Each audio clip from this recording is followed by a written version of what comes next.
Madam Speaker, members of the House, good morning. I know you all may feel wet, but we are thankful for this rain, understanding that the season that we are in, we could have been experiencing something far worse. But thanks be to Almighty God who has been merciful unto us thus far. And he who began a good work in us, the Word of God says he is faithful and he is able to see us through October and November. In the name of Jesus, let us pray.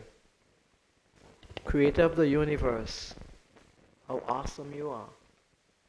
How awesome you are to spare our lives to see this beautiful Thursday morning.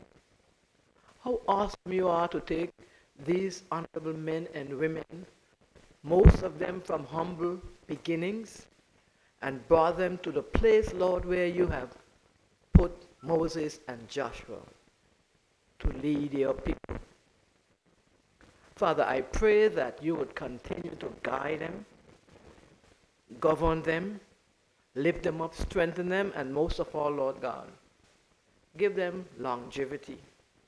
I speak life over every member of this house this morning as your servant, Lord.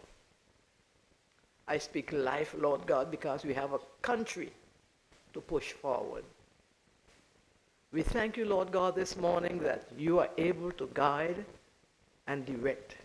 So I pray right now, as your servant, that you will give them wisdom in all their deliberations this morning, in all their discussions.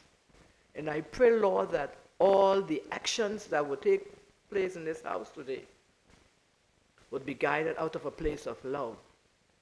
Because you love your people. You love every one of us. And we must love ourselves and love your people as we love you. Father, as I close, I want to release Psalm 133 and 1. And it says, how good and how pleasant it is for brethren to dwell together in unity. I pray for the spirit of unity this day and continuing in this house among your people, Lord, among your leaders. As we in the body of Christ, we lift up these leaders every day, Lord. We pray for their strength. We pray for their family because we know, Lord, that they're going through a lot sometimes. The criticism.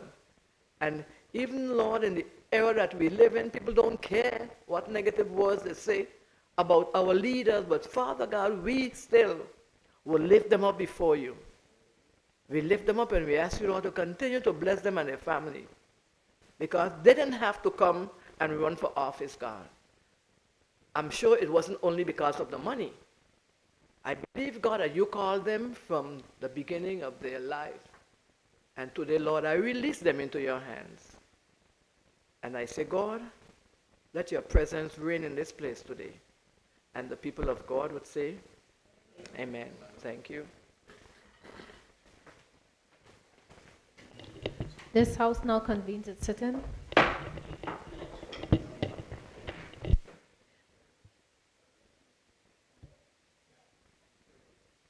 At this time, members, we'll take a recess. House is in recess.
This House now resumes its sitting. I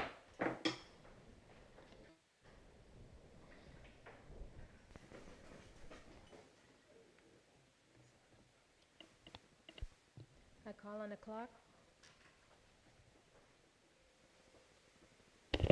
Announcements by Speaker. Notices of motions given orally. I call on the Premier Minister of Finance to give notice. Thank you, Madam Speaker. Madam Speaker, I arrive to give notice that at a later stage in the proceedings, I will seek leave to move the motion standing in my name under the item 411, 41, Roman numeral 1, on the order of the day. Thank you, Madam Speaker. I call upon the clock. Public business. Government business. I call upon the Premier Minister of Finance to move a motion.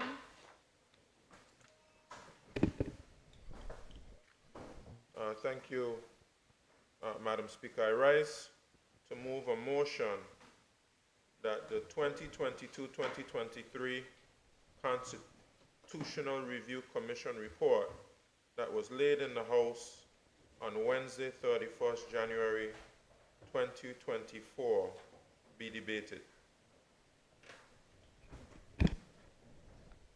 Madam Speaker, I rise to second, and while I'm standing, I'd like to inform you that I'd like to speak after the Premier. Honorable members, the floor is now open for debate. I call on the Premier. I second.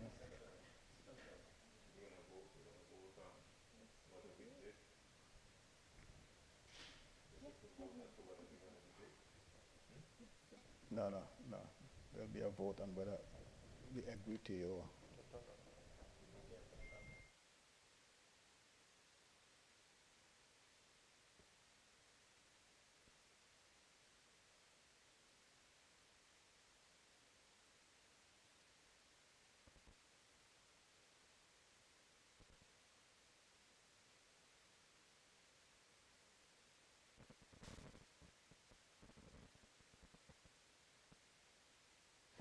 Let's take a brief recess.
This House now resumes its sitting.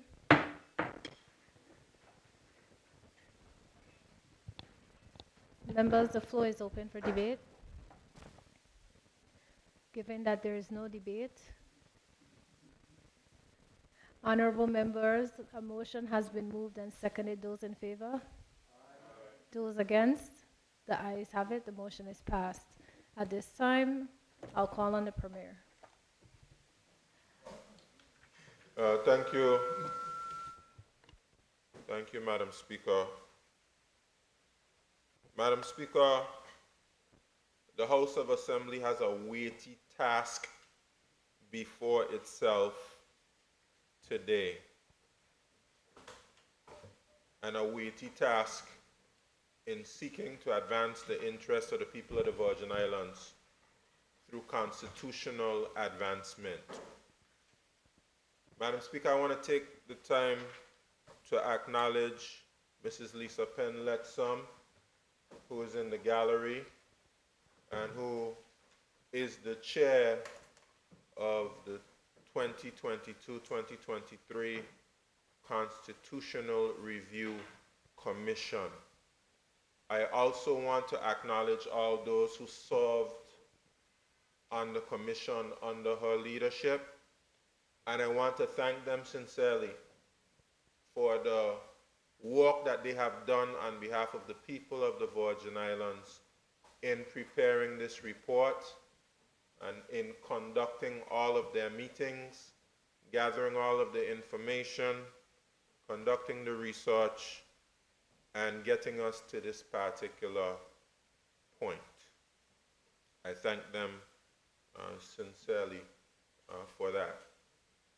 And while, of course, every aspect of the report, persons will have different views on, we wouldn't be in a position to express those views and have that conversation had that report not been written. So I am grateful.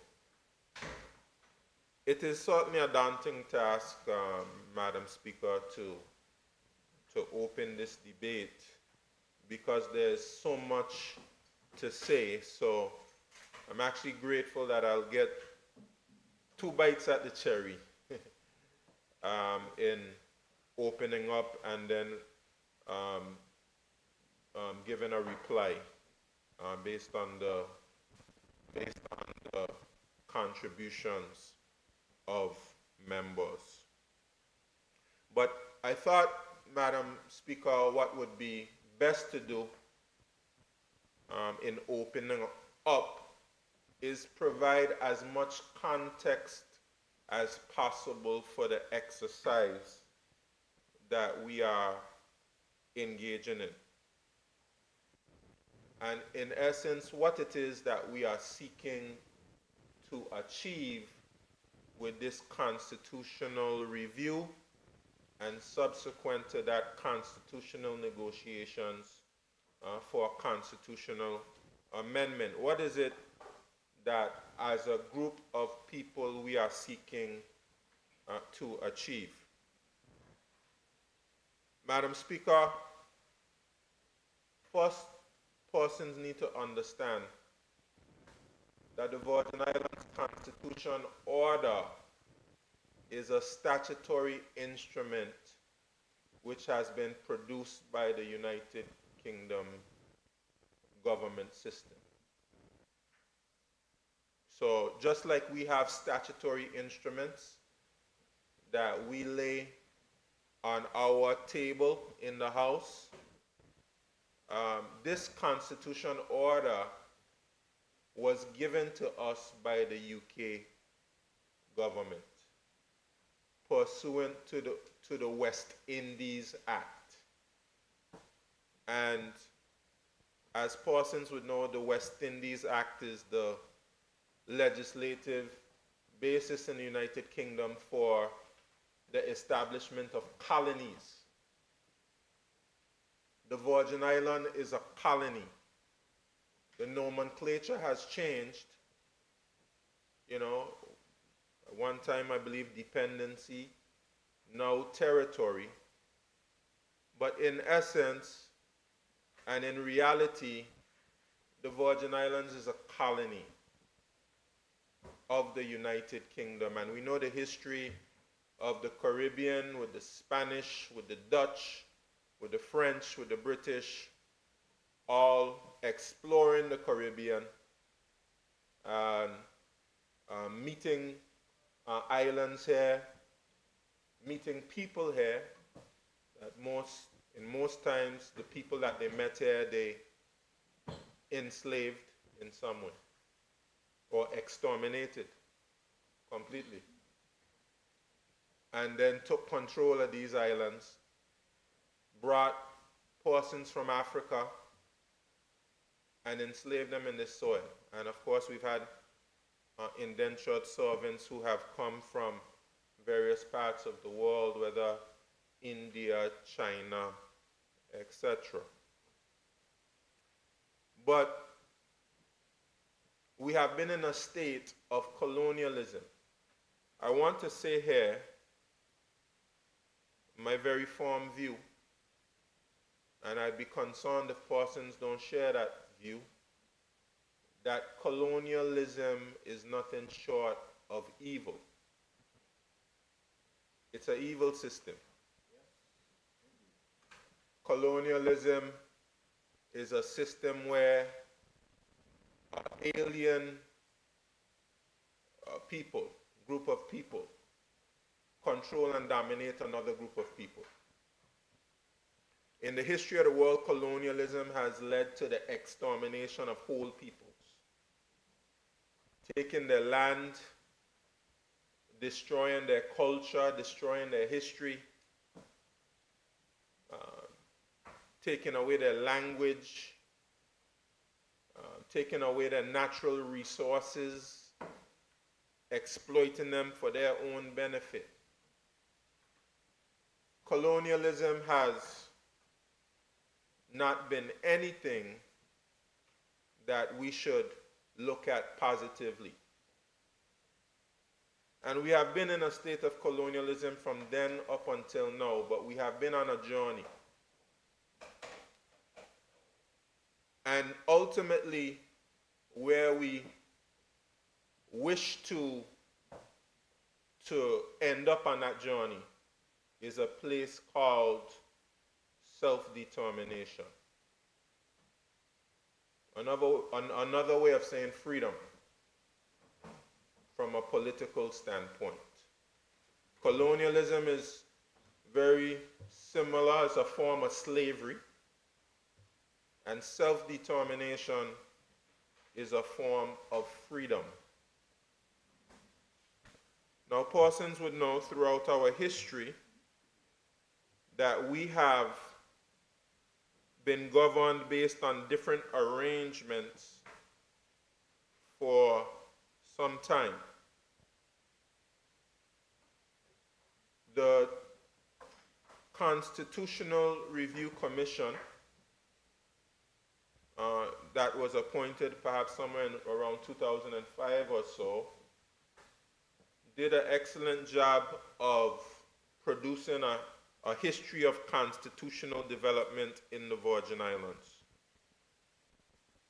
And this commission, led by Mrs. Lisa Penn-Lettsome, did us all a great favor by ensuring that that formed part of the appendices of this report.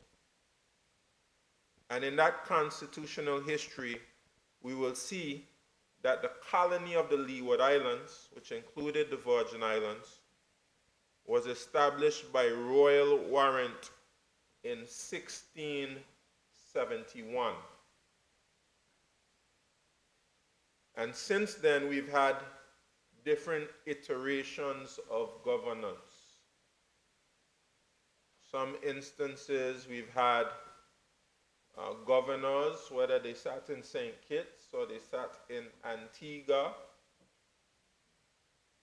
and they have sought to establish some form of local governance in the Virgin Islands. Whether you set up district councils, which existed here before, whether you had some form of assembly.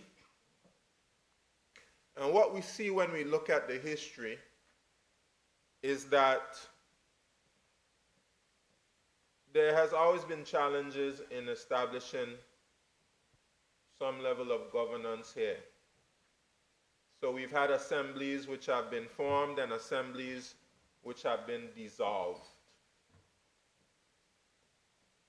And it's important to know, I shouldn't take this for granted, that persons should understand that some of these assemblies which existed in this colonial period would not have been made up of the persons who were formerly enslaved. It would have been representatives of the planter class, persons who would have come from primarily the United Kingdom.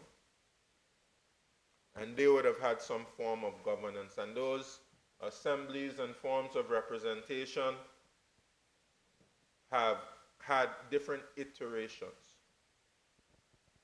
And those assemblies in some instances were dissolved, in some instances restarted, depending on the governor who was there and the intent of the governor.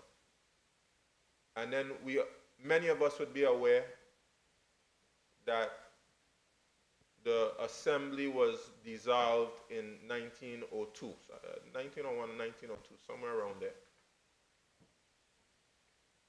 And the Virgin Islands was being simply governed through the Leeward Islands colony.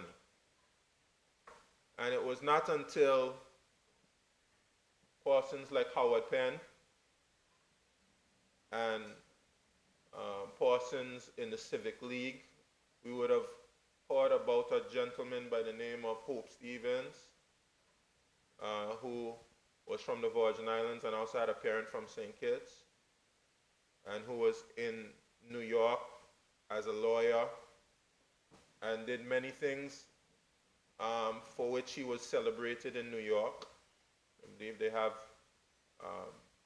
monuments in his honor in New York. One of the great Virgin Islanders to have existed, who came to the Virgin Islands and started advocating. And this was a time in the history of the Caribbean where we had lots of labor disputes. You had a Moines Commission that was established to find out what was the source of discontent that was leading to all of these labor disputes and labor revolts in the Caribbean, somewhere around the 1930s, 40s, etc. And you have Howard Penn, and you have persons like Hope Stevens, and I believe persons like Glanny Fonseca and others were part of that.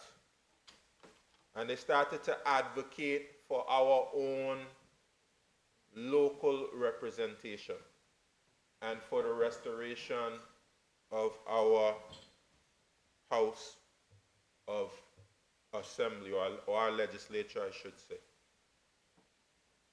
And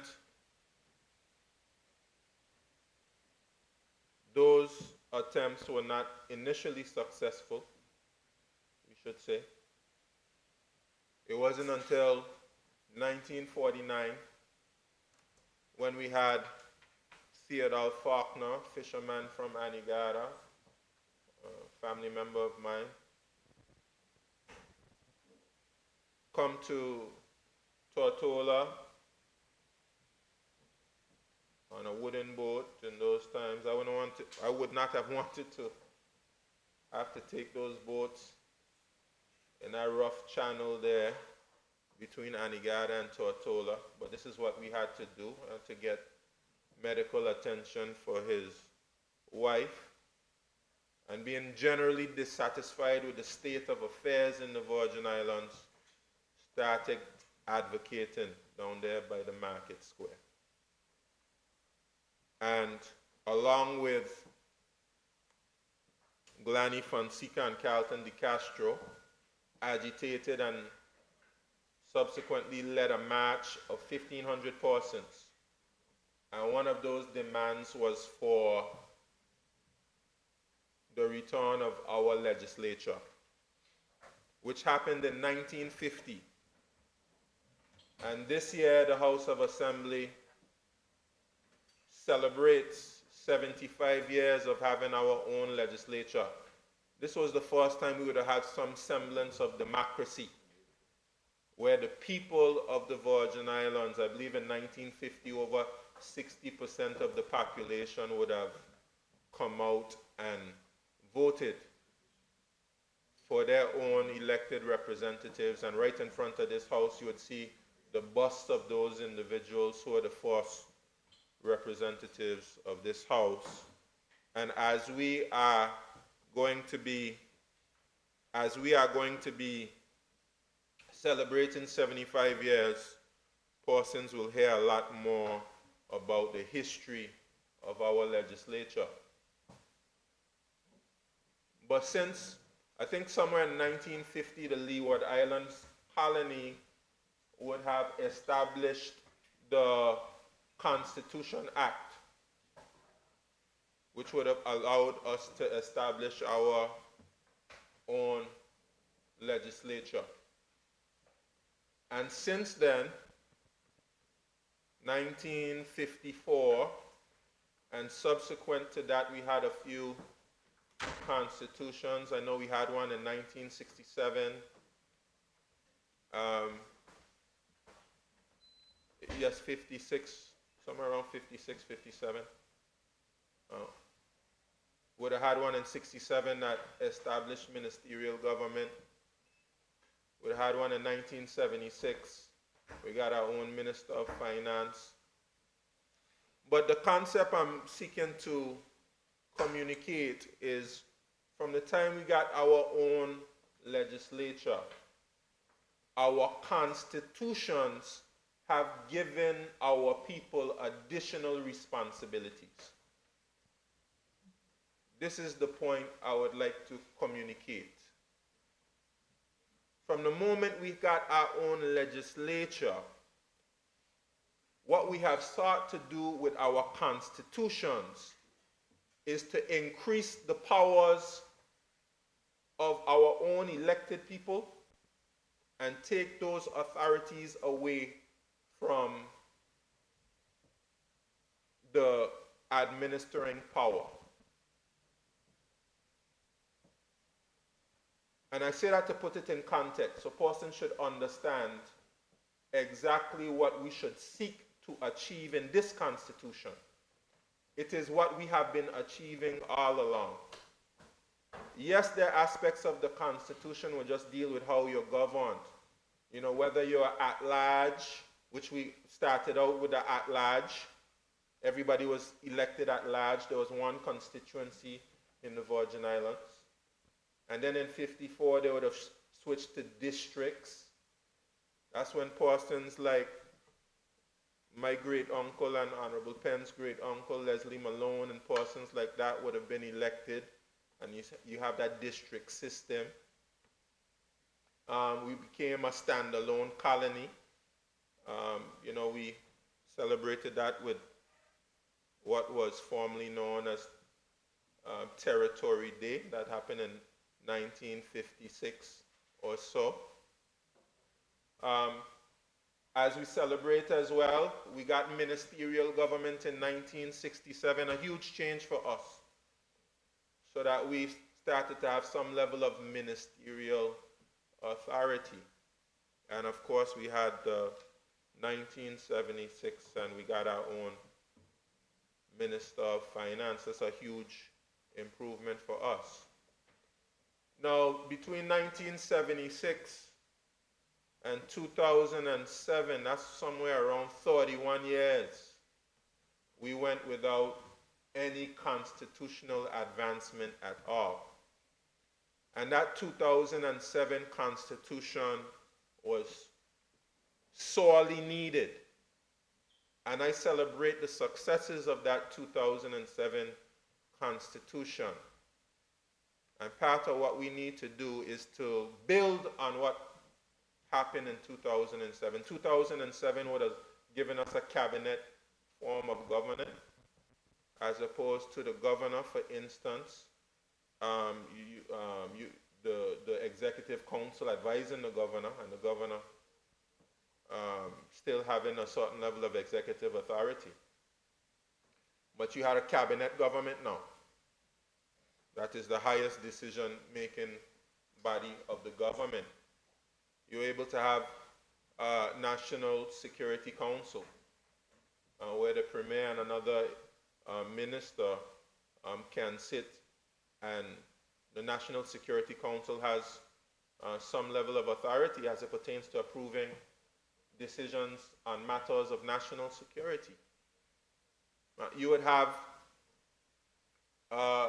human rights.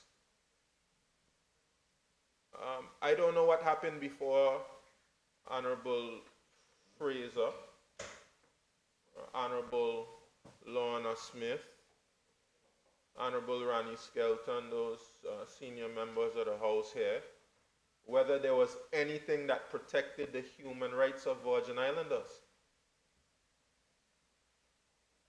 and how their human rights could be trampled upon. Those things are things that are very concerning. And it is through our people fighting, our own people advocating, that we can have a Bill of Human Rights to protect our human rights as people. So that the police, so that anybody else, any institution, for instance, just can't go and lock you up in jail and you don't have any rights. Or can't just go and get access to your private belongings and you have no rights. You have no due process. So these are things that our people have fought for. And the fight continues. So my question is, with this constitutional advancement, if we are not serious about advancing the interests of our people, we might as well not go for a new constitution. If we don't advance the ball further, 2007 till most likely we wouldn't get a new constitution until 2027. That's 20 years. You know, so you had to wait 31 years for a 2007 constitution. Now we're waiting 20 years for a new constitution. That's 50 years between both of them. And we have to ensure that we make very significant advancements.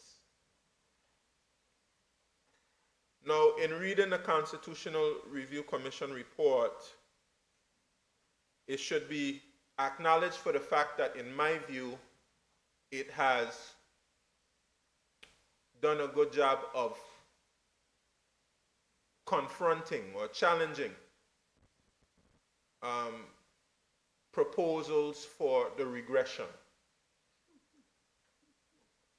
You know, some persons wanted to take us in the opposite direction of where we've been going. And there were all types of things which were suggested, and I should mention at this stage that we had a commission of inquiry. And Sir Gary Hickenbottom wrote a report, and a part of his report spoke about the Constitutional Review Commission. And so Gary Hickenbottom came up with terms of reference. And we know that we had a Constitutional Review Commission which was appointed previous to the COI. And we had terms of reference before, speaking about advancing the aspirations of the people of the Virgin Islands. But Sir Gary Hickenbottom, in his terms of reference, added additional terms of reference to be considered. And in some of those terms of reference, there are great potential to take our advancement backwards. I'm grateful that this Constitutional Review Commission did not allow that. And I'm also grateful that the House of Assembly, through the laws that we have made since the COI, have not allowed ourselves to regress in terms of the authority and the powers which our foreparents have fought for and our elders have fought for. So we've held the line, and we've done a good job of holding the line. What I would say to us now is that we have to be more ambitious than what is reflected in the report. We have to be more ambitious than what we are. And I'll go through some details for you. But before I do that, to further contextualize what it is we are seeking to do with this constitutional negotiation, I want to go to the United Nations Resolution 1514. This is the resolution that mandates the abolition of colonialism. And I've already stated that indeed we are colonies. As a brief aside, Mr. Speaker, I should say to you that efforts are being made to improve our civics,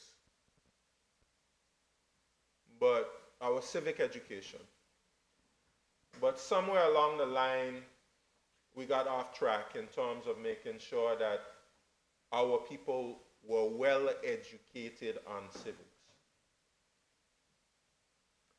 So things like this resolution 1514 is something that everybody in the Virgin Islands should know. And also Article 73 of the UN Charter. Those speak directly to our situation and our status here in the Virgin Islands. So, Mr. Speaker, with your permission, I'll just read Resolution 1514. And please bear with me, members of the House and listeners.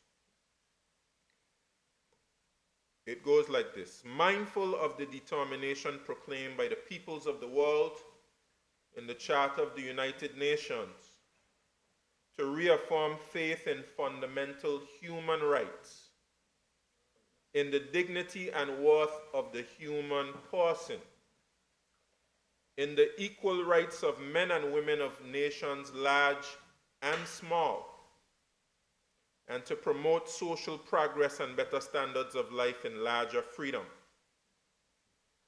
Conscious of the need for the creation of conditions of stability and well-being and peaceful and friendly relations based on respect for the principles of equal rights and self-determination of all peoples, and of universal respect for and observance of human rights and fundamental freedoms for all without distinction as to race, sex, language, or religion. Recognizing the passionate yearning for freedom in all dependent peoples and the decisive role of such peoples in the attainment of their independence. Aware of the increasing conflicts resulting from the denial or impediments in the way of the freedom of such people, which constitutes a serious threat to world peace. Considering the important role of the United Nations in assisting the movement for independence in trust and non-self-governing territories. I'm going to repeat that again. Considering the important role of the United Nations in assisting the movement for independence in trust and non-self-governing territories. The United Nations has a role in assisting us in the movement towards independence as a non-self-governing territory.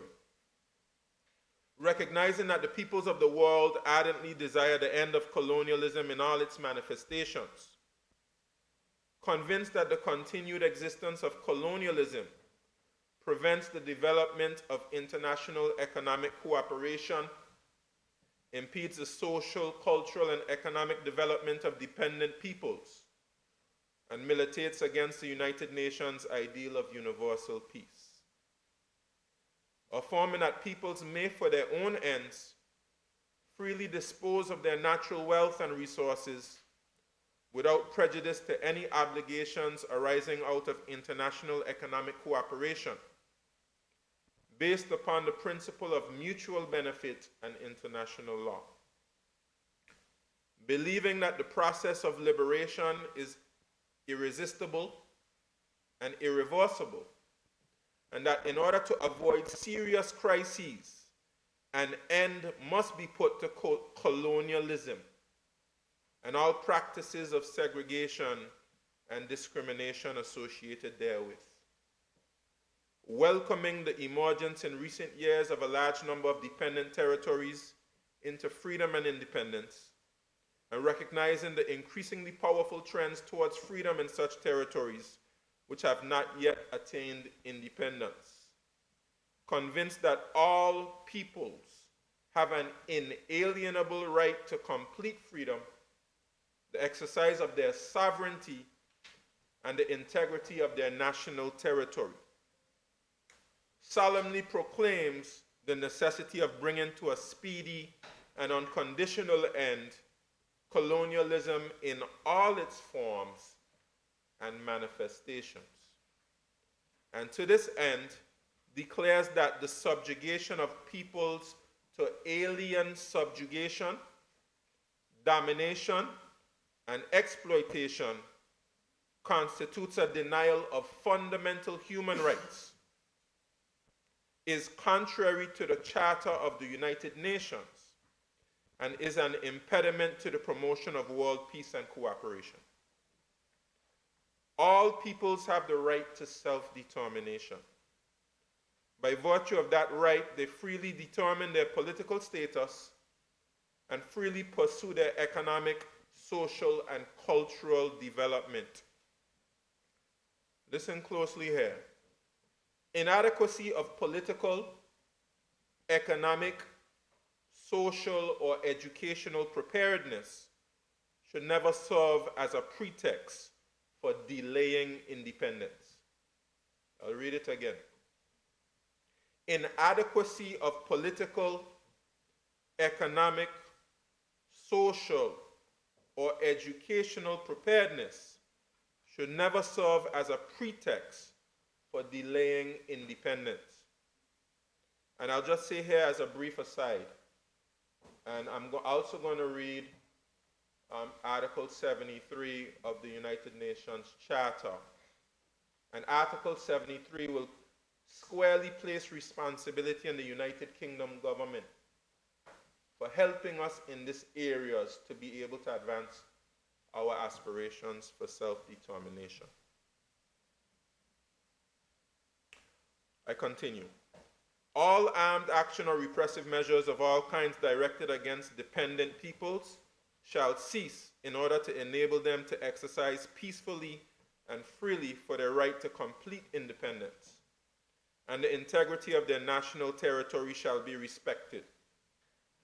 Immediate steps shall be taken in trust and non-self-governing territories or all other territories which have not yet attained independence to transfer all powers, I'll say that again, to transfer all powers to the people of those territories without any conditions or reservations, in accordance with their freely expressed will and desire, without any distinction as to race, creed, or color, in order to enable them to enjoy complete independence and freedom. Any attempt aimed at the partial or total disruption of the national unity and the territorial integrity of a country is incompatible with the purposes and principles of the Charter of the United Nations. All states shall observe faithfully and strictly the provisions of the Charter of the United Nations. That includes the United Kingdom. The Universal Declaration of Human Rights and the present declaration on the basis of equality, non-interference in the internal affairs of all states, and respect for the sovereign rights of all peoples and their territorial integrity. And that's Resolution 1514. I read that to say that there is an indisputable legal basis based on international law that the people of the Virgin Islands should have all powers transferred to them in alignment with the United Nations Charter, and that the alien subjugation and domination that we continue to be under, and I'm going to give several examples of that, including current examples, must come to an end. It must cease. The power and the authority that the United Kingdom has over us through their reserve powers, through their ability to be able to impose orders in council on us,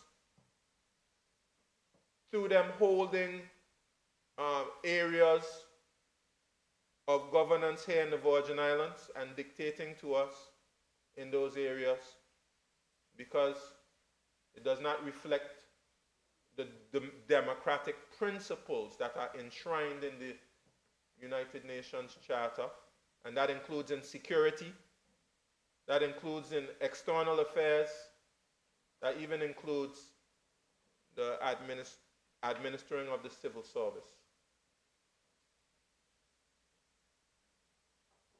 Those are things that should be transferred to locally elected representatives for this resolution to be realized. I'm going to go further and read Article 73 of the United Nations Charter. It reads, members of the United Nations which have or assume responsibilities for the administration of territories whose peoples have not yet attained a full measure of self-government, such as the Virgin Islands, recognize the principle that the interests of the inhabitants of these territories are paramount. They come first.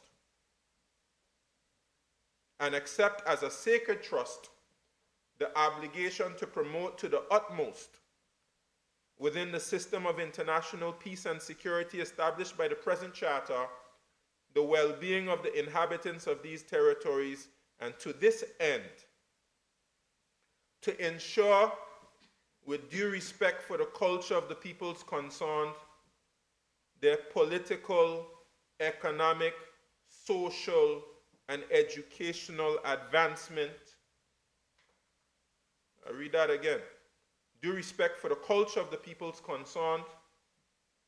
That includes imposing all types of alien ideas on us that do not correspond with our culture. Their political advancement, their economic advancement. So we should not be seeing our administering power seek to destroy our economy, take steps to destroy our economy. That's not due respect for our economic advancement, our social and educational advancement, their just treatment, and their protection against abuses. to develop self-government. This is what the Article 73 says. To develop self-government. This is what the United Kingdom is mandated to do, to develop self-government, to take due account of the political aspirations of the peoples, and to assist them in the progressive development of their free political institutions. The United Kingdom should be helping us to assume greater responsibility of our affairs, as opposed to telling us, remember now I read in Resolution 1514 that says any lack of advancement in any particular area is not a pretext for delay.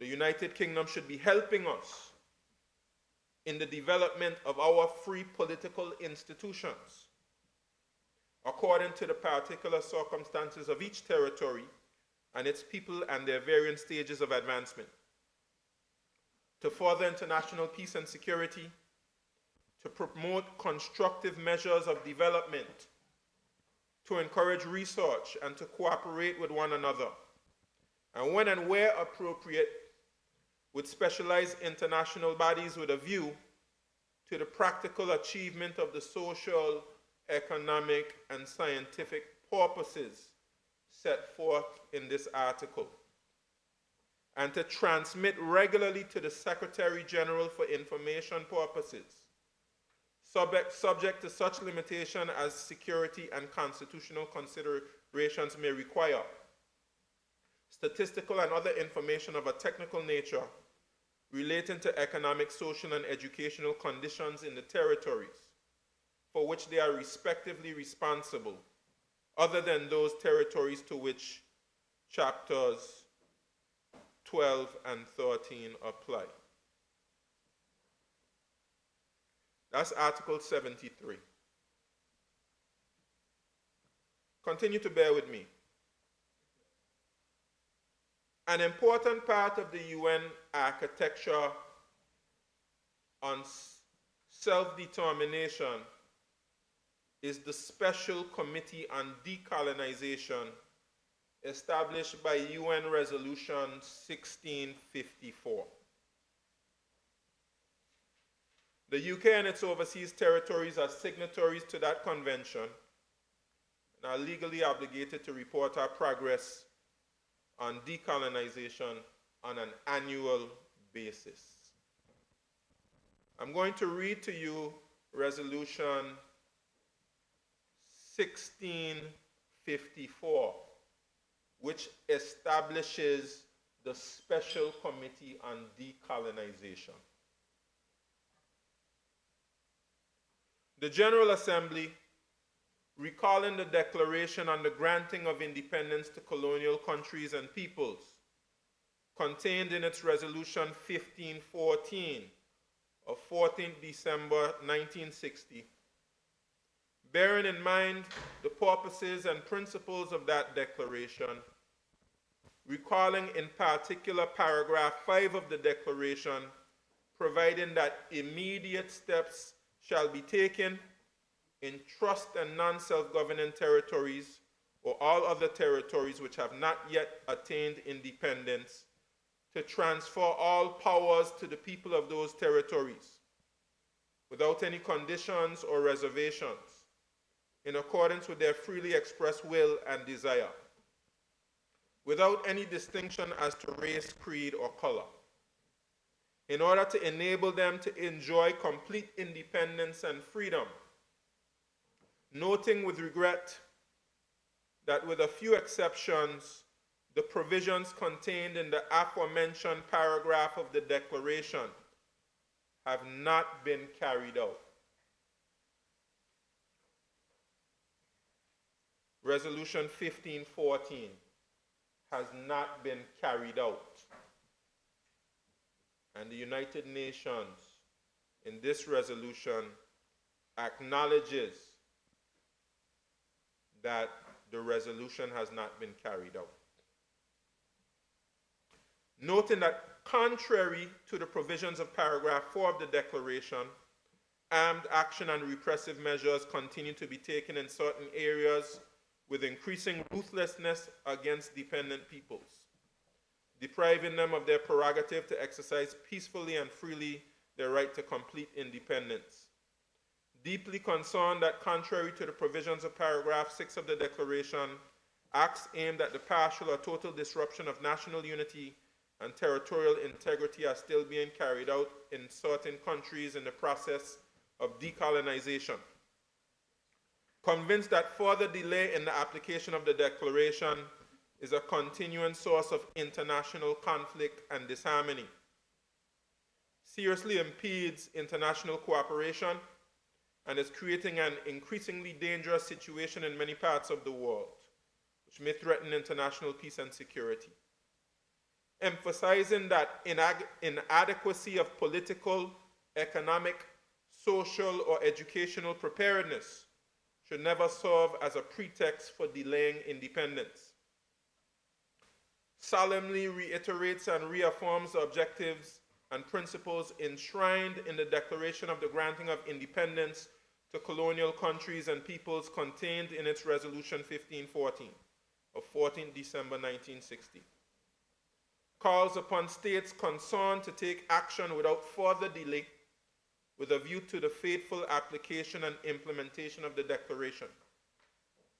Decides to establish a special committee of 17 members to be nominated by the President of the General Assembly at the present session. Requests the special committee to examine the application of the Declaration, to make suggestions and recommendations on the progress and extent of the implementation of the Declaration, and to report to the General Assembly at its 17th session. Directs the special committee to carry out its task by employment by all means which it will have at its disposal within the framework of the procedures and modalities which it shall adopt for the proper discharge of its functions. Authorizes the special committee to meet elsewhere than at the United Nations headquarters, whenever and wherever such meetings may be required for the effective discharge of its functions in consultation with the appropriate authorities. Invites the authorities concerned to afford the special committee the fullest cooperation in carrying out its tasks. Requests the Trusteeship Council, the Committee on Information from Non-Self-Governing Territories, and the specialized agencies concerned to assist the special committee in its work within their respective fields. Request the Secretary General to provide the special committee with all facilities and the personnel necessary for the implementation of the present resolution. That's Resolution 1654, which establishes the special committee. And this is the committee. I'll be going to it in just not the special committee, but the special committee's resolution will be, they do a resolution every year since we've been going there to report on the question of the Virgin Islands. It's called BVI just because to ensure a difference between the USVI. But we go there and we report, and I'll be going up to New York in a few weeks for the passage of that resolution in what's called the fourth committee, where there are all the special committee on decolonization resolutions go for approval. So the BVI is on the list of non-self-governing territories that the special committee is responsible for. There has been a view that once the BVI continues to agree to be in a territory, that we should be removed from this list. But that is not consistent with the UN's view. So we remain listed until we are no longer a colony. Dr. Carlyle Corbin conducted a governance assessment that clearly indicates that we are in a colonial situation and we cannot be removed from the list until our relationship with the UK changes, including the removal of the reserved powers held by the UK appointed governor. So I'll just emphasize there. You cannot just cease being on the list or cease being a colony just because people have decided that they prefer to just remain in a state of colonialism. I want to be gentle with some of those persons because I believe in some instances they genuinely don't know better and have unfortunately been subjected to a lot of what I would consider colonial brainwashing. Bob Marley, Marcus Garvey referred to it as mental slavery. It existed on the plantations. Some persons say, well, why would we seek to run away? Most of them are quote-unquote house slaves. Why would we run away from this plantation? Look at, we could use the old clothes from the slave master.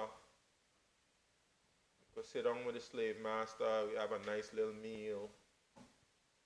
Every now and again he might get upset with you, might whip you a little bit, but if you behave yourself properly, that wouldn't happen. I'll speak a little more about that as time goes on. But just being satisfied with colonialism doesn't mean that you're not a colony. So this report, this governance assessment report by Carlyle Corbin spells it out, and persons need to read it and understand what the situation of the Virgin Islands is. And the fact that we have an obligation which has been mandated by Resolution 1514. We have an obligation to advance to decolonization. Now we have choices. We have choices. The three choices are either independence, that's one people speak about a lot, but it's not the only option. And we know all the independent countries in the world. We have integration. Example of integration would be those French territories. They are not listed on the special committee's list. That's because they are part of France. So Martinique, Guadeloupe, French Saint Martin, they are a part of France. They have representation in the French Parliament. So that's integration. Then you have a free association, where both parties can agree to cooperate on terms beneficial for both. One does not have the ability to dictate to the other. It is a partnership.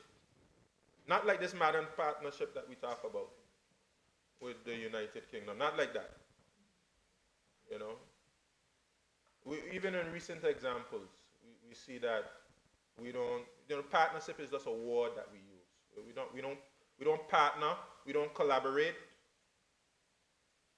We're dictated to quite often. So we should not fool ourselves into thinking that we're in a partnership. We're not.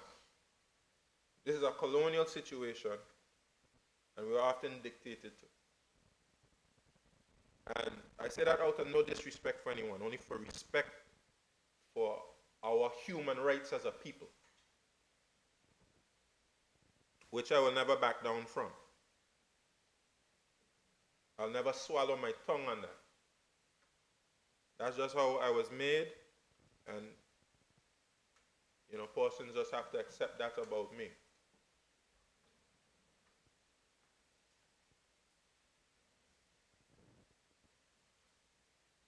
Mr. Speaker, we engaged with the Special Committee on Decolonization.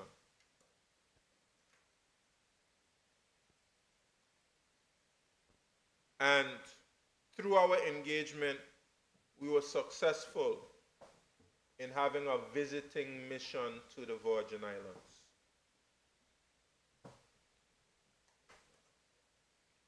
I'm grateful to the chair of the Special Committee, Menisa Rambali, permanent representative to the UN of St. Lucia,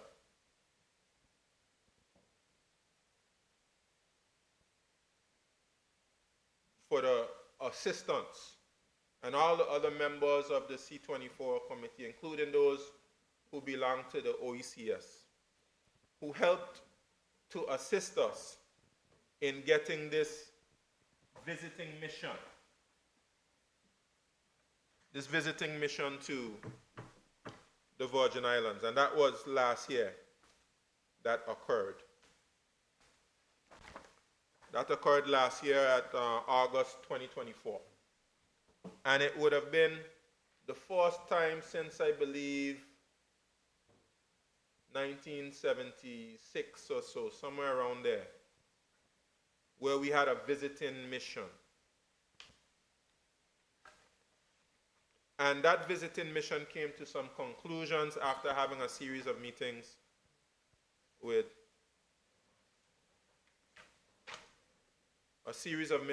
various entities here in the Virgin Islands. And in the conclusions of the report, and persons again should read this report, it says, within the framework of the 4th International Decade for the Eradication of Colonialism, and before I continue reading, let me just explain that. Every decade, the UN declares a decade for the eradication of colonialism. So at the beginning of this decade, 2020, the UN declared it the 4th International Decade for the Eradication of Colonialism. So the UN hasn't given up on this idea of colonialism being eradicated. And neither should we. Within the framework of the 4th International Decade for the Eradication of Colonialism, key steps need to be defined for the British Virgin Islands to advance in its path to self-determination. The recommended path to independence includes the following. And let me say, independence is used in the report, but we know we have more options than independence. A, education program. Implement a national education program on the quest for independence, supported by the administering power and facilitated by the United Nations. And I have to say that the Constitutional Review Commission also reached that conclusion. The need for education. I agree as well. There's a great need for education in our population, so persons can understand what it is we are seeking to achieve. I hear a lot of persons say a lot of things that display a lack of knowledge. And I don't say that condescendingly, just say that we need to do a better job of educating our people. For instance, persons will, and I won't go too far into it, but persons will start telling you about the currency. And quite obviously, persons don't know that the US dollar is the reserve currency of the world. And nations all over the world trade in US dollars. And you have quite a number of countries which are independent that use US currency as legal tender. And even beyond that, Mr. Speaker, in the event that we wanted to have our own currency, that currency can be pegged against the US dollar. The former Minister of Finance is telling me we have our own currency, so we need to put Noah Lloyd face on one of those things and Lavity Stout on face on a dollar. And other poor cents. Willard Whitby and whatnot. But places like Cayman and Bermuda have their own currency. And having their own currency has not disadvantaged them in any way. Because your currency is only a reflection of the strength of your economy. Currency is just a piece of paper with a picture on it. And there's several currencies stronger than the US dollar. But these discussions just show that we need education. Some persons say you can't go independent until you can produce all your food. Recently, there was a study that conducted that said only Guyana in the world, not just in the Caribbean, only Guyana in the world can feed itself 100%. And you know Guyana has vast tracts of land. And Guyana has, compared to the size of the land, a small population in compared to, I'm not even sure if Guyana will reach 1 million people. Maybe they might be somewhere around there. The Dominican Republic that produces all its food can't feed all its people. So that is not the criteria for independence. And I won't get sidetracked by that discussion now, because there's the point I'm making is that there's a need for education. And I agree with the C-24's visiting mission there and the Constitutional Review Commission. Independence, the C-24 visiting mission came to the conclusion that we need an independence timetable. Establish a timetable for independence. Midway through this period, the territory should be granted some form of self-governance. And I want to focus there. Midway through this period, whatever this timetable is, midway through it, the territory should be granted some form of self-governance, decided by the administering power and the people of the territory. So in these constitutional negotiations, we should be granted some, what is referred to here, some form of self-governance. What I would suggest there is full internal self-government as an interim step towards whatever we decide in a referendum. C, discussions with the administering power. Engage in talks with the government of the United Kingdom, potentially involving a United Nations appointed arbitrator, if needed and agreed upon, to outline steps towards self-governance and independence. Now, this is an independent body which is telling us these things.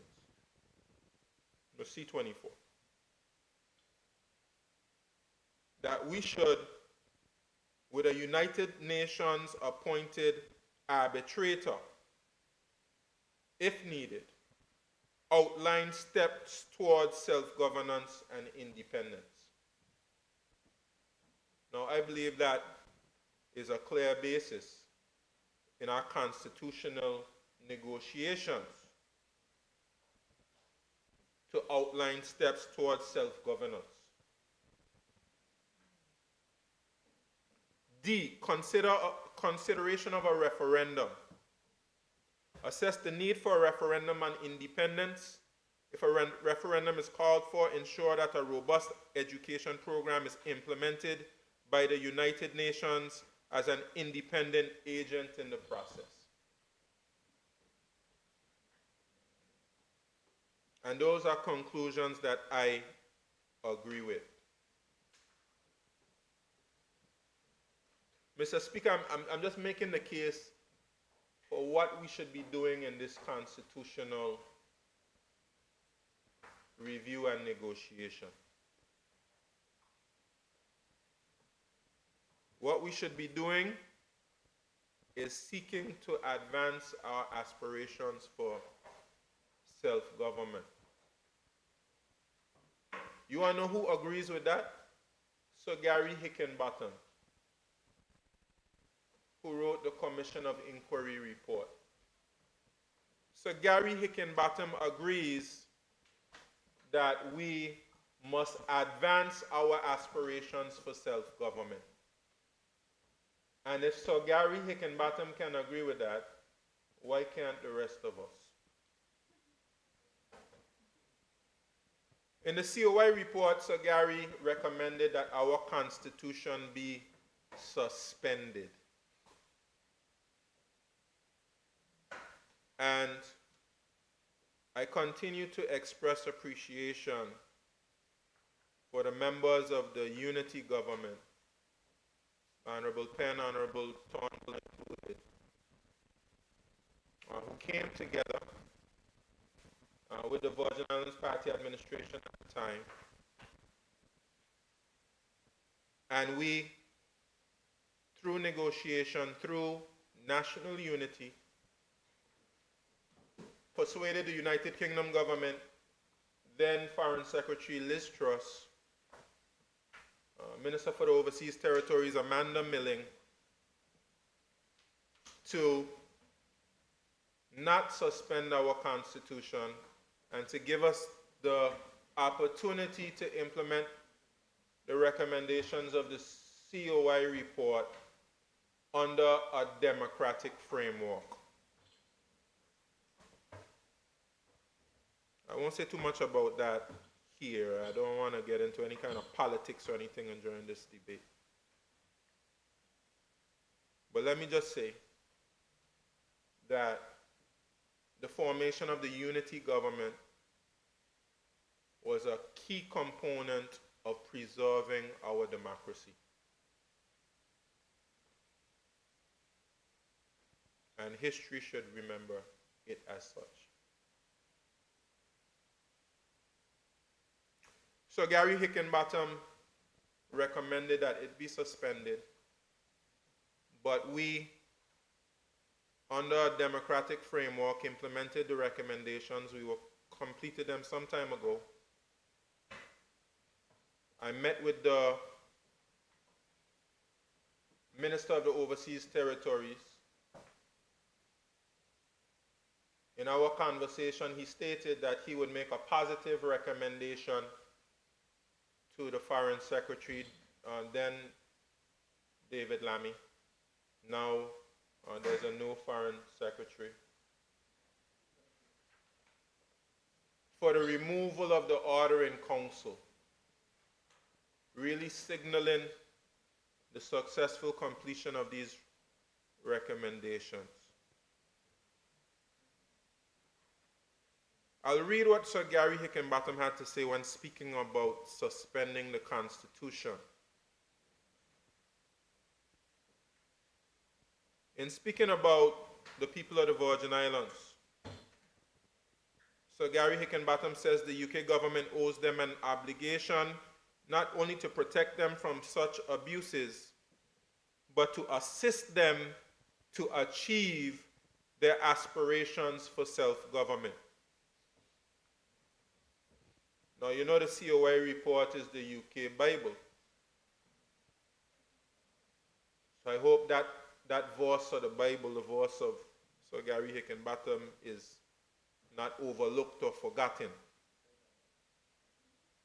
The UK government owes them an obligation not only to protect them from such abuses, but to assist them to achieve their aspirations for self-government. as a modern democratic state. I have concluded with some considerable regret, but ultimately very firmly, that for the current situation to continue will adversely affect those aspirations by delaying progress towards self-government as a modern democratic state. I have carefully considered lesser measures, but whilst I appreciate that the governor and the UK government will consider this only as a last resort, as do I have concluded that the only way in which the relevant issues can be addressed is for there to be a temporary suspension of those parts of the Constitution, by which areas of government are assigned to elected representatives. Well, Sir Gary Hickenbottom was wrong there. Sorry, Sir Gary. The suspension should be as short as possible to enable principled elected government to be restored. It is only with the most anxious consideration that I have been driven to the conclusion that such a suspension is not only warranted but essential. If the abuses which I have identified are to be tackled and brought to an end, these are abuses against the people of the BVI. If they are allowed to continue, then in my view, they would put at severe risk steps towards self-determination as a modern democracy, to which they are entitled and wish to take. Let there be no doubt, I have not recommended suspension of part of the Constitution to frustrate the hopes and wishes of the people of the BVI, but rather to enable them to fulfill those very aspirations. They deserve no less. Later on it says, I have concluded that a constitutional review is also essential. This is Sir Gary Hickenbottom. With the aim of ensuring that mechanisms are put in place so that abuses which I have identified cannot continue or be repeated. And more constructively, listen to this carefully, this is the constitutional review Sir Gary Hickenbottom is speaking about, to ensure that the needs and aspirations of the people of the BVI, including their aspiration for self-government, are met. Sir Gary Hickenbottom himself saw that this constitutional review should fulfill the goal of meeting the aspirations of the people of the Virgin Islands in respect to self-government.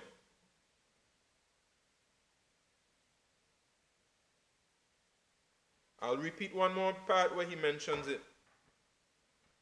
He says, it is my view essential that the members of the review team are drawn from a wide constituency and that its terms of reference are sufficiently focused and forward-looking to ensure that any new constitution is robust enough to mend the abuses I have identified and ensure that they do not reoccur or recur, and allow the interests of the people of the BVI, including their aspirations for self-government. He says it again, just in case persons don't understand his view. And allow the interests of the people of the BVI, including their aspirations for self-government, to be met. And met within a time frame that is as short as reasonably practicable. Well, God bless you, Sir Gary.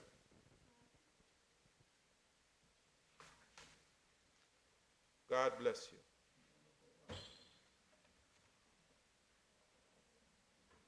So, Mr. Speaker, I believe I've made an adequate case in my outline of what this Constitution should do. It should help to advance the decolonization process. It should help to meet our aspirations for self-government enshrined in the UN Charter, enshrined in the various UN resolutions, which are fundamental to our human rights.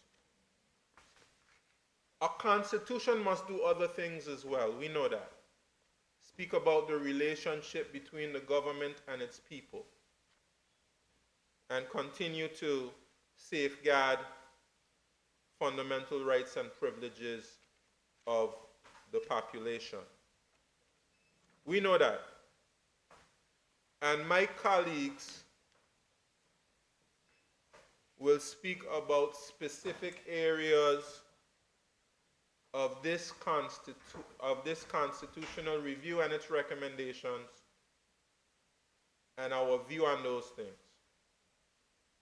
My colleagues will do that in great detail and specificity. I'm starting with the Deputy Premier. And it's going to be a robust discussion. But I want to take this opportunity to speak about just a few areas that this Constitution has to fight for, or that we have to fight for in this Constitution. I'll start with the civil service.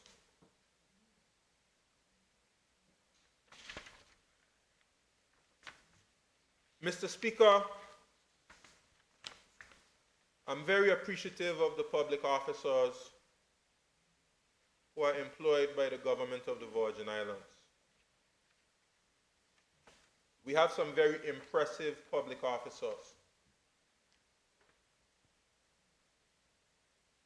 And they have done a lot.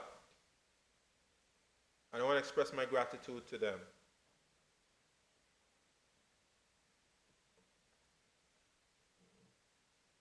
Mr. Speaker, the structure of government doesn't serve those public servants well. It doesn't serve the elected government well. And it doesn't serve the people well.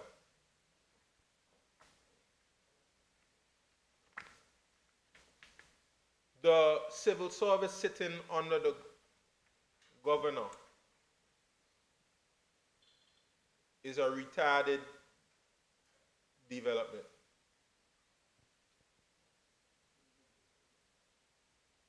It's a retarded feature of our governance. And it can't work well. Those persons who are charged with the responsibility of advancing the interests of the people in various areas, whether it's education, health, infrastructural development, have to have the tools of accountability to ensure that the people's demands and aspirations are met. Whenever something doesn't go right, I never hear anyone blame the governor.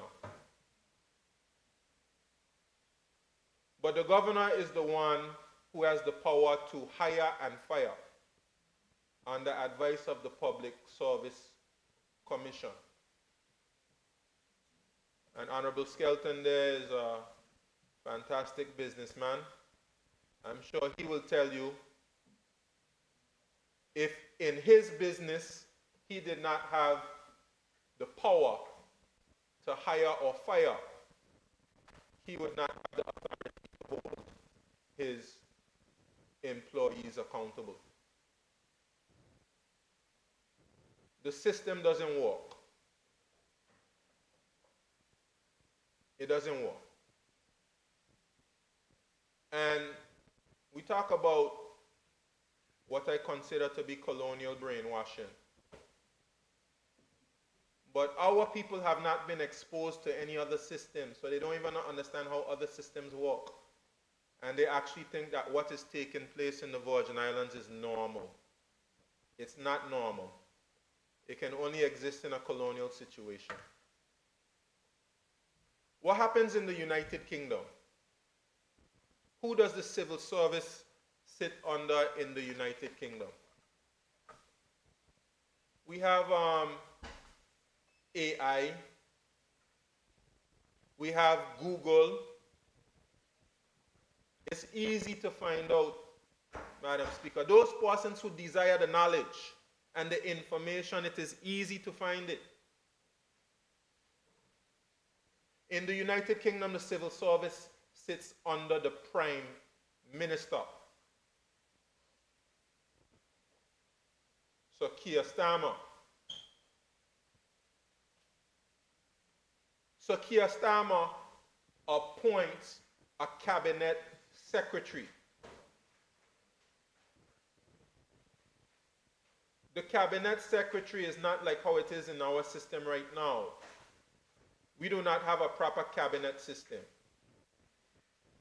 And this is something that this constitution has to fix.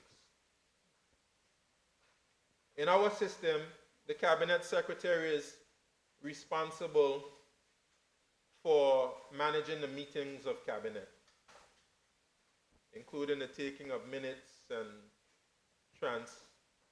communicating decisions, etc. In a proper cabinet system, the cabinet secretary is the most senior civil servant.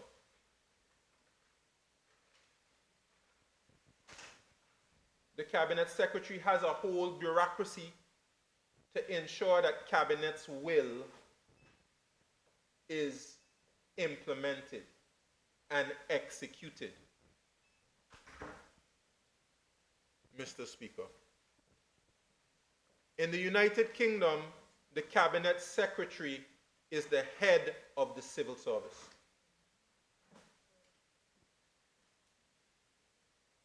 And when you think about it, it makes more sense. That way, you have accountability to the cabinet led by the head of government. So when the government is elected and they have a manifesto and they have plans and programs, they have a means of holding the public service accountable and responsible for executing the wishes of government. In a properly functioning Westminster system, you would not have a deputy governor. You would have a cabinet secretary as the head of the public service.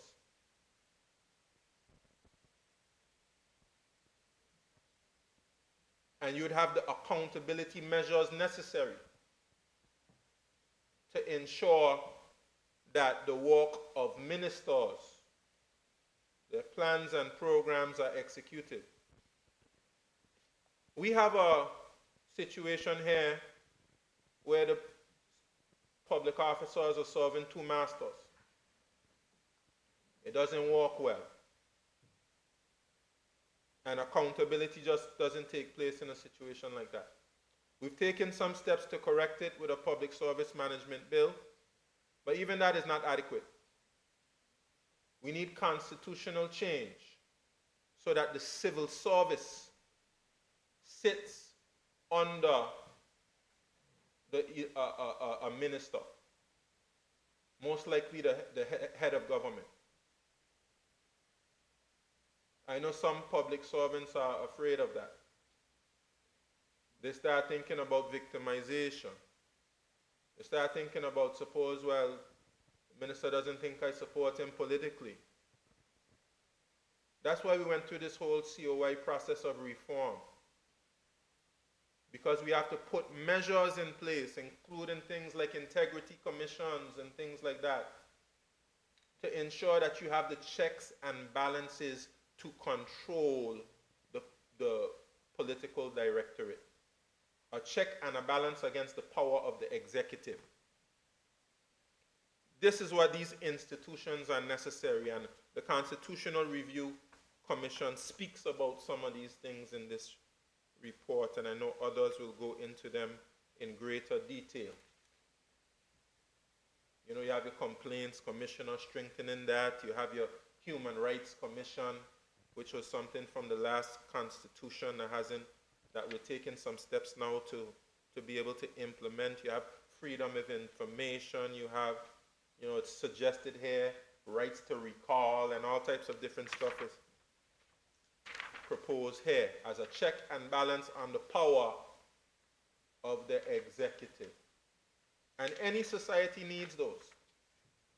I'm going to say it again, it's retarded to expect that you're going to have a representative of a foreign government as a check and balance in your democracy. All that happens is they look out for their own interests, their own national interests. They're not there to be a check and balance. They only look out for their own national interests. And what would we expect them to do otherwise?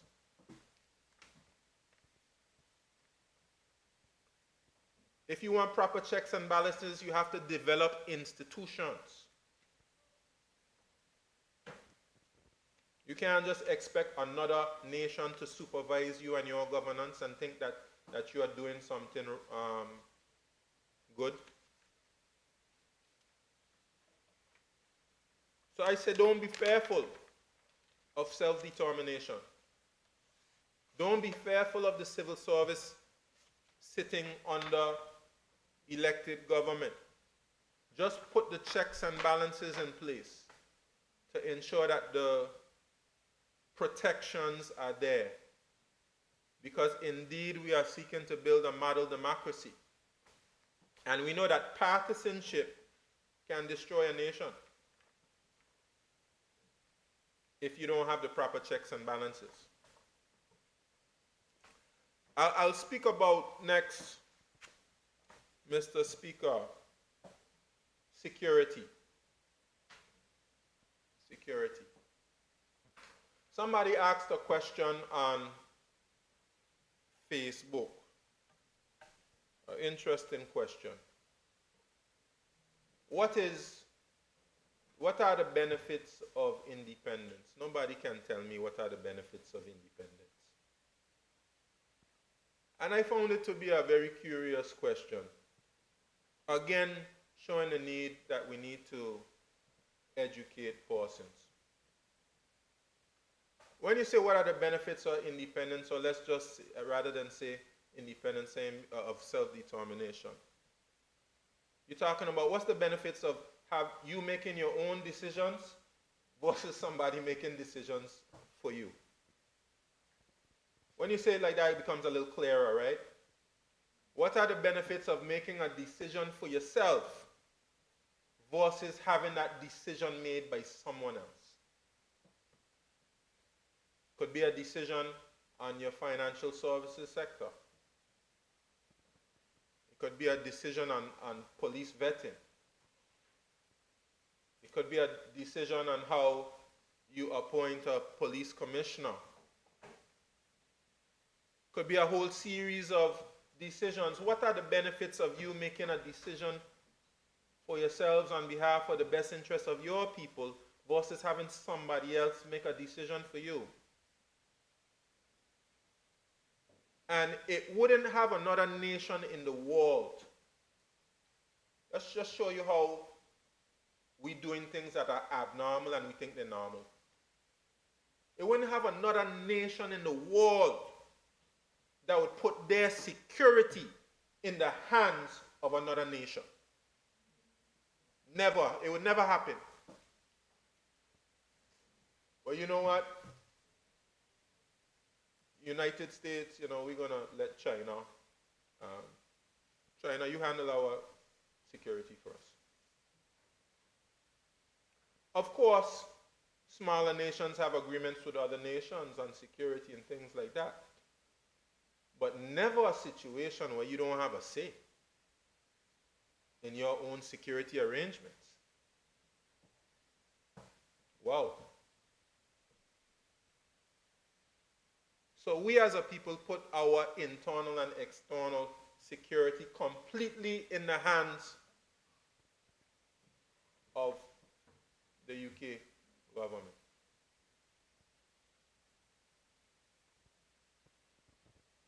Why? Again, some persons are fearful. We are fearful. Mr. Speaker, I went to St. Martin and I met the quote-unquote Prime Minister of St. Martin, not a Premier. Their nomenclature is Prime Minister of St. Martin. In St. Martin, persons know St. Martin is very close by. It's not too dissimilar from the Virgin Islands in terms of size of the population, economy. Of course, they do a lot of tourism. In St. Martin, the Prime Minister is responsible for the civil service.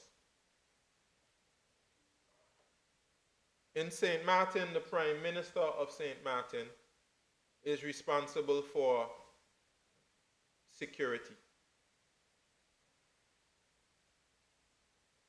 Police and everything else sits under the Prime Minister of St. Martin.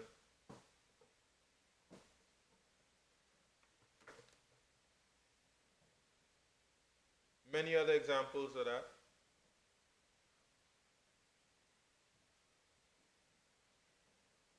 But yet, we are fearful of taking further steps to advance ourselves. We had a law enforcement review.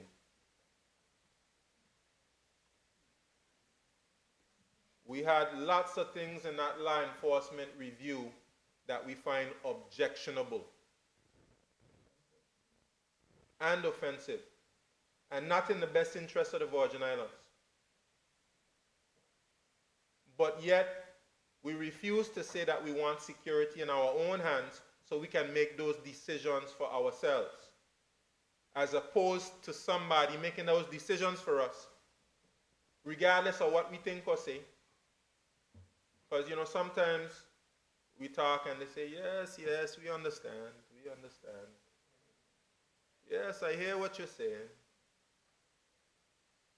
But in the end of the day, when you have the power, you make the decision. And you can't vote out the governor. You can't vote out the minister responsible for the overseas territories or the foreign secretary. What they say goes in the end. They can humor you.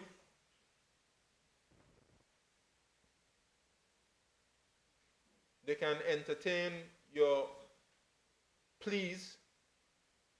But at the end of the day, they have power. And you, people of the Virgin Islands, need to have the power in your hands. Yes, you have a government every 4 years. But you have the power to replace them. The power is in the hands of the electorate.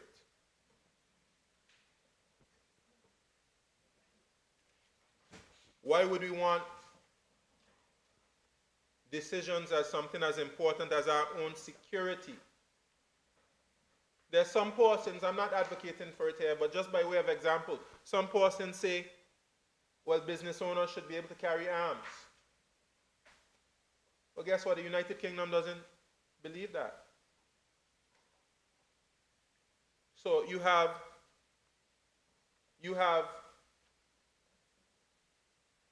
criminals who have lots of weaponry, and you just don't have the firepower to be able to confront them. And let's be honest, I'm grateful for the work that the police have been able to do. But there are many persons who question whether our security can be better supervised and administered. A gentleman who writes all the time, who speaks about the Minister of National Security. What if somebody else who the people themselves chose can do a better job? Should that not be considered?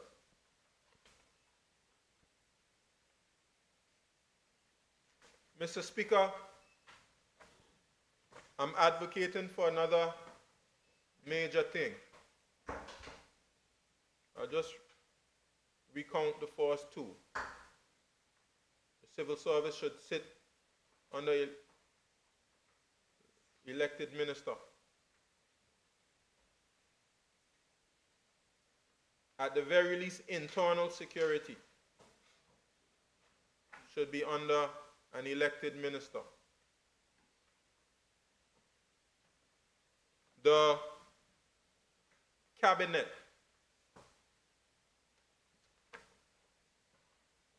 should be chaired by the premier,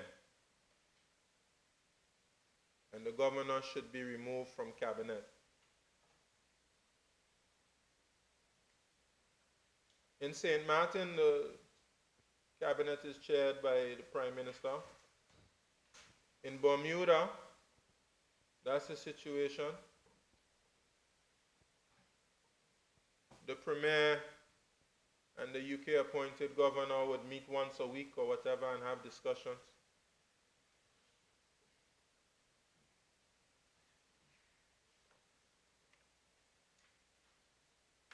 Why should, in the Virgin Islands,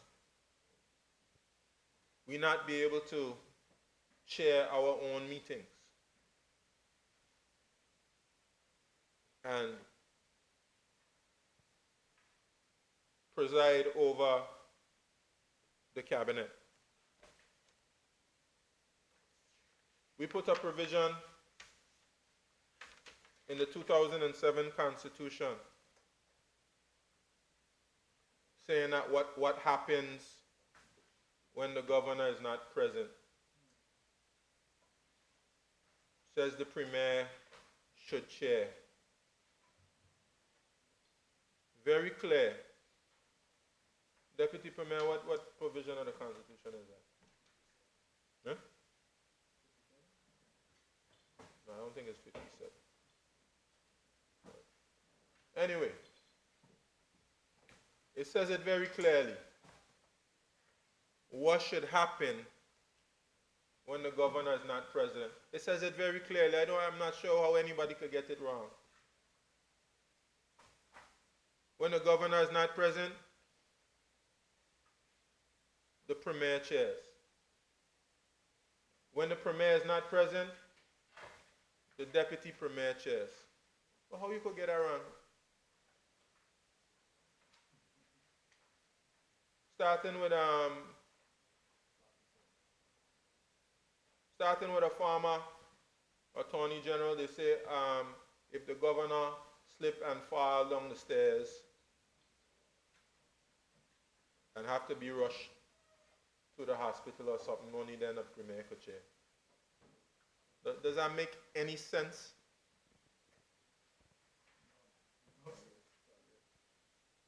Does that make any sense? Let me read it for the people.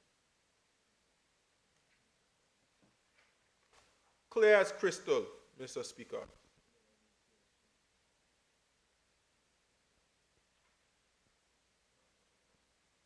The governor shall, so far as practicable, attend and preside at meetings of the cabinet. In the absence of the governor, they shall preside at any meeting of the cabinet the premier. It don't even say may, no, it says shall. In the absence of the governor. In the absence of the governor. When the governor absent, what's the meaning of absent? I go to the cabinet meeting, the governor is absent, not present, and then it say the premier shall preside, but somehow or the other the premier not presiding. We have the quote-unquote acting governor. So what sense does it even make to even write this in here if it's not going to be respected and implemented? This writing here, because of how it's being interpreted, is a waste of time.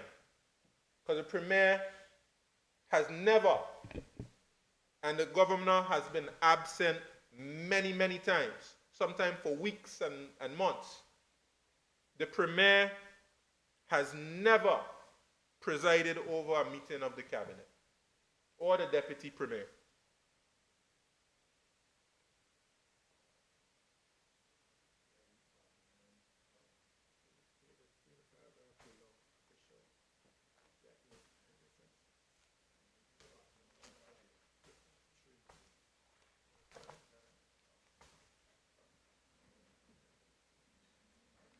So,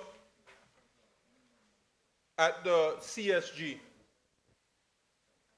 Cabinet Steering Group, it makes it very clear that when the substantive holder of the post is not present, the person acting can perform those functions. But that is not written when it comes to the proceedings in Cabinet. So 48 says the Cabinet shall meet regularly at such times as its rules of procedure may prescribe, and shall also meet whenever the Premier or the Governor, acting in his or her discretion, where practicable after consultation, so requests, and upon receipt of such request, the Cabinet Secretary shall summon the Cabinet. That's not what I'm looking for there. 49. Okay. The Cabinet Secretary, the Governor, and the Premier shall form a Cabinet Steering Group for the purpose of setting the agenda of Cabinet. The Governor and the Premier shall each be entitled to inscribe items on the agenda, and the Cabinet Secretary shall comply accordingly. Subsection 5 says, in the absence of any member of the Cabinet Steering Group, the person performing of the functions of that member shall act in his or her place. So Cabinet Steering Group, it tells you what happens. That you can act. But it says no such thing under 49.1. I say all of that to say that even when it's written in the Constitution, the United Kingdom or their representatives have no intention for us to chair our own cabinet meetings to make decisions on behalf of our own people. As a dignified people, as a dignified group of people, why are we allowing such things to continue?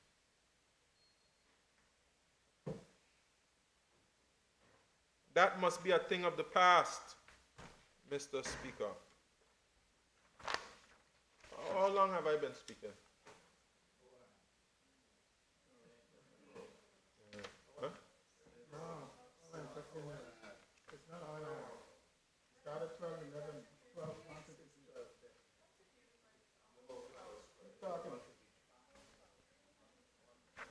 Mr. Speaker,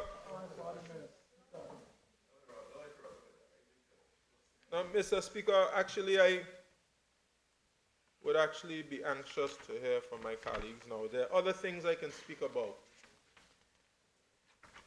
There are other things I could speak about. I could speak about the junior ministries and how they should function properly. But I perhaps may prefer to allow my colleagues to speak. And then when I get up to wrap up, if there are any areas which I need to speak to again, I believe I should speak to them. But let me just end off this way. I started off basically giving my outline of what this constitutional review and the negotiation should be about.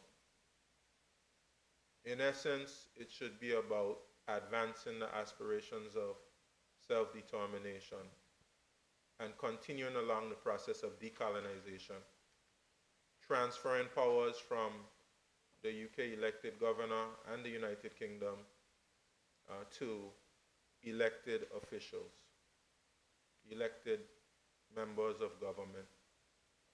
Constitutional Review Commission makes a very useful proposal of establishing a decolonization commission.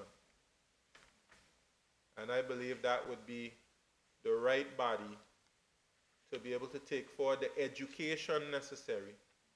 Because I do agree there needs to be education.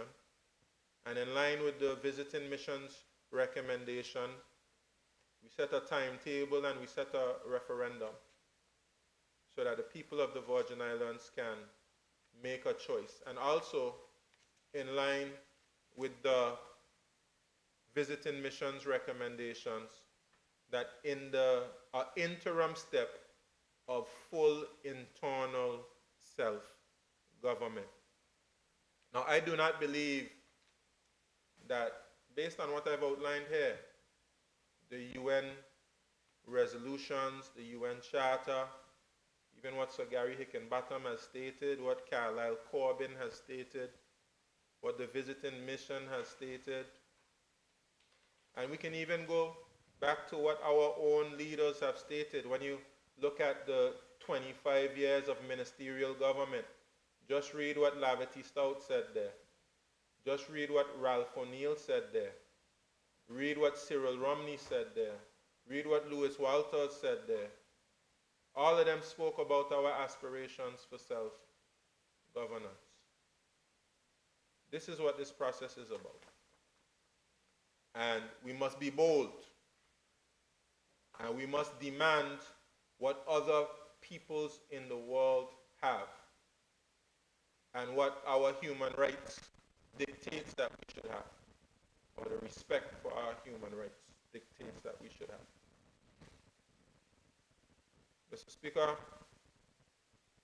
again, let me say to the public, this debate most likely will go on beyond today, and I will come back in my wrap-up and on any particular issue which my colleagues may not have been able to cover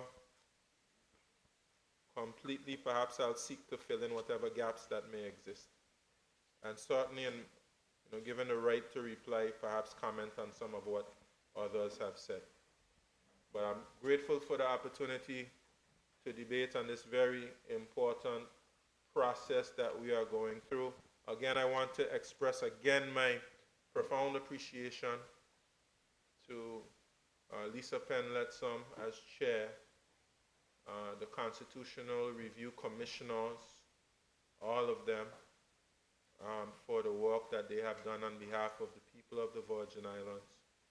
I'm looking forward to working with them as we complete this process of debate, and then we move to next steps, including putting together a negotiating team and engaging with the United Kingdom with a view to have an amended constitution ahead of the elections in 2027.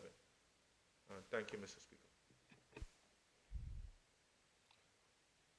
Members, this House now stands in recess and we return after lunch at 3 p.m.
This House now resumes its sitting.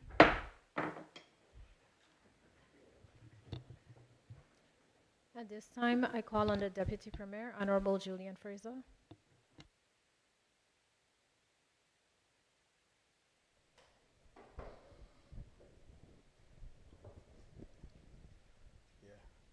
Thank you, Madam Speaker. Am I good?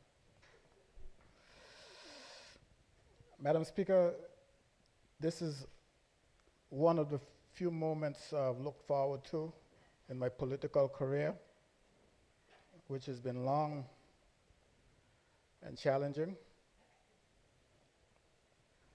This is what I would call maybe a second bite at the cherry. 20 years ago, something like 18 plus years to be exact, in this very house, sitting somewhere over on that side, I was fortunate enough to come before this house and have the opportunity to debate a Constitutional Review Commission's report. Ordinarily, you would hope that events like this will take place every 10 years under ideal conditions. So we should have been back here 2017 doing what we're doing here today. It didn't happen then, and even this time around it seems as if it wasn't going to happen. It was going to be some form of an eternity before we got back. But Madam Speaker, before I begin, considering the nature of this particular report and where we want to take it,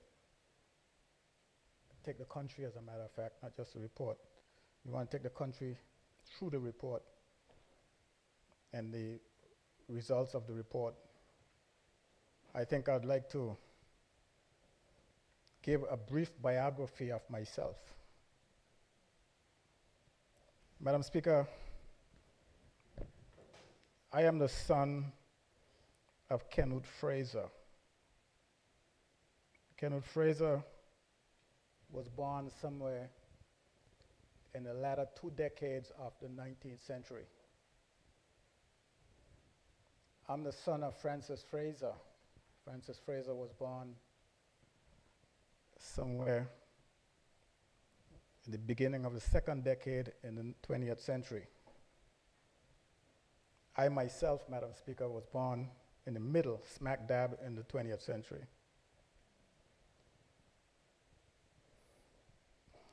I got my education here in Tortola, both primary and secondary.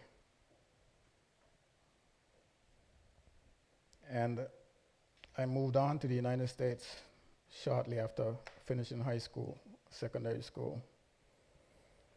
And I acquired 2 bachelor's degrees.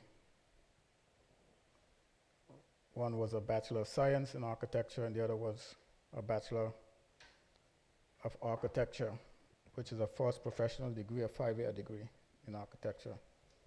I went on, Madam Speaker, to become a registered architect in the state of New York, and subsequently registered in the United States Virgin Islands.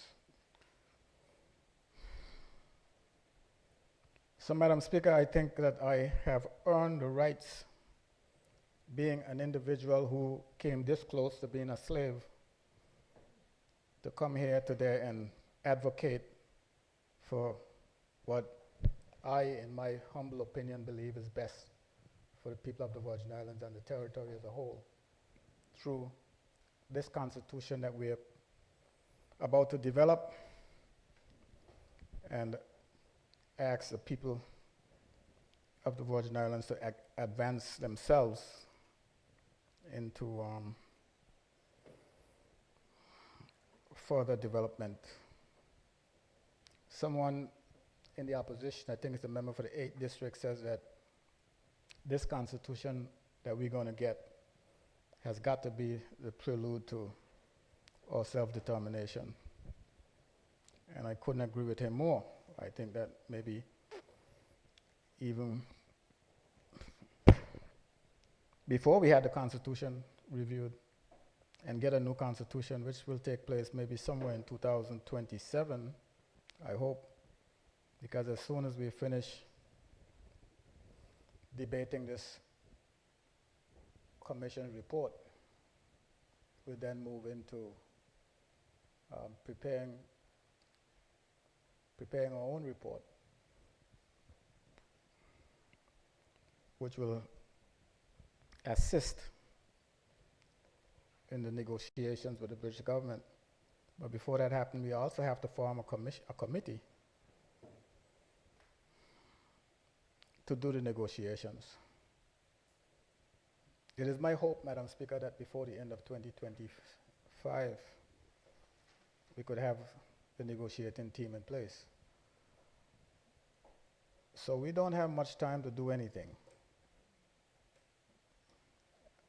We started this process hoping that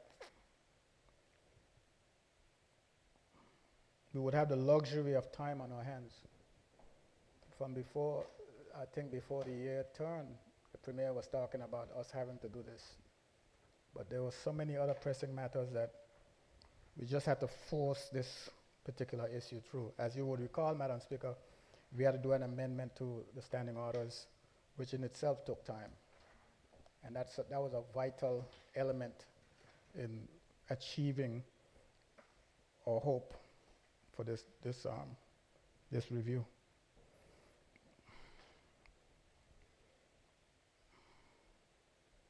Madam Speaker, the Commission, Ms. Penn-Lisa was here a little earlier, the chairman of the Commission. I must say something about the Commission. Under challenging circumstances, Madam Speaker, they were able to perform. I can't say that they were able to perform in the way that they would have under normal circumstances, but the circumstances were challenging. Challenging in the sense that the Commission was formed, and after its formation, you know that the governor came along and added more people to the Commission. I think one member resigned from the Commission while they added more members. The terms of reference were expanded. They weren't all terms of reference, there were Hickenbottom's terms of reference that were added. So naturally, they were alien to all of us. Well, when I say all of us, they were alien to the community, and naturally alien to the Commission as well, because they had already given their marching orders, and I'm sure that they had prepared themselves for that. And up came a new set of marching orders, and it must have been a tremendous disadvantage for them.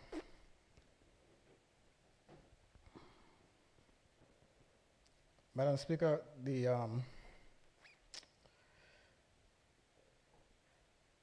Premier cited some areas that he wished to see addressed, and I don't think that any of us in this House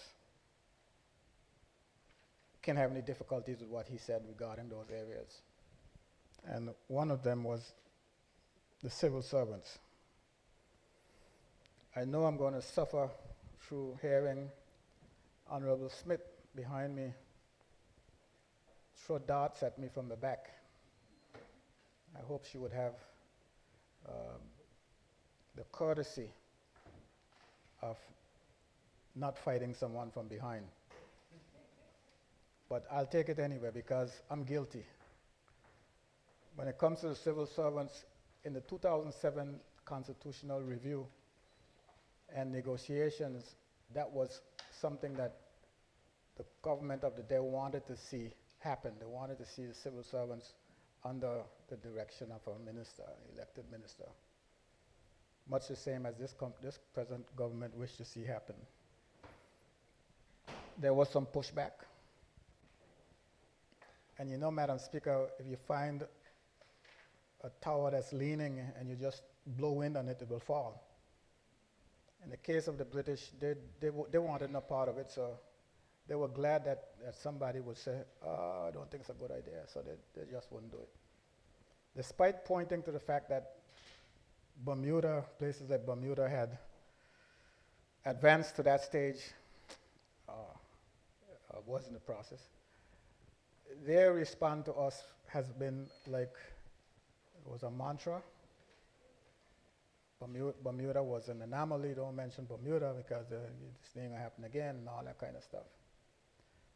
But I don't think that that's language we can take 20 years later. I mean, I don't think that given our maturity, we can't take that language anymore. It's something that whose time has come, and we need to move the ball. Now, Madam Speaker, people talk about devolution and devolving power. The power of devolution is there already, Madam Speaker. I think the governor devolves power to who he wants to devolve it to. For instance, when it comes to the Police Service Commission and powers for the police, he has done some devolution there. And devolving the public service to a minister is something within the remit of the governor. But I think that we need to move beyond that devolution and have it constitutionally enshrined. And I think that the premiers wish to see it happen. And I doubt very much you'll find a single member of this House who feels different. Security in the police, Madam Speaker. I don't think that the people of the Virgin Islands understand that the elected government has absolutely nothing to do with the police and your security, except in the case of road traffic. You would tell the Minister for Communication and Works he needs to put a stop sign by the intersection of DeCastro Street and Fleming Street or something like that, and if you want to call that some form of security, so be it. I'll put down a speed bump. But that's it. But yet when the crime escalates, you feel comfortable blaming the government. Crime is high. We can't even tell the police to go in a certain area at a certain time because certain things happen there. We can't tell them. You know, one of the things, Madam Speaker, that I marvel is in the United States, the police controls the road. Rest assured, no matter where you are on the road, you would see a police officer pass, patrol officer pass. If you commit a road accident, road traffic violation, you would see a police officer. But such is not the case here in the Virgin Islands. I can drive from Seacoast Bay to Rotown and back and do it again and again. And you're not going to see any police officers passing you, coming in your direction, following you, or anything. I personally, Madam Speaker, encourage the police officers to make recommendations to the Minister of Finance for patrol vehicles. And 9 times out of 10, Madam Speaker, if not 10 out of 10, that request will be acknowledged. I have a former Minister of Finance here, and he knows what the rules were. When the police is in need of something, he didn't hesitate. He made it available to them. So there are some things that you can't expect to have a sympathetic ear for. And when it comes to the security of our people, I don't think that you're going to get one. Madam Speaker, these things will be found, I'll address further inside the Constitution, especially this one coming up here, but who cabinet should be chaired by the Premier. I mean, that's a big one. That's huge. I would only say right now is that the Premier advocate for it, and I agree with him, but I will talk about that a little later, Madam Speaker.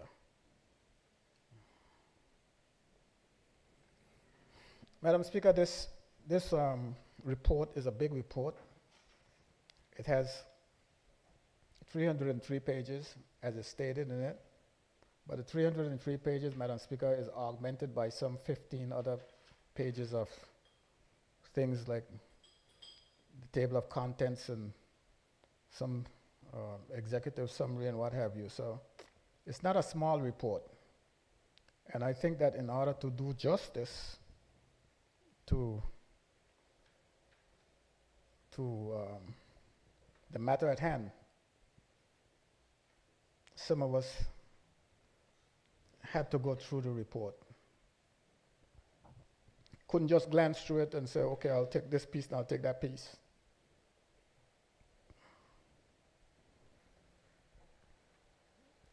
And expect that we would have covered adequately what's in the report. Madam Speaker, the amendment that we have made to the standing orders has made it possible for us to create a report from this debate.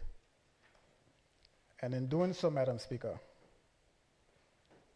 members ought to know that there is a recording secretary here with us. I don't know if that's the proper name to refer to it as, who will capture every word as we deliberate, in making sure that that report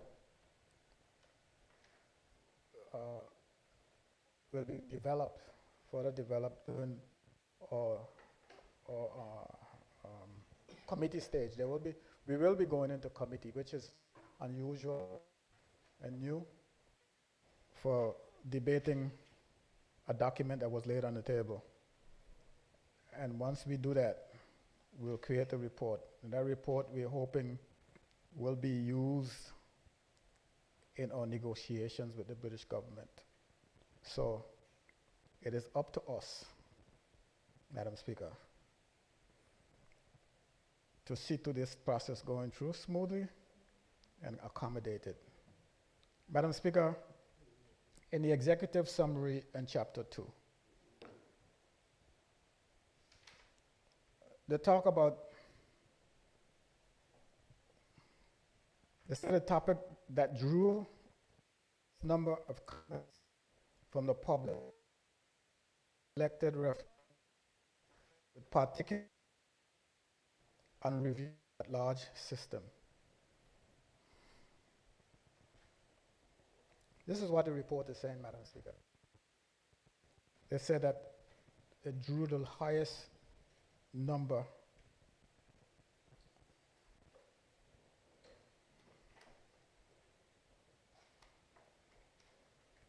of comments from the public, and that was a need to review the at-large system. Madam Speaker, and I want to say this also about the process. Madam Speaker, the process was flawed. It was a flawed process. This whole constitutional review, commissions, public consultation was a flawed process. Why was this flawed, Madam Speaker? I'll tell you why. Anyone who appeared in any of those meetings, or anyone who was ambitious enough to make a submission, whether in writing or verbally, was to be heard, and whatever the submission was to be taken seriously. And it had equal weight, no matter where you're from, no matter who you are, no matter your gender or whatever. Now, Madam Speaker, if a cruise ship came into Tortola, 9 o'clock in the morning, and decided they weren't leaving until 10 p.m., it means that the passengers have all rights to be in the community until 10 p.m. So the commission is having a meeting in Seacoast by the community center. And those passengers, some of the passengers from the ship decide to wander into that room, sit down, and voice their opinion, or just talk.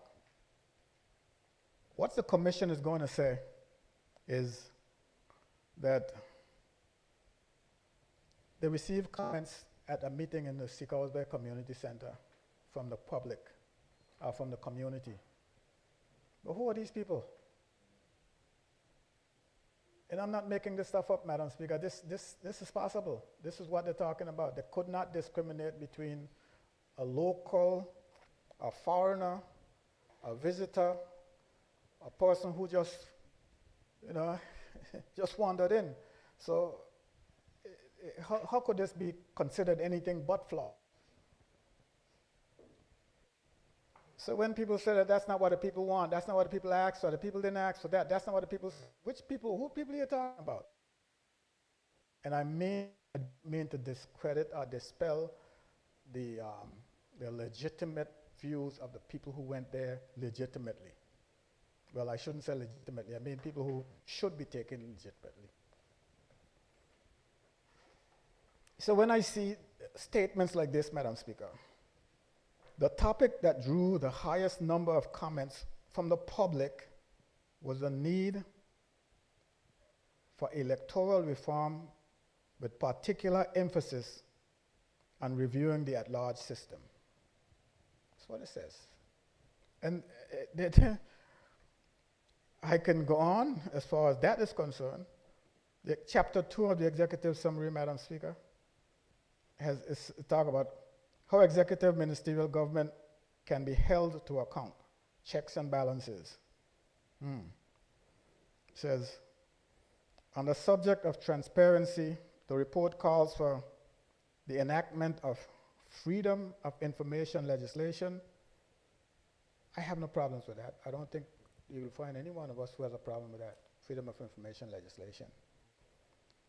It's also talk about, the report also calls for the Integrity in Public Life Act. Okay.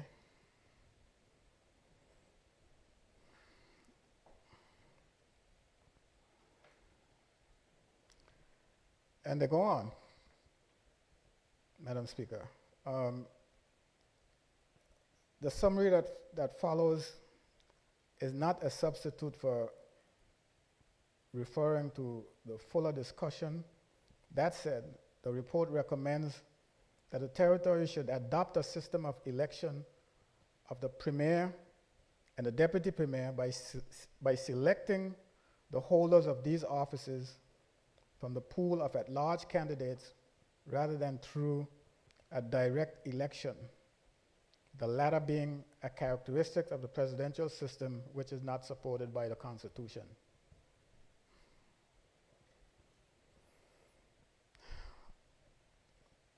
Madam Speaker, I don't wish to cast aspersions on the language when talking about things like this, having the premier and the deputy premier elected at large, and how this kind of, who came up with these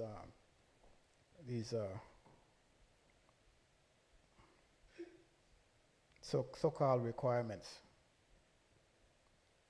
It says, Chapter 2, Executive Summary says, subject to such boundaries, review, the Commission recommends and increase in either the number of seats in the House of Assembly from 13 to at least 15, made up of 9 districts seats and 6 at-large seats, an increase of 2. Or the number of seats in the House of Assembly from 13 to 15, all at large.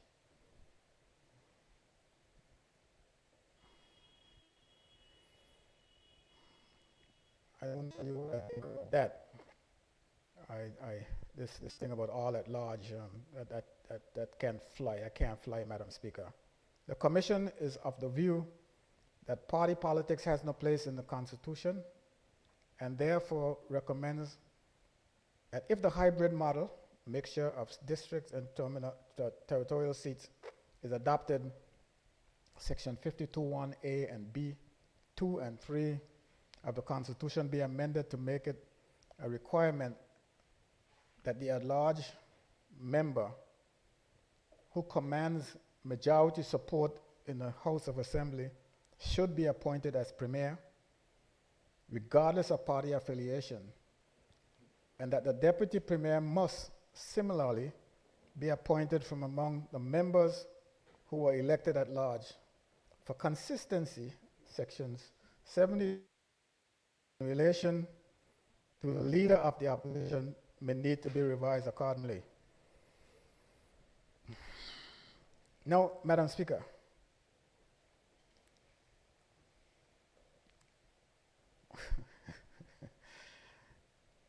let's look at what we have before us right now. In this war that we're talking about right now, had we come out of general election, my good friend in front of me, November Maida, would have been the premier. And I think you were the second highest. No? You were.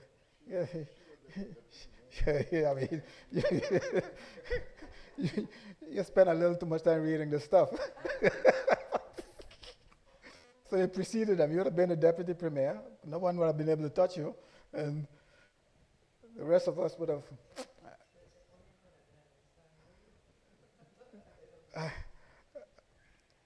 So I don't even think, Madam Speaker, that this line of logic, it would be interesting to know how much support this line of logic will get after we finish with this process, while we're going through this process. This line of logic. Somehow, somewhere, people don't understand that we came out of the at-large system eons ago. And we were hovering around another system that was close to it, where the number of districts were limited. And people advocated for the district system.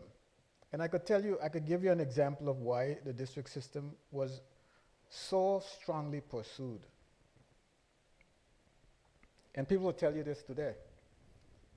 When we were going from primary school, you had to take an entrance exam. And very, very rarely would you see certain kids get into secondary school. Very rarely. I'm a victim of those circumstances. I swear up and down that when I took the exam, I passed, only to know that I wasn't successful. So I tried it again. They say I passed. And I can swear that I did better the first time than I did the second time, but I guess the first time wasn't my time. So, district system, and you would have the district representative making sure that when the Department of Education is making decisions and when they will mark the scores, you let the cabinet see the scores. Let's see what the scores are. You can't just say, you got 15 passes and these are the 15. Well, how come this guy got a higher grade than that one, but this one passed and the other one didn't pass? So you had no advocacy. So those things have changed. And I don't see how we are possibly going back to those days without a fight at least. And I could tell you, the advocacy system is in here right now. We'll have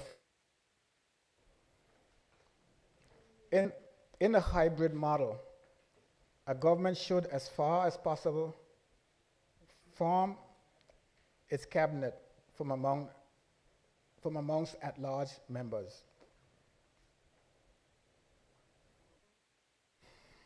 This is a feature that the members of the public called for and with which the Commission agrees. Although it is not being advocated that it be a mandatory requirement, as some flexibility will be needed given the small size of the House of Assembly. Again, all the members of the cabinet must come from the at-large.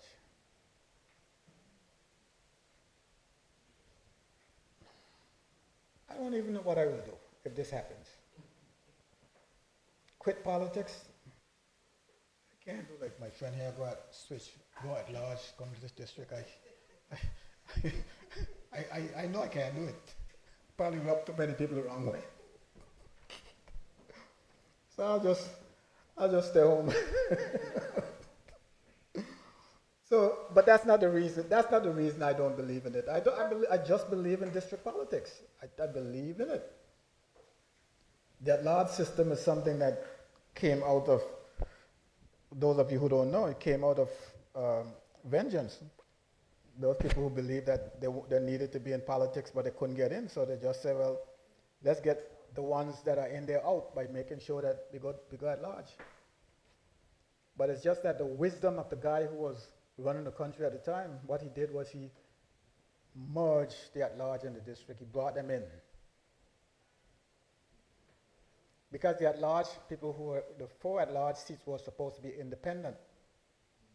They were not supposed to be a part of any party. But they didn't say that. It was just their thoughts, and they thought it was just going to work natural. But they didn't say it. It wasn't in writing.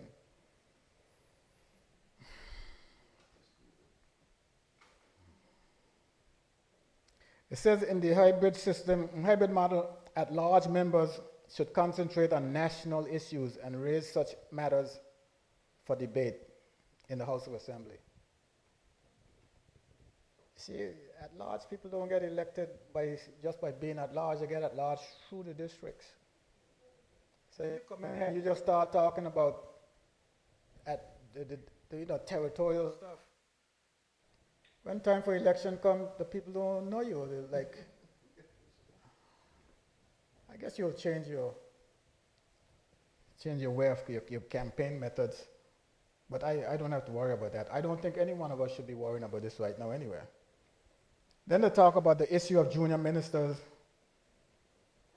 They said the issue of junior ministers posed a challenge for the commission. If possible, if properly executed, the office of a junior minister is a good thing. The challenge in small legislature is that the appointment of junior ministers reduces, and in some cases, completely removes the presence of a government backbench to act as a check and balance on the government. I don't know. In large parliaments like the UK, you got 630 members. Some of those guys don't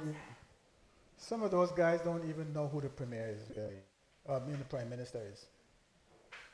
They're so out in left field. Some of them had never gone to the House of Parliament to sit, because if you see in the House of Parliament, it probably could hold maybe 150 people, Madam Speaker, 200 people. And it's like 630 of them. Suppose all of them show up one day. Where would they sit? So they don't go to the house. They don't go to house meetings.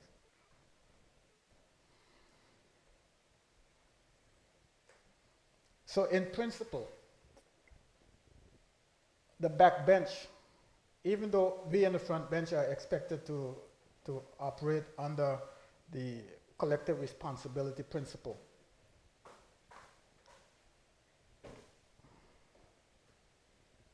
we don't expect the backbench to be out of line with that either. I mean, governments have caucus. And what do you think happens in caucus? The premier would tell his members what his plans are. He doesn't have to tell them that's a cabinet decision, he just tells them what the plans are. And they're expected to walk lockstep. And I mean, it's just parliamentary democracy. So the whole notion that junior ministers reduces the possibility or potential for dissent of a variation of ideas and in the decision-making process. It just doesn't work that way.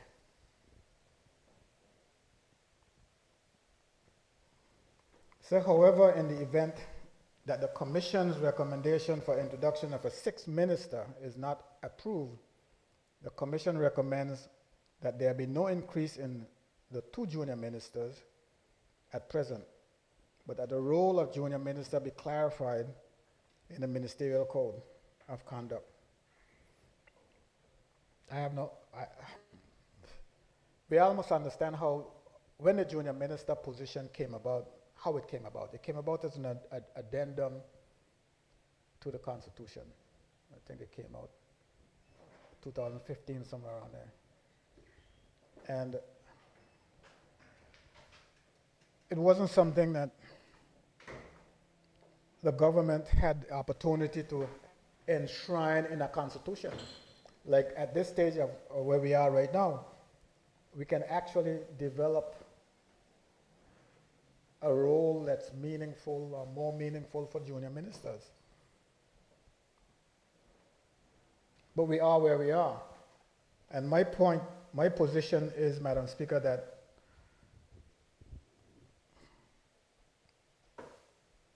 like adding sections to the Constitution, they need to be properly crafted. Like when the Premier spoke about having the public service under elected government, that section needs to be properly crafted. You can't just say it's going to be wanted and then it gets dropped into the Constitution as a section with 4 lines. We need to have it properly crafted. Junior ministers now got an opportunity to find themselves in the Constitution. We need to have the role properly defined. And there's no reason it can't be done, Madam Speaker.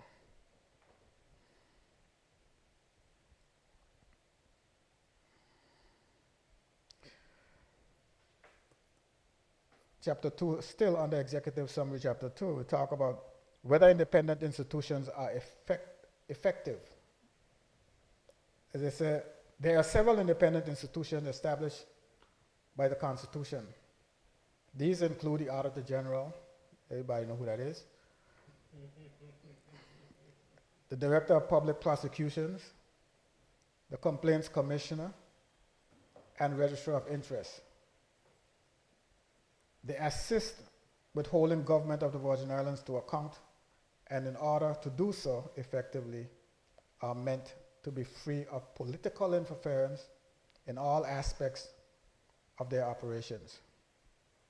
Yet the reality of existing within the rigid confines of the government structure means that in practice, many of these are subject to government's central budgeting and human resources procedures. This compromises their independence and also causes delay. The primary recommendation under the terms of reference is therefore for a constitutional amendment stipulating that independent institutions in the Constitution shall enjoy administrative and financial independence. Now let's see how true this is. I think that one of the guiding principles of any government that I've been around is that interference is a no-no. I sat in cabinet where I saw one of these independent institutions asking for additional funds. And the word was, funds have already made available to them, they have access to funds, and therefore the cabinet has no need to get involved, and therefore our hands are off. And that's the government's MO. I don't think that the Complaints Commissioner, the Director of Public Prosecutions, or the Registrar of Interest has any hands tied based on the cabinet. And we need to get something that I see cropping up in this report. We need to get it out of our heads. And this thing is prevalent in the public service, where they look at ministers as politicians. Just a few days ago, I made a reference.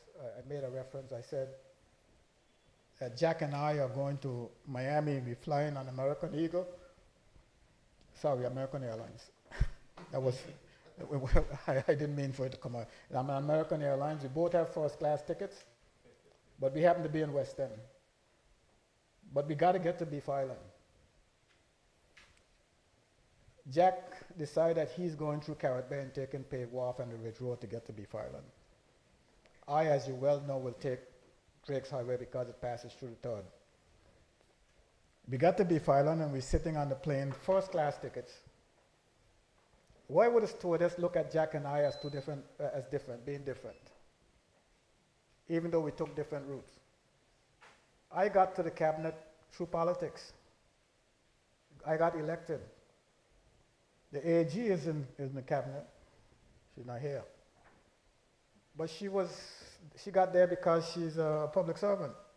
But you're going to look at me as a politician, but you're going to look at her as different.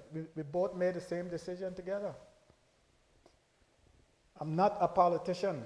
I got to emphasize that. I'm an executive. So stop looking at us as interfering politically. And it's in the report, you're going to see it again when it talks about a permanent secretary complaining about political interference. Political overreach. There you go. In order to buttress the above, the DPP, the Auditor General, the Complaints Commissioner, and the Registrar of Interest should also benefit from the appointment to public office.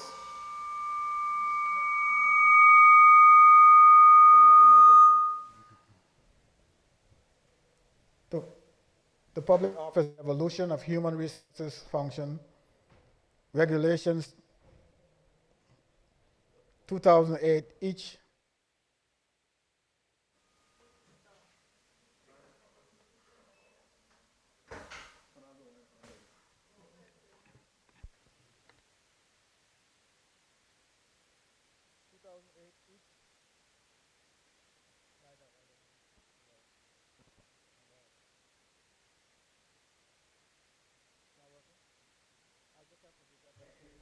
All right, members, let's just take a break while we sort this out. House is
This House now resumes its sitting. Deputy Premier, you may continue.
One moment, Honorable. One moment.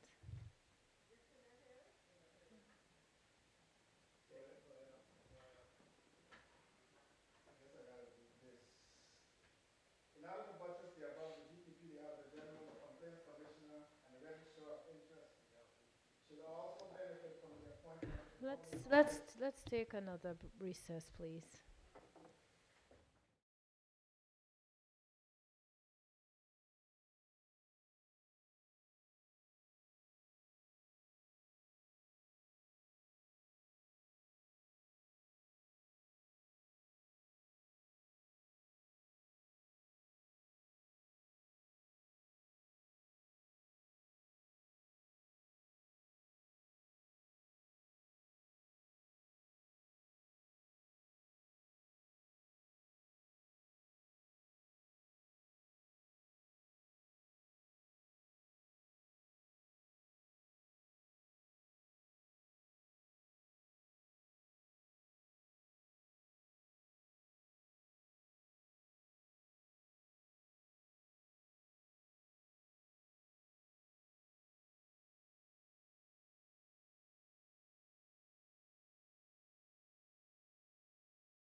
This house now resumes a sitting. Deputy Premier, you may proceed.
We're gonna have to break again.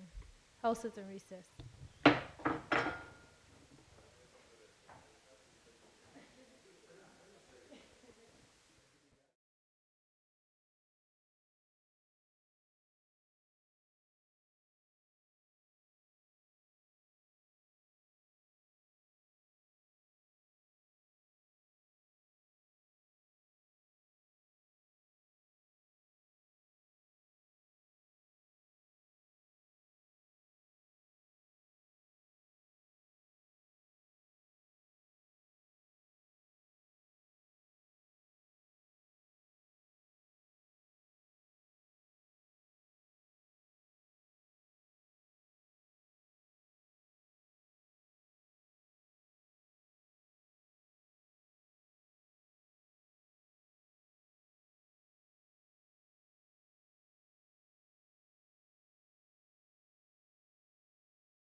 I hear that again.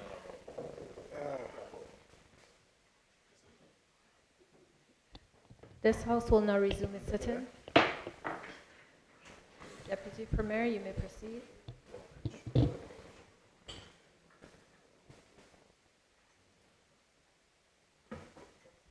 Thank you, Madam Speaker. Madam Speaker, we'll start at a point in which I was at this. It says that the primary recommendation under the terms of reference is therefore for constitutional amendment stipulating that independent institutions in the Constitution shall enjoy administrative and financial independence. In order to buttress the above, the DPP, the Auditor General, the Complaints Commissioner, and the Registrar of Interest should also benefit from the appointment to public office, Devolution of Human Resources Function, Regulations 2008, each as an authorized officer to whom the governor may delegate some of the governor's powers to make appointments to public office and to remove and to exercise disciplinary control over persons holding or acting in such offices. Madam Speaker, I can't say that I know enough to say that I agree with that position being taken, because it's awesome. And from where I sit, Madam Speaker, I can't say that I agree that these positions are hamstrung. I know that there are times when the financial secretary might be exercising some control over the spending or asking for information that some people might think that is intrusive. But someone told me that bureaucracy is a necessary tool. It creates a sense of checks and balances. And this is something that the negotiation team could talk about some more. But as it is right now on the surface, Madam Speaker, I don't know if I can agree with the devolution of governor's power to these authorities. The establishment of a Human Rights Commission, one of the constitutional advances secured in 2007, remains unimplemented.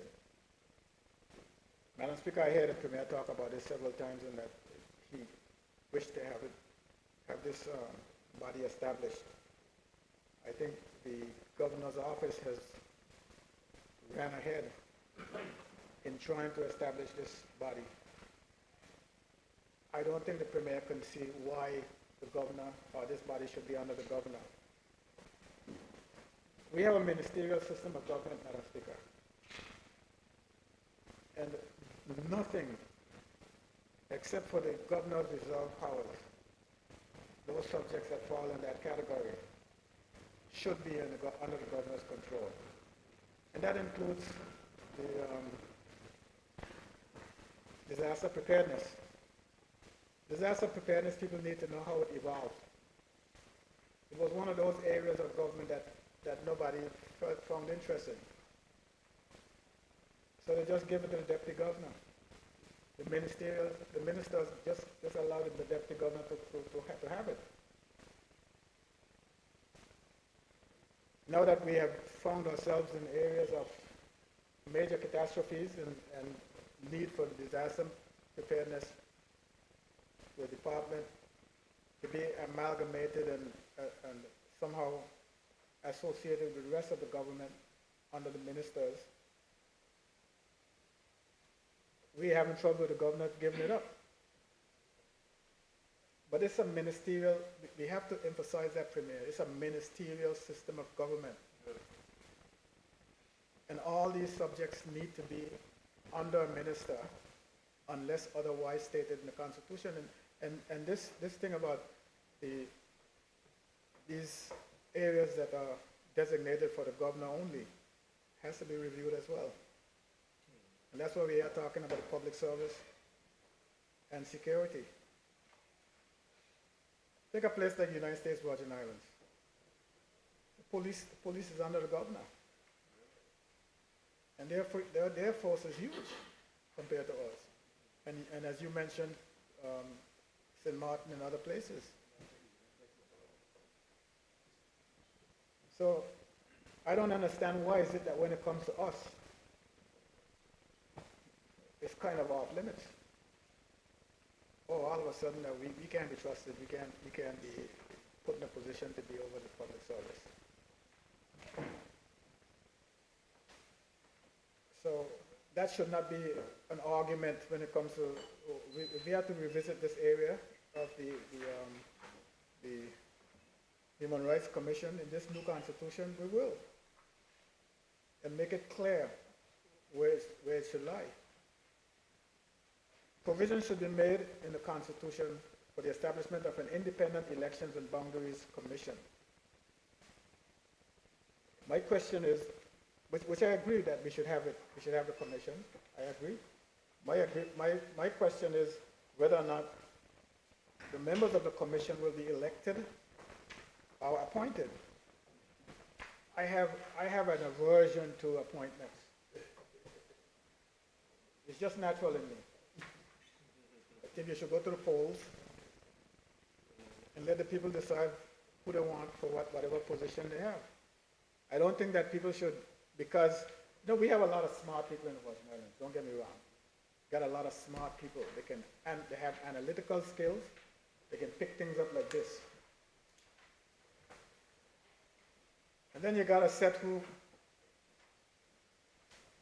If you put them to run for dark catcher, they're going to win.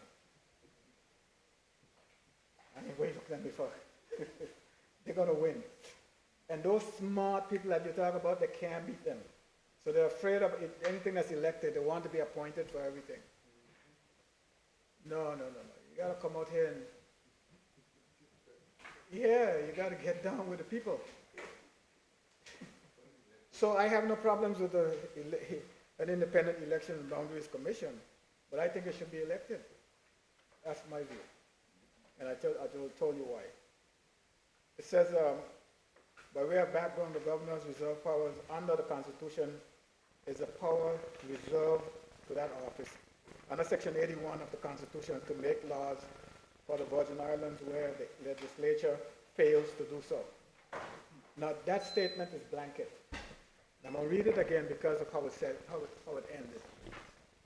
It said, by way of background, the governor's reserved power under the Constitution is a power reserved to that office under Section 81 of the Constitution to make laws for the Virgin Islands where the legislature fails to do so. It's not as simple and straightforward. The governor could make laws for the Virgin Islands only in the cases where it involves international institutions or international business. Other than that, the regular laws that we have here in the Virgin Islands, the governor can't make those. We just had an instance where we were working on some legislation and we had an issue here in the House.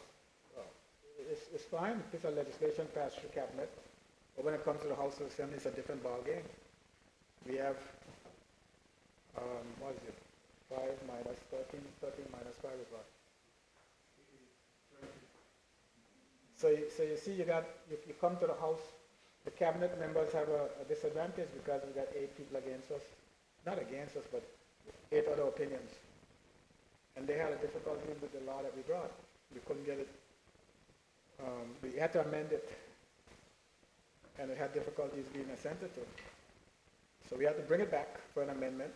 And between time, we were pressed for time. There was a time limit to get something done with the financial services. And we were fearful that the governor might use his heavy hand, and make his own law. But we brought it back to the House and fixed it. Like one governor the other day, a few years ago, went into the consolidated fund and took out money. That's a power that the governor has. And those are the kind of things, those are the kind of advancements in there that we must insist and having work done on it, even if we fail. That the governor can go into the consolidated fund and sign you can sign a warrant and do all kinds of things. Or even ask you to sign the warrant to get some vote after you don't take the money.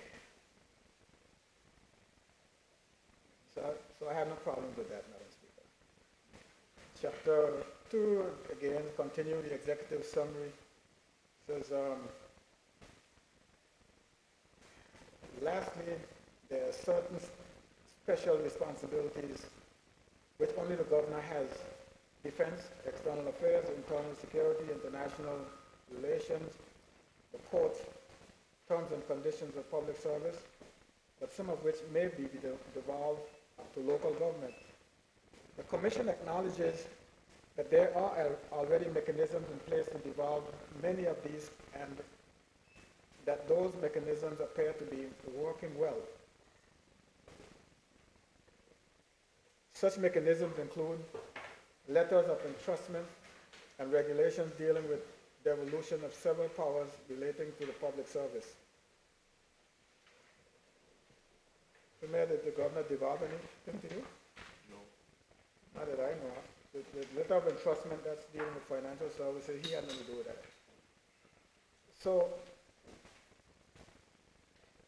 this particular statement that says the Commission acknowledges that there are already mechanisms in place to devolve many of these, and that those mechanisms appear to be working well.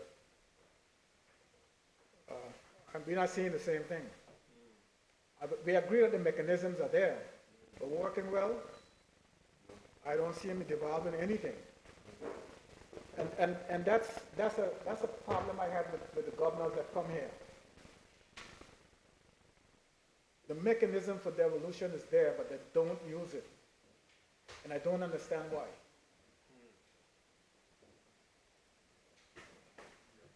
It's there for a reason. If we're supposed to be advancing, if they're supposed to be helping us to advance towards self-determination, those are steps, crucial steps towards self-determination. Devolution. It's not working. It's not happening. Regime for election expenses. Not going to spend time on that. Whenever this term of reference came up during public consultation, there was no disagreement nor lengthy discussion around it. The Commission is of the view that the Virgin Islands has reached a point in its political maturity where the time has come for the establishment of a regime in relation to election expenses. This would make the territory compliant with international standards as well. However, the regime should be legislated for outside of the Constitution. My question is, does this mean it should be established through legislation and that it should not be a part of the Constitution? I don't have strong feelings regarding legislative and expense for election expenses. I don't have strong feelings towards it.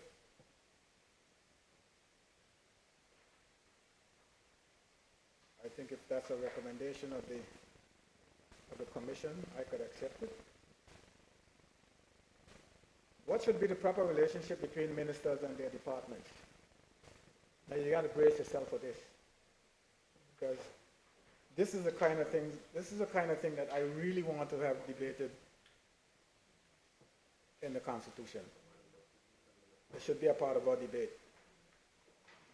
The terms of reference attach a number of helpful comments from the top managers of the public service and the Commission is debated through the many of them who replied. Some of their contributions are acknowledged most specifically later on the report.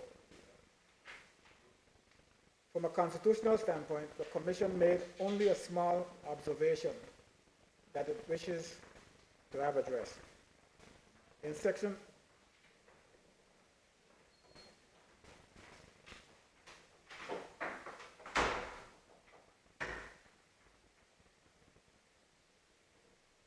We'll just have to take another recess. House is in recess.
This House now resumes a sitting.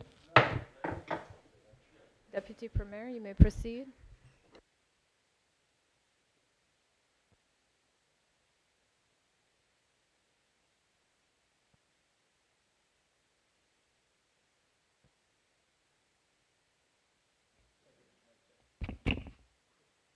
Madam Speaker, I was told that I should back up a little.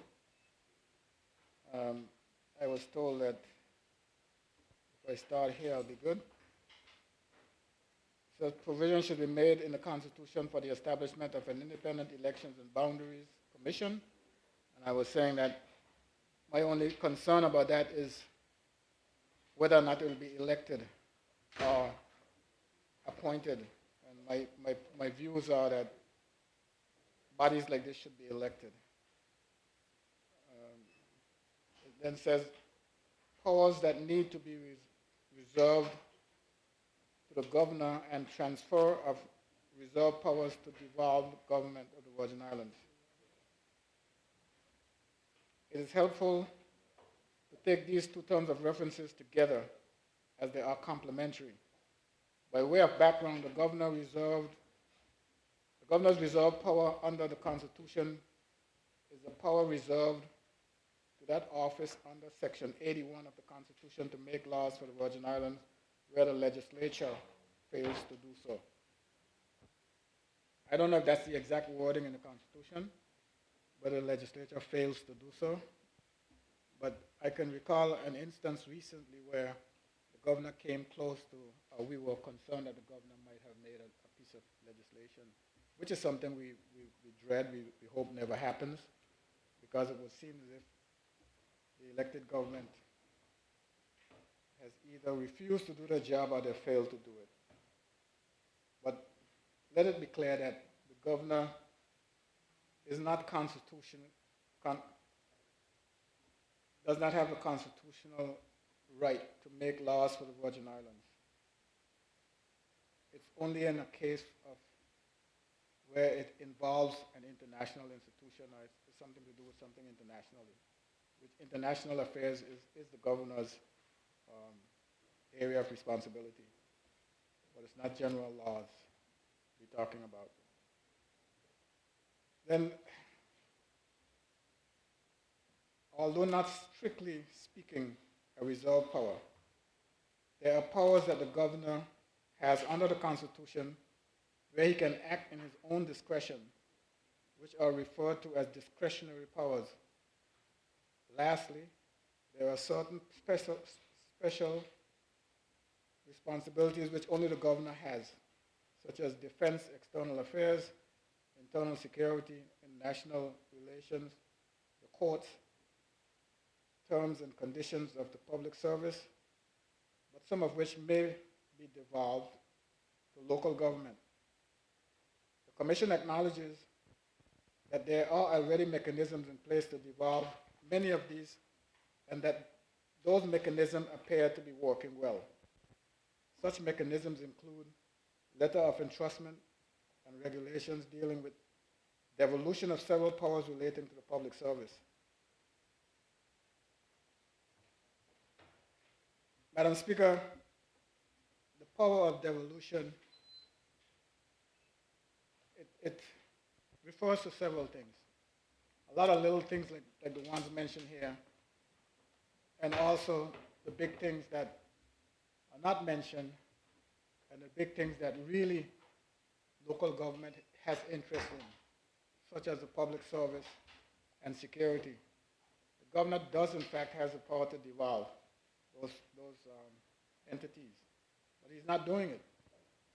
And when we did the Constitution, and subsequent to the Constitution, we talk about all kind of papers, white paper, green paper, and they're all supposed to mean advancing the territory towards self-determination. And key among those things, Madam Speaker, key among the facets for self-determination, preparing yourself for self-determination has a lot to do with devolution. And the governor isn't doing it. So one of the jobs of this negotiating team will be to emphasize the need for some of these powers to be devolved constitutionally, in the Constitution, not wait for the governor to do it, but have it done.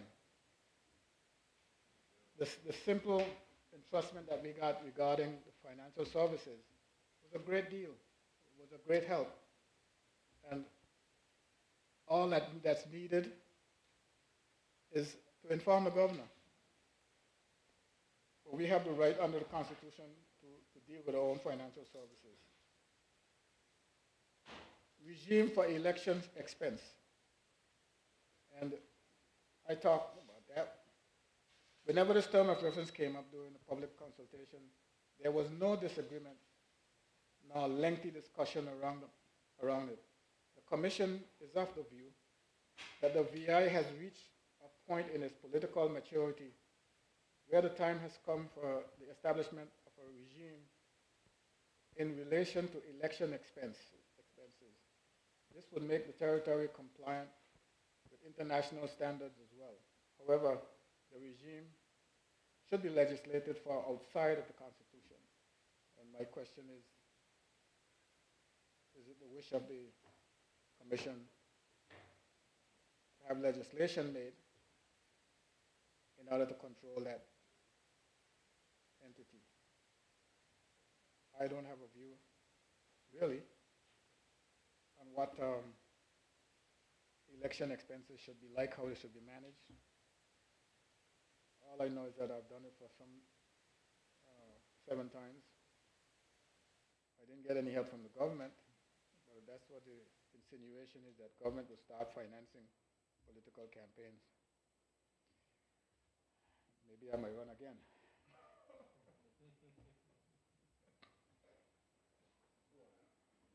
I don't have to worry about begging people for money.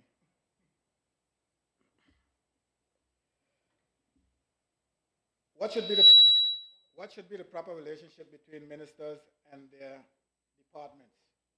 Now, this is one that I think if I don't have an interest in this, no one else does.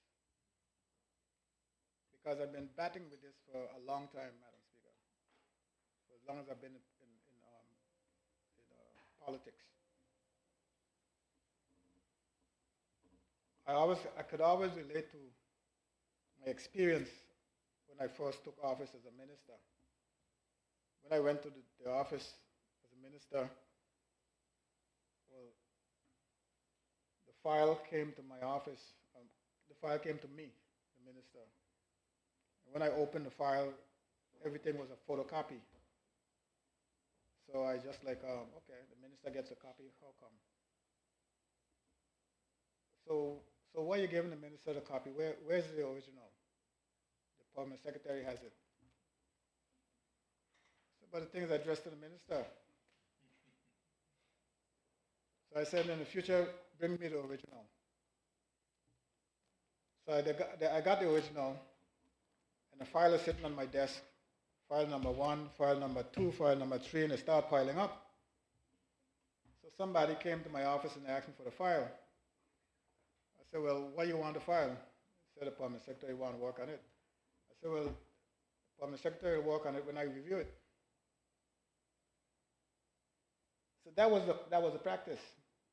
You're the minister in the office, and you think you're the minister because the file is sitting on your desk, but the work is busy going on, decisions are busy being made, and you don't even know. So that's when this whole thing about private secretaries came about, Madam Speaker. I have the information on that. When I went to the office first, and before I came to work, I sent a message to my permanent secretary and said, asked for the credentials of the minister's secretary and the permanent secretary's secretary. When I got the results, the information, my assistant was a high school graduate, and the permanent secretary's assistant was a college graduate. I said, wait a second, there's something ain't right. So we started this process of rehabbing. That's why ministers have permanent secretaries today. I mean, private secretaries today, because we had a long retreat, a weekend retreat out at Byers Creek, with the governor, over there, yes, with the governor and the permanent secretaries and the good deputy governor, going through the relationship between ministers and permanent secretaries and come to an understanding as to how it should work. And then it was cemented in this Constitution of 2007. It's in there, the relationship, already. So, going back to that now, if I look at this, what is it saying? This term of reference attached a number of helpful comments from the top managers of the public service, and the commission is indebted to the many of them who replied. Some of their contributions are acknowledged, more specifically later on in the report. From a constitutional standpoint, the Commission made only a small observation that it wishes to have addressed. In Section 56(5) of the Constitution, where reference is made to a minister being assigned responsibility for the administration of a department, the section states that the minister shall exercise direction and control over all departments. Other Commonwealth constitutions that have similar language all refer instead to general direction and control. The Commission is of the view the small amendment should be made for the sake of consistency, particularly as the jurisdiction may be able to benefit from judicial dicta or ruling on the standard version of the phrase. I think we work hard. Those of you who was in that room, Lana, you were there, and Attorney General, we work hard for this language. And I don't think we're going to roll it back to put that word general in there. It is what it is. Ministers exercise direction and control. I don't know why there's a problem. I don't see it being a problem.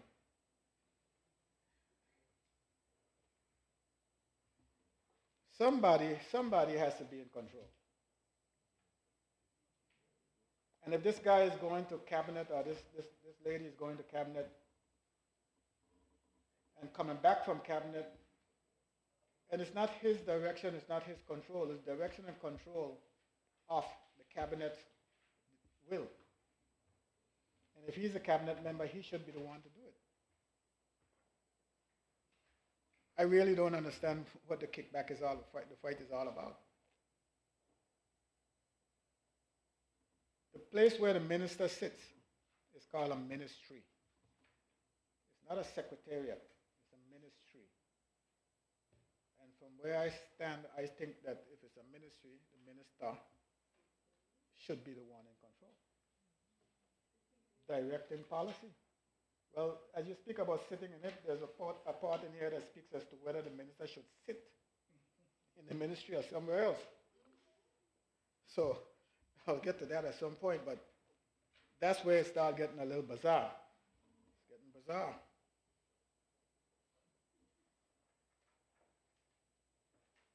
I don't know. I don't know if the minister has got a 4-year, if he's lucky, stint.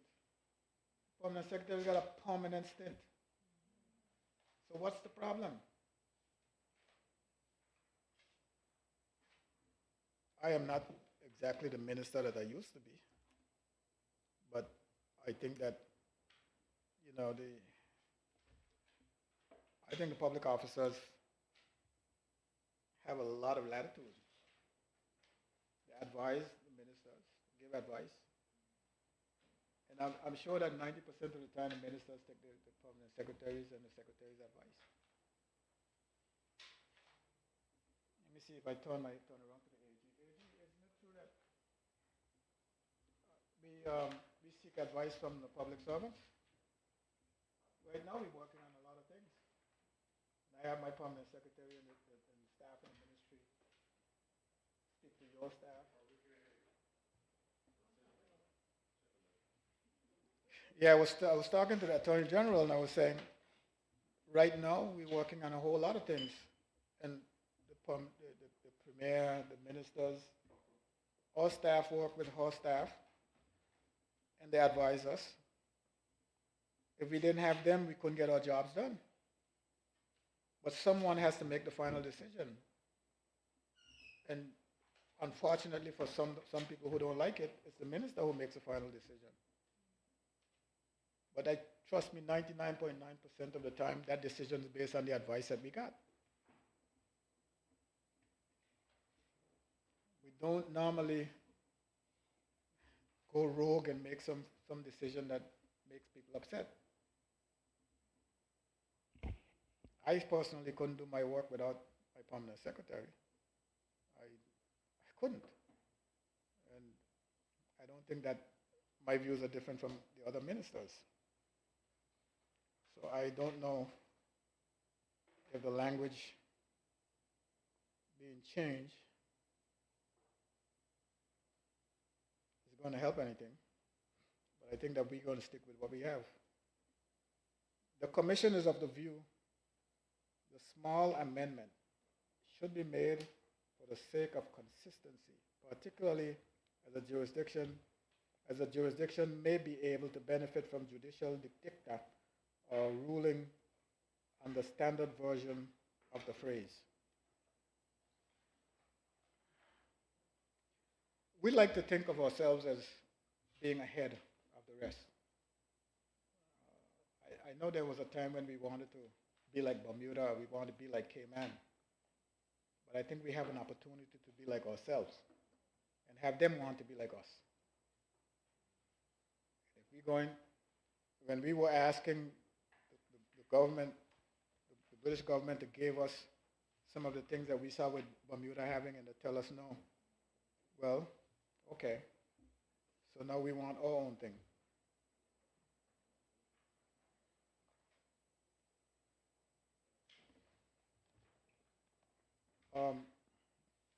Scholars and public administrators alike have and continue to wrestle with identifying a solution. The Commission considers that in the meantime, the following would make a difference.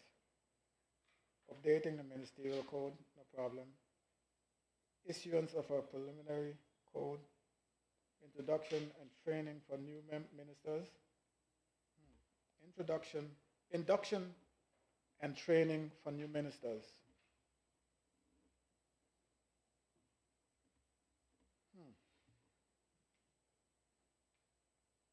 I'm not sure what that means, training for new ministers. Are we suggesting that somewhere out there's a manual that a minister should follow? Is that a suggestion when you talk about training for new ministers? Mandatory training for new permanent secretaries and deputy permanent secretaries, including financial secretaries and deputy financial secretaries. Amendment to the Public Service Management Code to include a redress procedure where a permanent secretary raises concern about political interference by a minister. Now I got that highlighted. I really want to talk about that. Amendment to the Public Service Management Code to include a redress procedure where a permanent secretary raises concern about political interference by a minister.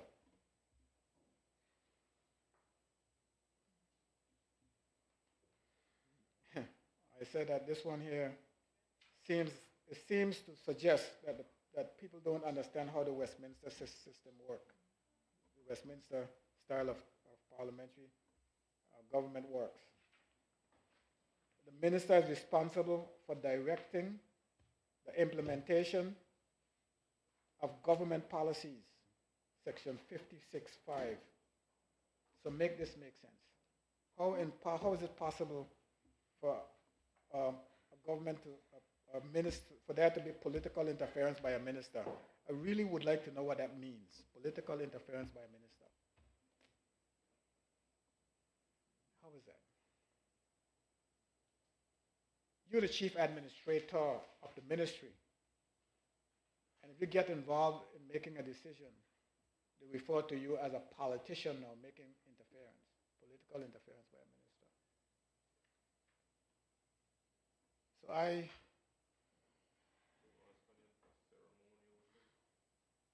yeah, it's like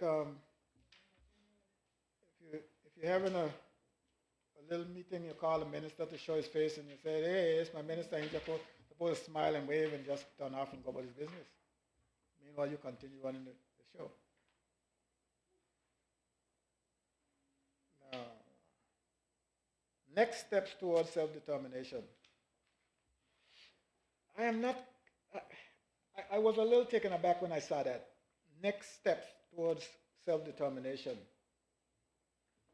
And I don't remember, somebody correct me if I'm wrong, that this was exactly a term of reference. That the commission was to deal in any way, shape, or form with the subject of self-determination. And if there were, it would have been a little dangerous to the process of self-determination. Because no one spoke about it, no one knew our views on self-determination officially, so to speak. And I think that if anyone's going to talk about self-determination, it has to be the government of the day. Now, private citizens can talk about it if they wish, but they can't speak to the position of the government when it comes to self-determination. Only the government could speak to that position. It says, it is very important to introduce this term of reference by noting that there was general confusion on the topic when members of the public were engaged. Naturally, the public gets engaged in a topic such as self-determination unaware of so many aspects that are involved. The leader of the opposition says it a lot, that we have to bring the people along. And I have no compunction, I have no fears, I have no reservation towards this process of education. Because there are things, as the Premier said earlier, that people are talking about that, you know, they have genuine concerns. And there are people who are putting it feeding them with wrong information. He mentioned a series of things that people are asking the question about. One of the things we didn't mention was an army. People talk about an army. We don't have an army. Like all of a sudden we go into war. Or somebody's going to come here to take what we got. You know, we haven't had a war since I don't know when. Like I said, my dad was born at the end of the 19th century. He didn't tell me they had any wars in his day, so, you know, he was a lot of years ago. The only war we had was with those people who were making us slaves. The concept of self-determination was often used interchangeably with independence. Therefore, public meetings were used to educate persons fully and fairly. So too, it is with the report. The report goes into some detail to provide a balanced overview of what self-determination means, as well as to provide a timeline of significant related international developments. This informative approach is also in response to requests from several members of the public, both in verbal and written comments, for more education on this topic. The need for much more education was the most repeated comment under this term of reference. The need for greater fiscal responsibility and greater accountability were also noted as a necessary step towards greater self-determination. All good governance institutions should enjoy true independence. those institutions yet to be set up, such as the Integrity Commission, the Contractor General, and Human Rights Commission, should be made operational without further delay. And I have no problems. Everyone talks about institutional building. Yes. Everyone talk about that. And if the question comes up, which it does, the Commission acknowledges the greater self-determination, that greater self-determination must be accompanied by continued reduction in the power of the governor. If we really believe that, it must be accompanied by greater reduction in the power of the governor, then let's be specific in talking about what kind of powers that he needs to be relieved with. And make it a part of the Constitution. He needs to give up the public service.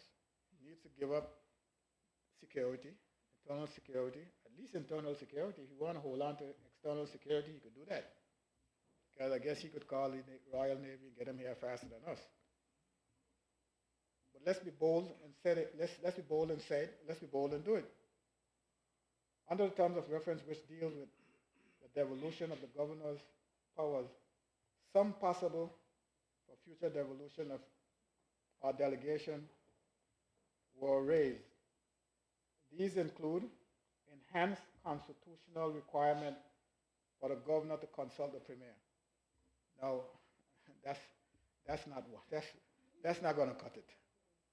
Governor to consult the premier? No, we want the thing that he's going to consult the premier about to be given to the premier, so he don't have to consult him. So this consultation thing ain't going to work. You come to tell the premier about an issue? No. Give the premier the issue. That's devolution. Consultation is not devolution. Planning is also needed, and this includes a population study. I'm not getting into that. The discussion on this terms of reference can be closed out how it began. The need for unbiased and full education. There appears to be some confusion among some sections of the public that a referendum on the subject is not necessary. It is true that it does not have to be a referendum, but international principles on this topic mandates that there must be a means of assessing the wishes of the public. Now, those people who are saying that there should not be a referendum, it has to be two classes of people. One whose mind is made up that we don't want self-determination. And the other one is those whose minds are made up that we must have self-determination. It's only those two classes of people will be saying that we don't need a referendum. But the Premier agrees that we will have a referendum. I'm of the view that we should have a referendum. I don't think we should do anything of this nature without having a referendum. And we have to be mindful. And the sooner the better. Why? Because there are people out there, remember I talked about those people who came off the ship, who has no ties to the Virgin Islands whatsoever. They couldn't care less about how we live or how we die. But they were able to, they were able, if they wished, to attend these meetings and give their views and opinions. They were able to submit if they wish, and no one could stop them. And their views and opinions had to be weighed with the same scale as mine or yours.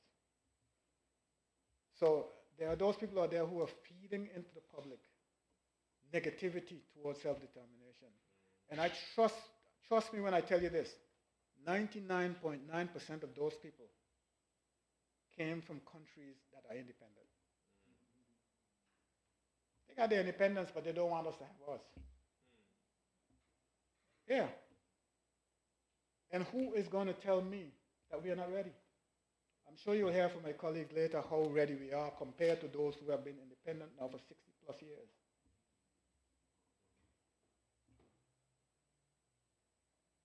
They're even more ready than Freddie. That's how ready we are.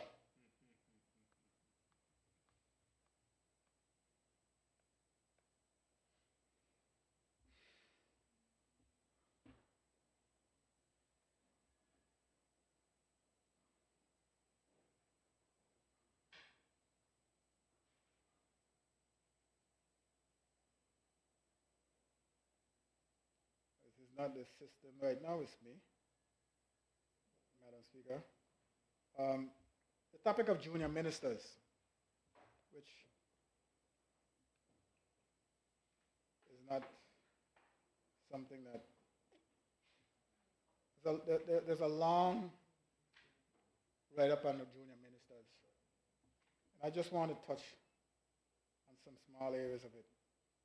The Commission is of the opinion that there is a strong case for abolishing the office of junior minister altogether, or reducing the number of junior ministers, given that there is widespread concern that the current structure of government and, in particular, the size of the cabinet and the principle of cabinet collective responsibility has resulted in a lack of clear separation between the executive and legislative arms of government and a weakening of the position of the latter. It goes on to say, if the Virgin Islands were to acquire the sixth minister, which is being recommended by the Commission, there is reduced need for junior ministers, whose constitutional role is to assist ministers in the performance of ministerial functions. Now,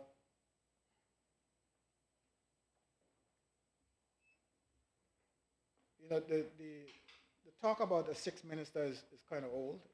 Like I said, it was in 2007. The 2007 Constitution makes provisions for that to happen. Any government who thought it was something that was necessary had the privilege to do it.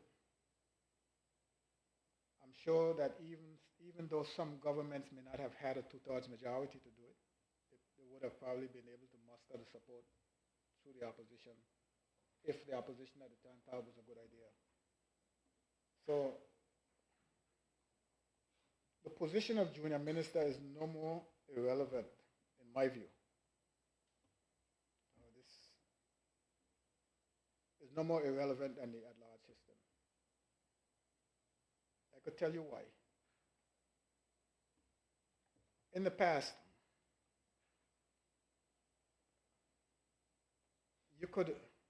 it depends on which party was in power. If you had a VIP party in power, the executive came exclusively from the districts. And when the NDP goes into power, they would mix elections from both sides. Yes, mostly. Well, yeah, at one time they had more at large and they had districts. There was a bias in both cases, from both parties. But if you are at large and you're not a minister, you could call it, I don't know what you call it. You got an easy life or you got a miserable life? Which one? Because it's like,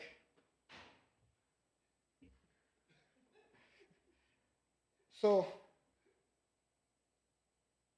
that said, I think the problem that people are having with junior ministers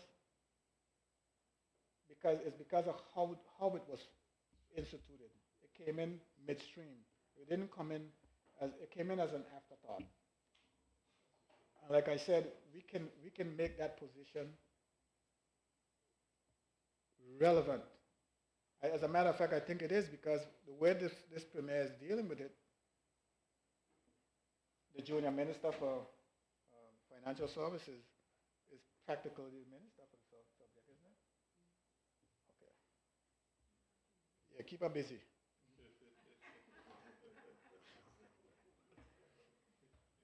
No, and she's doing a phenomenal job at it, I think. I mean, as long as she likes it. So it depends.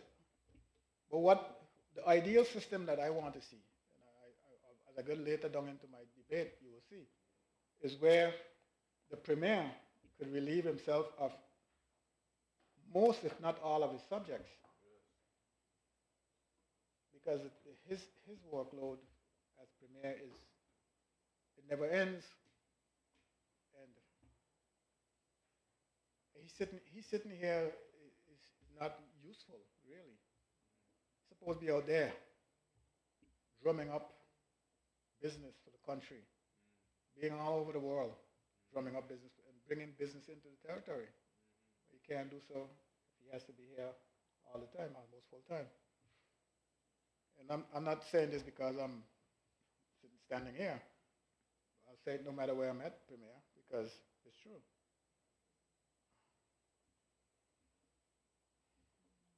Recommendation number 2, junior ministers, says the commission therefore recommends that A, the position of junior minister should be abolished in order to promote an environment that supports clear separation between the executive and the legislature and availability of backbenchers as a necessary check and balance on the executive. And in light of the recommendation by the commission that a 6th minister be introduced,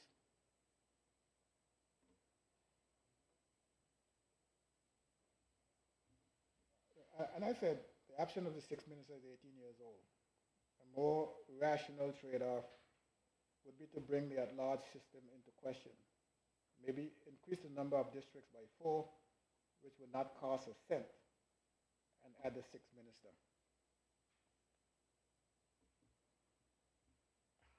In my view, Madam Speaker, we have 4 at-large members right now. And if we can, not if we can extend the number of districts by 4. We can't, no, I said we can't do it by 4. We can. The districts are, some of the districts are out of control.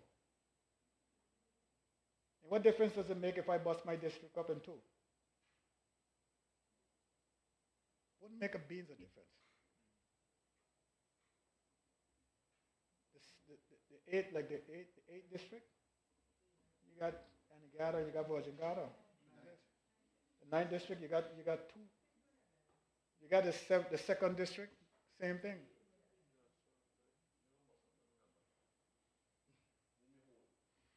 You want more? You up Spooner, you Bruce Bay, you Kingan. I have no problems whatsoever. You want? I got space. I can bust my district in 2. So,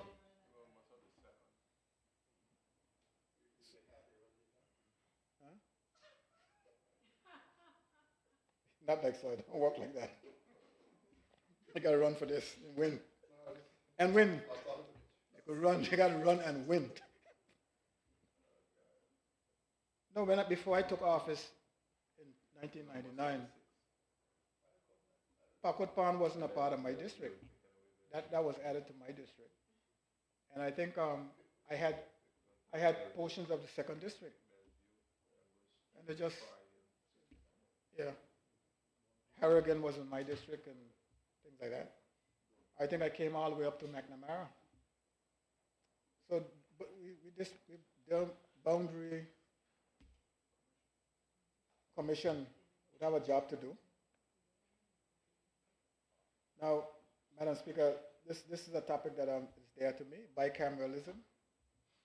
Bicameralism, Madam Speaker.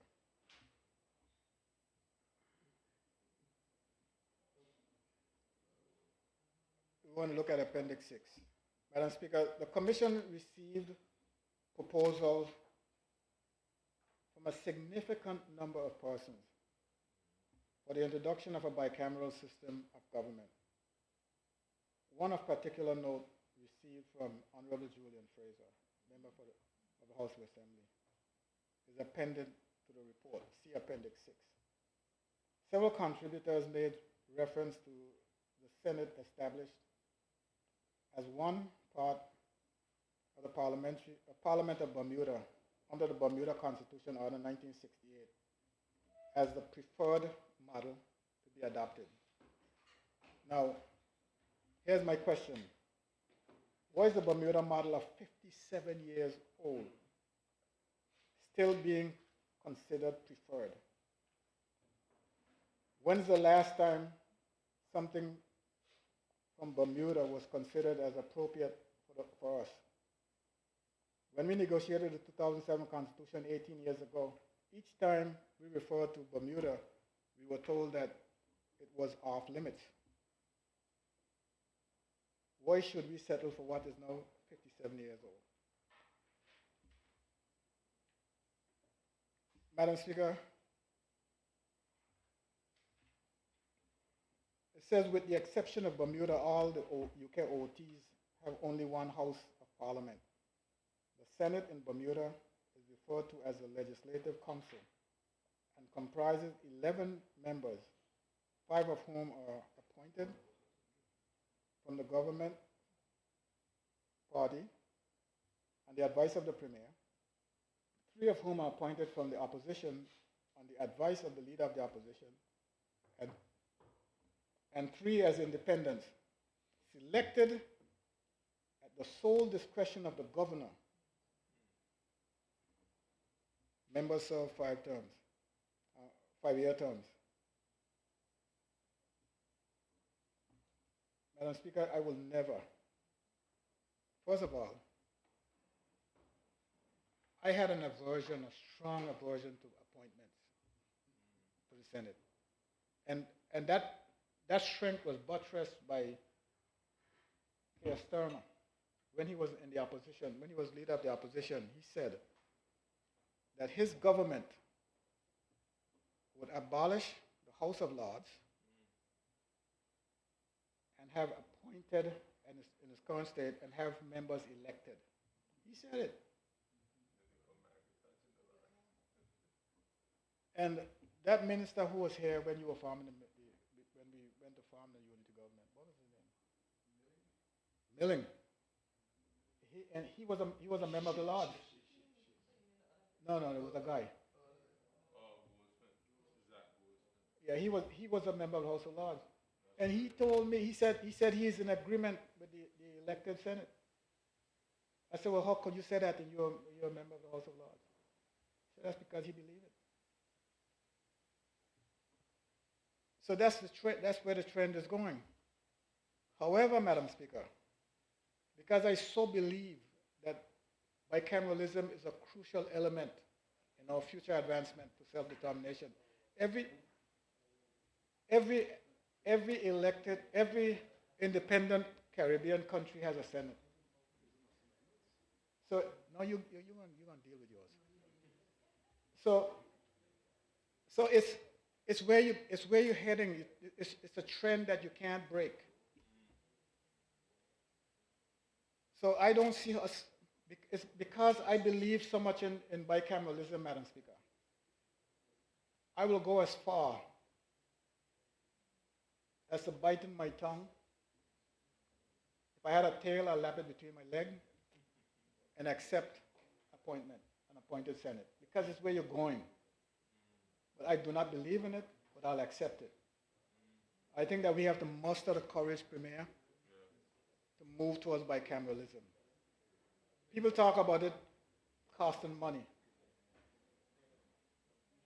If this House of Assembly meets 3 times on a particular matter, and the Senate and the House together meets once each, that's 2 times a meet. You're going to get more out of 2 than you're going to get out of 1. 1 meeting 3 times and 2 meeting once each. So on the one hand, the Commission is talking about independent institutions and having their own budgets and their own human resource capabilities. But on the other hand, it tells us the Senate's going to cost too much.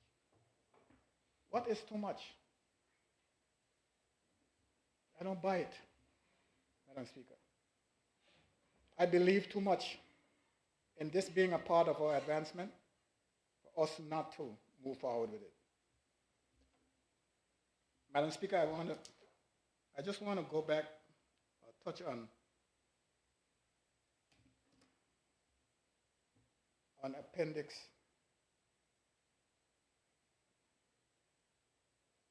6.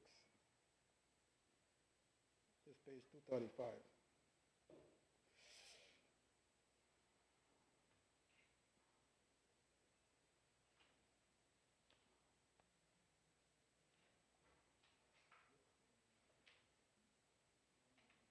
Yeah, Madam Speaker. Madam Speaker, I just want to read this submission, a bicameral parliament and its composition. It says, there shall be a parliament of the Virgin Islands which shall consist of His Majesty, a House of Representatives, and a Senate. The House of Representatives shall consist of 13 elected members, one of whom shall be the Speaker. 3A, the Senate of the Virgin Islands shall consist of a president and 6 other elected members. Each House of Parliament shall be equal in respect of their legislative role. Any member of either house can introduce a bill in their respective houses.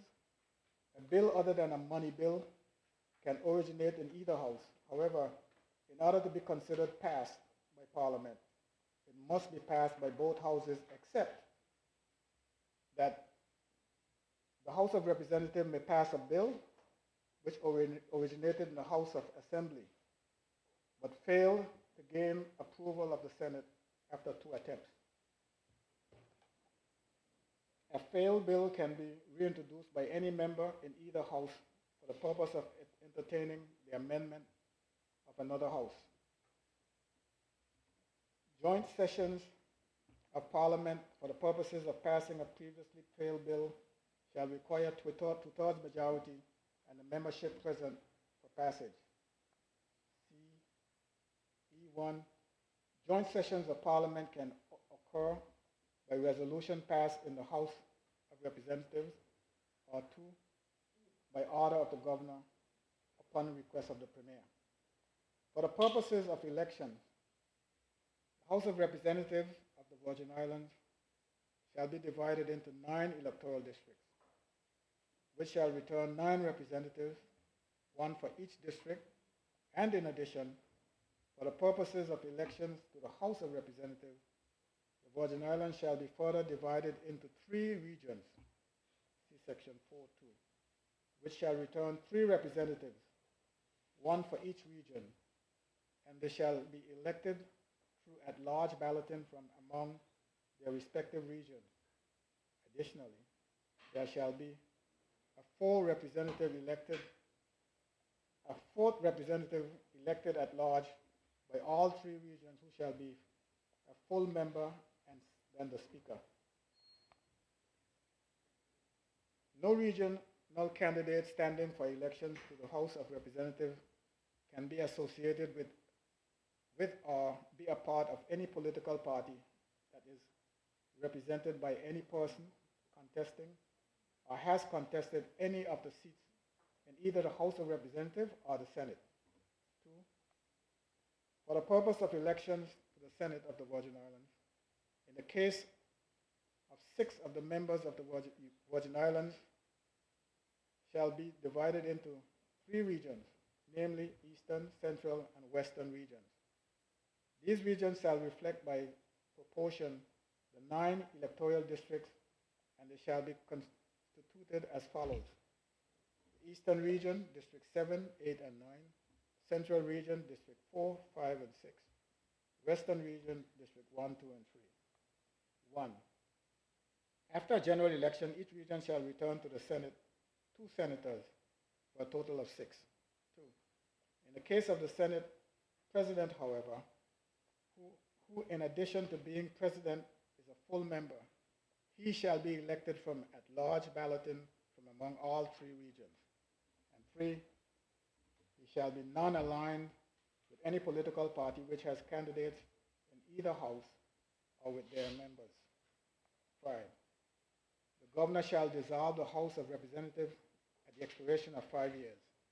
6, the governor shall dissolve the Senate of the Virgin Islands at the expiration of 5 years from the date when the Senate first meets after a general election unless it has been sooner dissolved.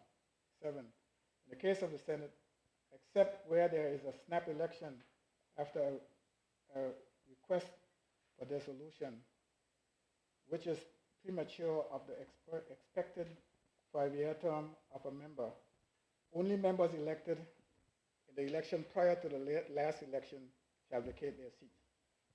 A. The Premier must be from among the membership of the House of Representatives, provided he is recommended by a majority of the non-regional members of the House. B. A bill brought to the House of Representatives by any member other than a government member and passed can be vetoed by the Premier by a motion requiring a simple majority. And the veto can be overturned by a 2/3 majority of both the Senate and the House of Representatives. C. In order to strengthen the Senate as a reviewing house, it shall have a continuing but rotating membership, rotation of Senate and half Senate elections.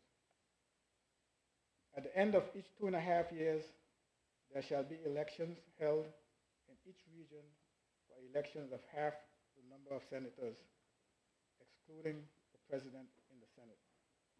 Madam Speaker, I would admit to you that when you read this outline and composition of the bicameral system, it may not be the most straightforward thing to understand. And of course, any elucidation that is necessary can be gotten from the author. I think he says it somewhere in here. But you could always find him to find out exactly what, if anything, you need to know. That's my position, Madam Speaker. As you would see, it's speaking about elections to the houses, the Senate in particular, and if there's need for it to be, if there are advocates for bicameralism, and those advocates happens to be people who believe that it should be appointment by appointment, and that's a majority view, I'll accept it, Madam Speaker. But I strongly believe that if we are talking about advancement, the time is now for us to move in that direction. As I said, we have an example to follow, and we can follow it if we wish. We can embellish it by doing what I would consider to be more progressive at this time, but something has to be done. We need to do something other than what we have right now, besides talk. Recommendation number 3 on bicameralism, Madam Speaker. Back to the recommendations. The Commission therefore recommends that A, there should be no change to the Constitution to provide for a bicameral House at this time. That's what the Commission has recommended. But they're not finished. I'm going to read on. But remember what I just said. The Commission therefore recommends that A, there should be no change to the Constitution to provide for a bicameral House at this time. Adding an upper chamber by itself will not address the underlying issues limiting the effectiveness of the legislature. Recommended actions that should provide the benefits which are desired to accrue from bicameralism, that is, improved quality of debate, greater number of backbenchers to minister votes, increased transparency and accountability include expansion of the House of Assembly, 1. 2, reform and strengthening of the select committee system, 3, increase the technical and administrative resources available committees and the House of Assembly, including a dedicated parliamentary research until a unit to aid in researching issues and preparing members for informed debate. 4, improvement of parliamentary procedures. And 5, publicizing of committee stage meetings. That's A. B. However, given that the move to bicameralism was a prominent theme in the public consultation process and on the campaign trail in the 2023 general election, and given that such a move would constitute a fundamental change to the structure of government in the territory, the Commission further recommends wider education, public consultation and engagement on the issue should be undertaken. If after consultation, the public consensus is that the territory would be better served by a bicameral legislature, the Commission recommends that the members of the upper house be nominated rather than elected. Madam Speaker, the recommendation of the Senate be appointed rather than elected, in my view, like I stated my position already regarding election versus appointment, is a mistake. And it even, as I said before, it flies in the face of the mother of our democracy, which is the United Kingdom, which is Keir Starmer, as he is the Prime Minister right now. So, but like I said again, Madam Speaker, just like how the Commission has come full circle and started saying that it's a good thing that could be done by consultation and all that, they didn't flat out continue to reject it. As I said, the Commission, while being unable to outright recommend bicameralism, have conceded that there's strong enough sentiment and good reasoning for the establishment of an upper house. That's my conclusion, Madam Speaker. And my views on the matter remains strong and remain steadfast. Term limits for the Premier, Madam Speaker.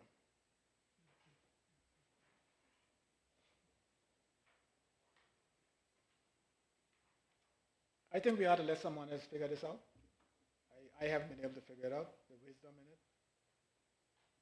Like I said, people have tried. They have tried, and they have tried unsuccessfully to basically look a system straight up in its face, which is the Westminster style democracy that we practice. I think for a brief moment, Vincent, the UK tried term limits. They did. During the time of this Brexit thing, they had it. Check it. For a brief moment, they tried it. Yes, and they had fixed dates for election as well. It didn't fly. And, you know, we have, there is absolutely no shortage of opinions in the Virgin Islands, none whatsoever. I mean, if you sit in the back of a room, Minister, any one of you sit in the back of a room and hear people talk about cabinet, you would wonder if you're missing something. They don't even know what the cabinet is. They think some of them think it's a cupboard in the kitchen. And you just listen to what goes on in cabinet and how it works, how cabinet works. And it's the same thing. That's why I said there are a lot of bright people in the Virgin Islands. Smart people, they're quick and they're analytically skilled. They can analyze something real fast. They can remember a lot of things. And remember, at large, remember what your dad told you? Never argue with a fool because what? Yet, you're joking. You see, you walk past down the street, you say, you see you argue with a guy. Yeah, never argue with a fool because he bring you down to his level, he's going to beat you with experience. So. I don't argue with, I don't hold conversation with people on the street. I don't. Whatever you say, you're right. Because, yeah, whatever you say, you're right. And meanwhile, I'm busy trying to get away, trying to escape because I can't get involved. You're talking to me about something that I know about. I am into it. You're not into it. I can't argue with you. Recommendation number 6, term limits for the premier. I'm back to it again. The commission therefore recommends that A, the issue of whether to adopt term limits be put to a referendum. I wonder who's gonna pose the questions, who's gonna form the questions for that. Is the premier gonna be the one to do that? Yeah. You're going to hire a consultant to put a questionnaire out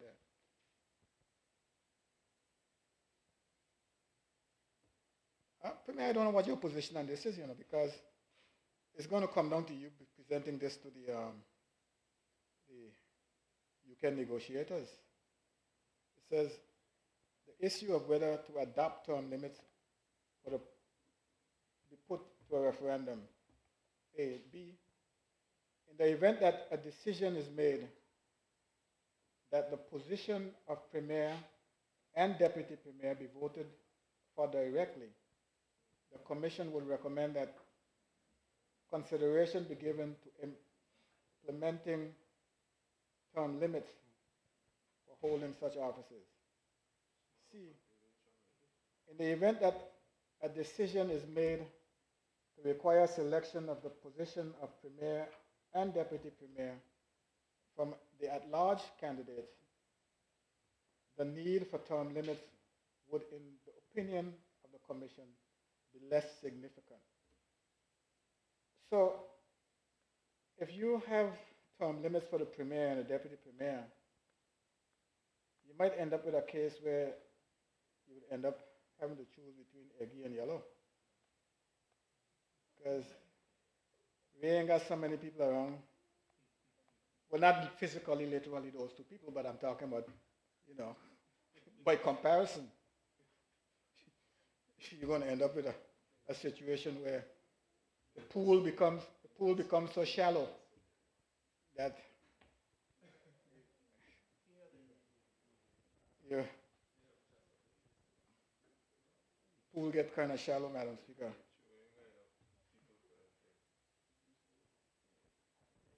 Even as it is right now, where you have elections, you look at some of the candidates that are putting themselves up, and you question, you got some questions, but Madam Speaker, it's a democracy and the people choose. So no matter who you put to run, the people choose them. That's a democracy. I can't argue it.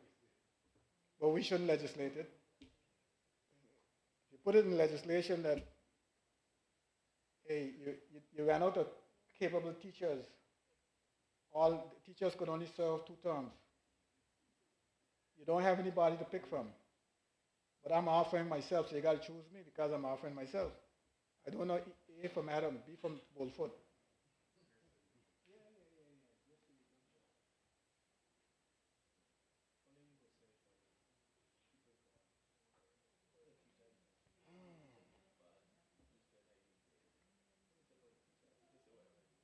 Recommendation number 8, grounds to remove ministers other than recall. It says, an express provision should be included in the Constitution to stipulate that the Premier, in the exercise of his powers and function, is required to act in the best interest of the territory. That's actually a requirement that the Commission is recommending, that this clause be added. An express provision should be included in the Constitution to stipulate that the Premier, in the exercise of his powers and functions, is required to act in the best interest of the territory.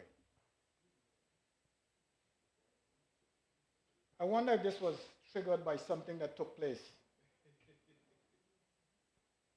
If someone could tell me that that's the case, I can't argue, Madam Speaker. But is this a general consensus that will reach out of concern for the territory? That a Premier would act in an interest that is not in the best interest of the territory? Why it should be placed in the Constitution? That's another question. That what you did was not in the best interest of the territory.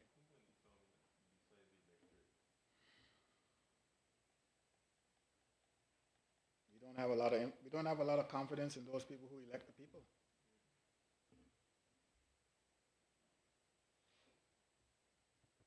For some reason, there's a prevailing consensus out there that politicians, if we call ourselves politicians, are no good.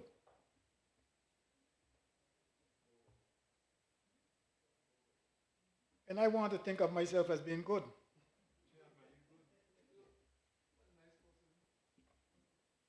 I don't bother anybody. When night comes, you can find me at home. I don't even stop by Zulika on my way home.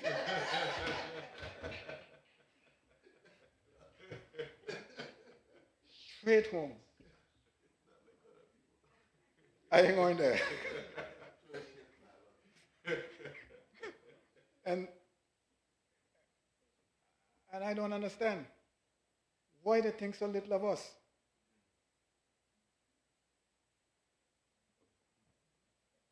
I truly believe there's a life after death, right? And I believe that when I die, my mother is going to ask me, well, how are you doing since I left you? And I would like to be able to tell her I was doing just fine.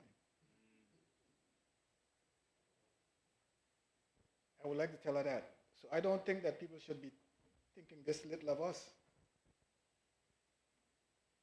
I don't think that they should.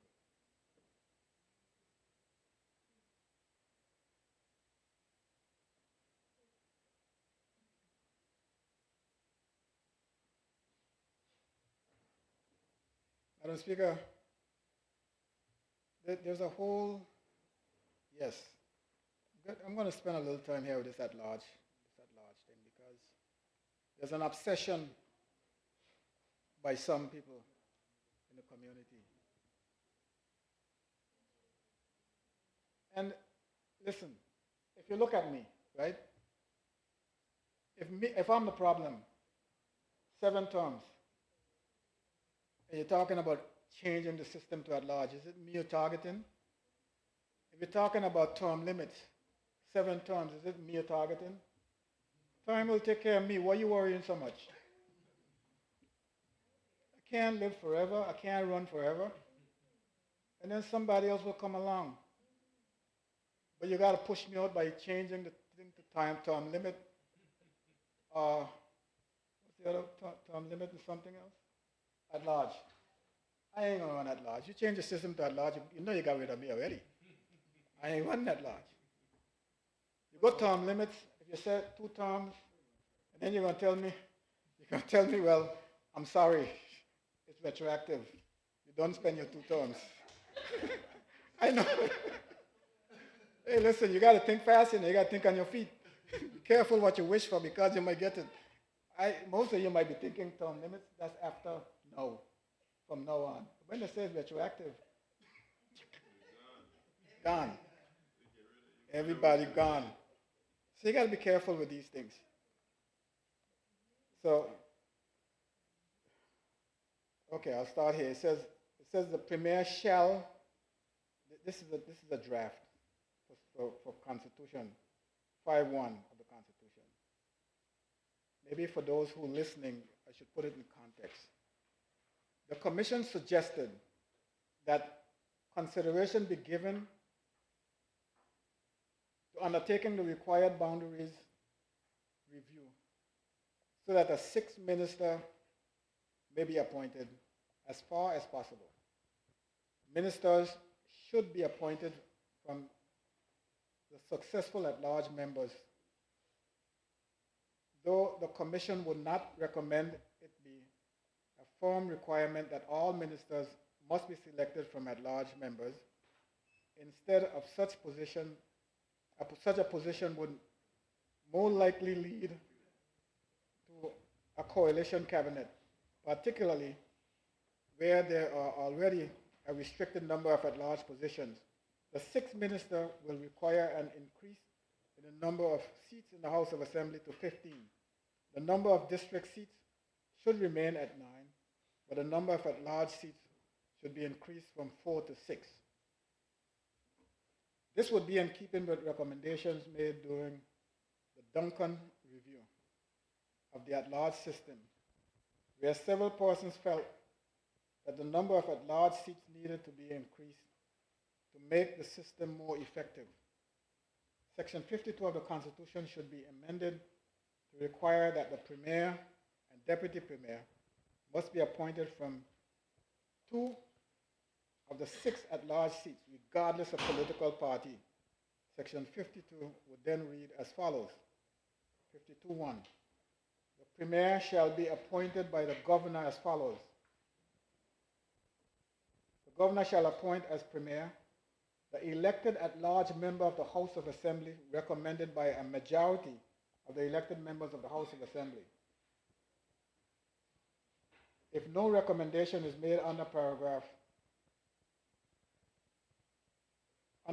A, the Governor acting in his or her discretion shall appoint as Premier the elected at-large member of the House of Assembly who in his or her judgment is best able to command the support of a majority of the elected members of the House. Subject to subsection 3, the other ministers shall be appointed by the Governor in accordance with the advice of the Premier from among the elected members of the House of Assembly. 3, the Governor acting in accordance with the advice of the Premier shall appoint one of the ministers elected at large as Deputy Premier. Now, there's a living example. At the time when this was written, you were Deputy Premier at that time, no? At the time when this was published? This came out during the unity government. Yeah? Even in the face of the fact that sitting at the current time, the Premier was a district representative. The Deputy Premier was definitely district representative as well. And here you are, making a recommendation that completely oblivious of the realities that these two people should be coming from the at-large class.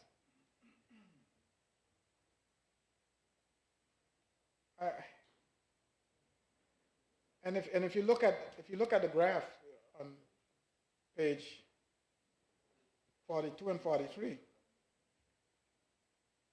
you know, page 42, the graph on page 42 is bad, where it's talking about the 6 ministers coming from the at-large class. But on page 43, it's even worse, because the whole House is at large. I mean, how did we get from there to here? Where we had an at-large parliament at one time, we changed it, we switched it over to district. Then we got a hybrid parliament, which in my view, I've never seen how it worked. I never understood it. And I've been saying this for a long time at large members, so it has nothing to do with y'all. I've been saying it for a long time. From the time they started it. Even Laverty at the time, who was the premier running the country, he couldn't figure it out. The one thing he figured out was how to neutralize them. He brought them into his camp. And that was it. But today, with a younger generation And I do believe there's a smarter generation too. I told you, people are smart. It's a smarter generation. They somehow want to revert to the past. When you look at the graph on this page, 43, it's a fully at-large slate government. If I was someone like you, young, 2 terms, with all the promise in the world for multiple terms, when I see something like this, I would cringe. I would naturally cringe. I would fight. Like I am fighting right now. I ain't fighting for me, trust me. It ain't for me. I'm fighting for the system. Because I know what this system means. I know what it means. I grew up in a system where there was no representation. When you walk the street, somebody says, "Boy, who you for?" When I walk the street, my representative know who I for. And he know who to talk to get what my representation needs. You would have a bunch of people running for public office that don't know the difference between quota gut and sour gut.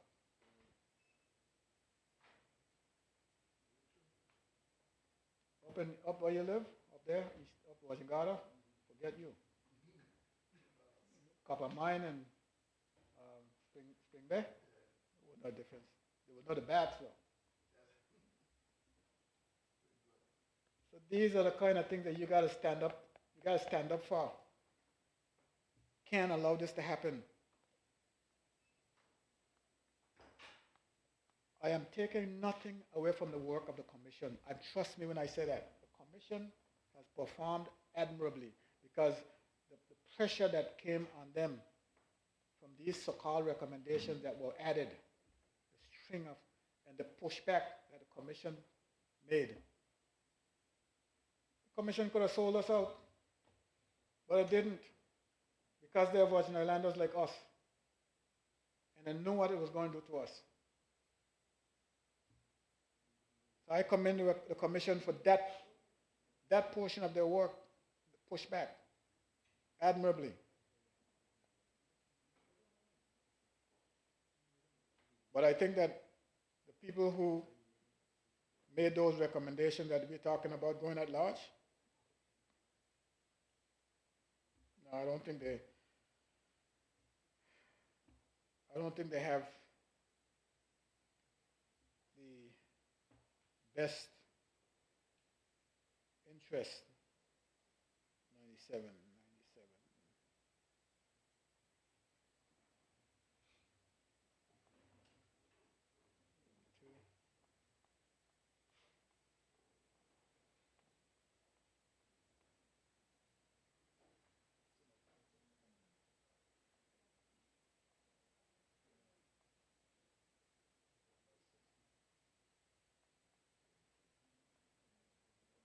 I don't think they have a clear understanding of the system that we're working under, Madam Speaker.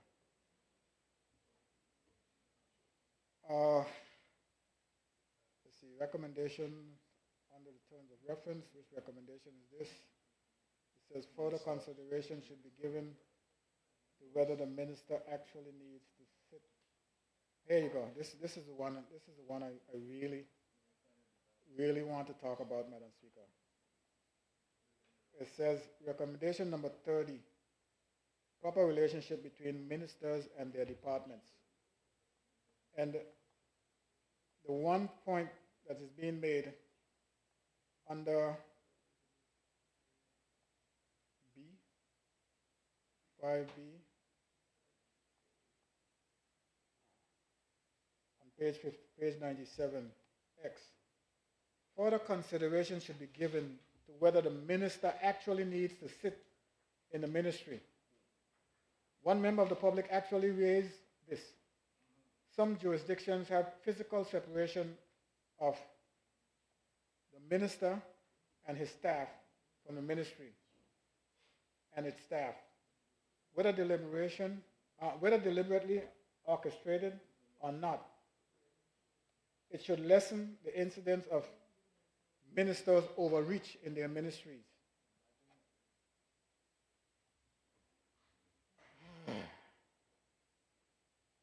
This is truly a lack of the knowledge of the system, how the system functions. This body is referred to as a ministry because it's headed by a minister. How can a minister overreach into his ministry when, according to section 56.5, he is to exercise direction and control over the department, including directing the implementation of government policies? This is in the Constitution. This is not something anybody made up. This is the minister's duty. How can he overreach? Let's get it straight. It's the minister's ministry and his department. It's not a secretariat, as I said before. If it was meant for the permanent secretary to own the rights, exercise control over the ministry, we call it secretariat. So when, I don't know. I don't know if part of the commission's terms of reference was to educate the public. I don't know if that was part of their terms of reference. But it's clear that the people who made these kind of comments doesn't understand the Westminster-style democracy that we practice. We didn't make this stuff up. We did not make it up. This is what it is. You may not like it, but what are your reasons, what are your grounds for not liking it? Making statements like overreach in their ministries, I'd like for someone to point out one instance that they could consider being overreach. Just point out one instance. Telling the staff how often to use the restroom? I don't think any minister does that. That will be overreach. Maybe we have now some restrictions that code of conduct. What's that? Integrity in public life.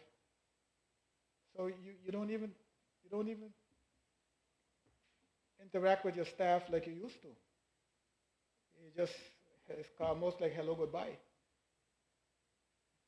And always make sure that you're in company of three people or more. So this language coming out of the commission, I don't think that this is something that, it's kind of tough. Whether the ministers and the staff should be separated, whether the minister should be in the same. I don't want to say too many things because if I say certain things, I said already there are some smart people. The people in the Virgin Islands are very smart. But then again, you got some who would be mischievous too. So you got to be careful what you say. You got to do like my friend from the second. Be careful what I say.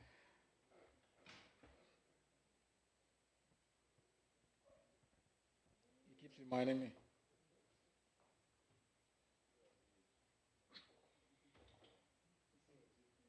It works that way sometimes. 117, let me see what I get there.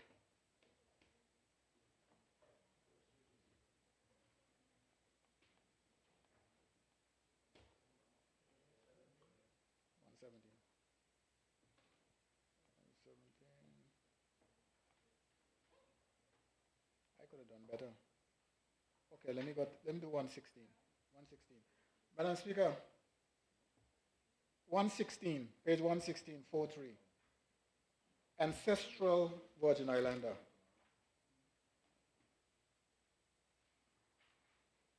Ancestral Virgin Islander. And I'm going to jump from that topic on page 117, or 116 to page 117. It says, clarification of the term Virgin Islander. The purpose of this submission is to clarify those persons who would fall into the category of Virgin Islanders. Those persons who, through their lineage, have an ancestral connection to the Virgin Islands, and to provide a succinct iteration of the concept that persons may consider using for certain cultural or civic purposes as appropriate. Ancestral Virgin Islander. It says,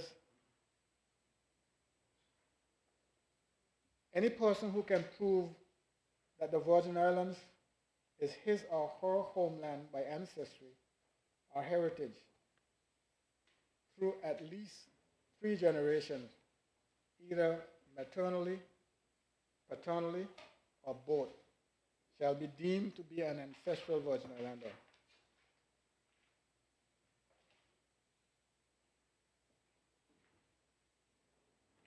Madam Speaker, I want to know, what benefit does it bring, this particular term, to anyone? 3 generations. What does ancestral Virgin Islander give you? Madam Speaker, if I look at,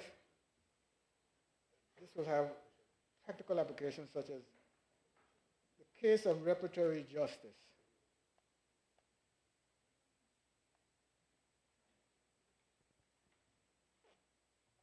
On page 118, Madam Speaker,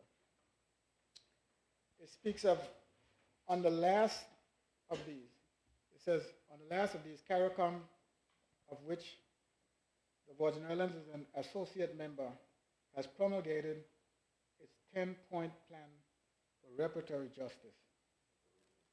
Reparatory justice, which has been published by the CARICOM Reparations Commission. CARICOM has also instituted a reparatory justice program. The plan refers to the persistent racial victimization of the descendants of slavery and genocide as a basis for much of the continued suffering and underdevelopment today.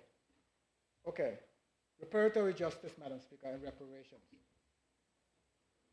This is huge and it's significant. It's something that I have a particular interest in, Madam Speaker.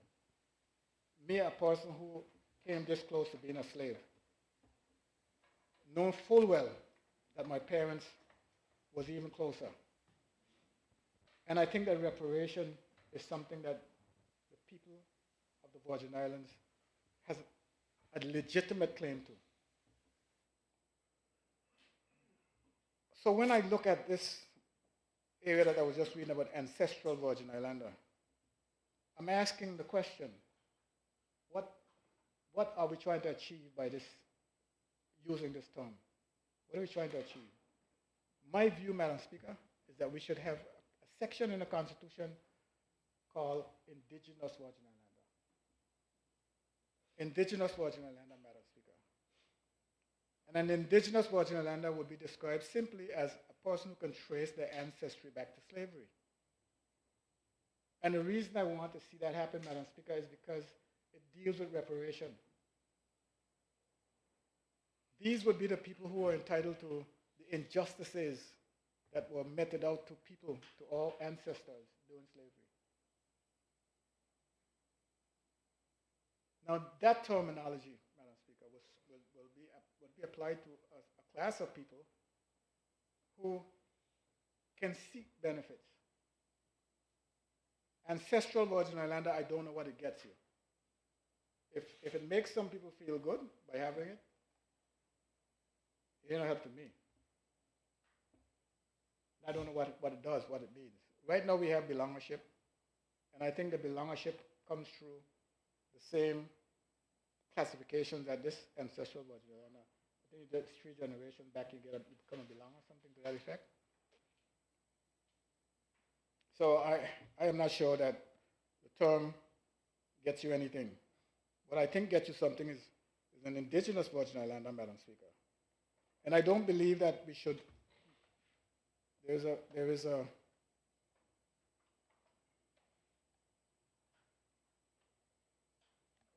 a recommendation number 35, Ancestral Virgin Islander. It says, the Commission recommends that the term Virgin Islander in the preamble to the Constitution should be replaced with the phrase people of the Virgin Islands, as the term Virgin Islander is a defined term in Section 65(2) of the Constitution. This should avoid confusion where the term is not intended to import its defined meaning.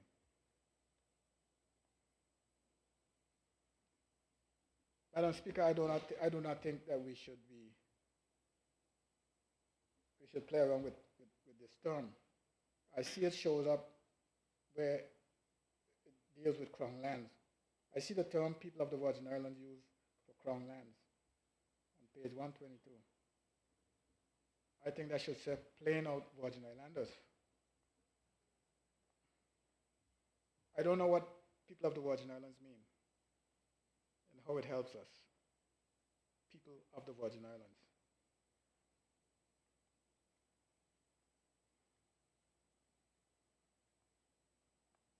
I don't agree with that term.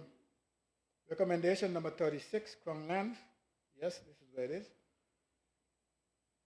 It says Crown lands means any right or interest, any rights or interest in the seabed and territorial waters. So this is an area that I find quite interesting, what Crown lands mean, the meaning of Crown lands. It says any rights or interest in the seabed. So what about reclaimed land? Well, the reclaimed land isn't the seabed. The seabed is yours down there. The land up here is mine. So you have a right in the seabed and anything under it. If I do some mining, some drilling of oil and all that stuff, that's probably yours. And this is right now is causing a bone of contention, Madam Speaker. I have buku issues with this. I don't think that we made this up. This was something that was. I don't think that the Commission made that up. I think it's something that is there already. So recommendation number 36 for Crown lands. We have to find a way to get the governor out of the Crown land business, Madam Speaker. Right now, I think that they're taking it a little too far, this whole Crown land business.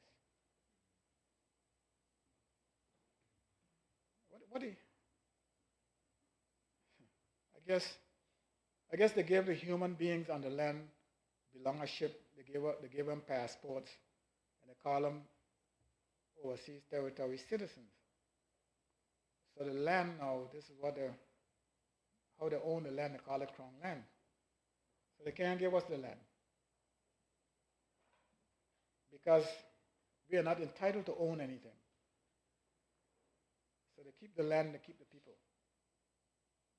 But I still think that we have to sever the relationship between the governor and Crown lands. Right now he has too much control. He would be the one to sign the lease, he would be the one to determine whether or not an individual can lease the property. So those are the things that we have to work on, making sure that we get possession, we get control, but we also have to work on the minds of our people who don't even believe that a minister should sit in the ministry with his staff. They don't trust us. But the bigger question is this, Madam Speaker, and it's got to be our fault. These people who don't trust us are our brothers and sisters, they're our children, they're our parents. How is that possible? Yeah, How, the people that you preach to in church, how did we get there? That they don't trust us. And it's so few of us, it's 13 of us, that we so bad.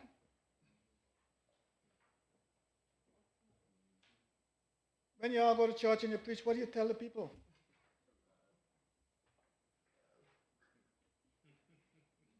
No, this is not a laughing matter. These people are our children, they're our friends, they're our cousins, but they don't trust us.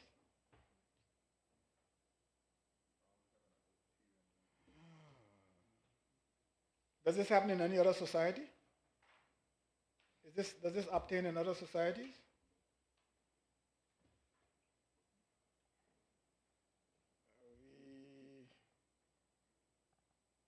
When it talks about here on page 122, it talks about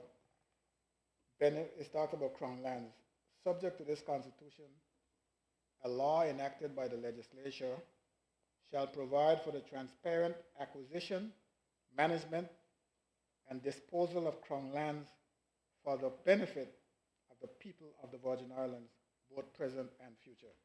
I think that should just simply say, for the benefit of Virgin Islanders, not the people of the Virgin Islands. I don't know who these people are. What do you consider people of the Virgin Islands? What is a people of the Virgin Islands? It has to, whether teacher, she gone? Whether adverb, adjective,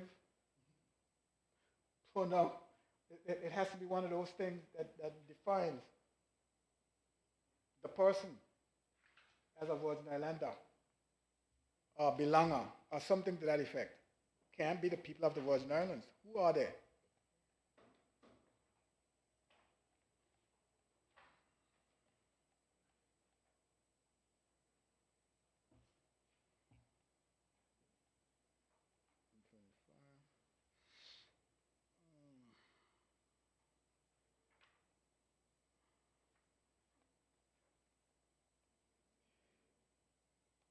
Madam Speaker, I think this one is a trick. It says recommendation number 38, Bill of Rights, the right to marry. I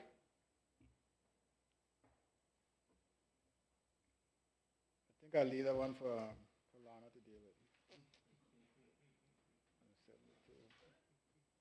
180, 87.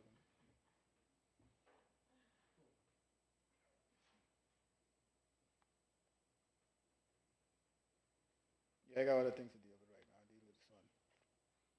Bicameralism, I dealt with that already, I think, in depth. That's page 187. No? Yeah, 172. Page 220.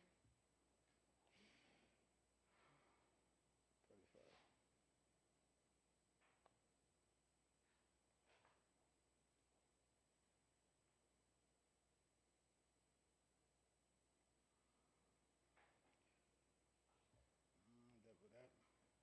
226. 256.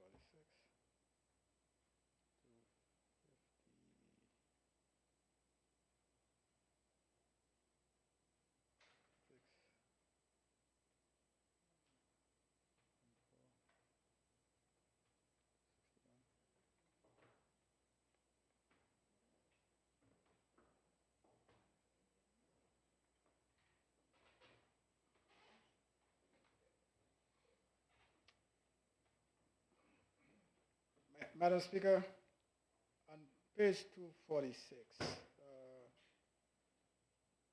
I'm going into an area here where the Premier was a while ago, speaking of the governor and the acting governor.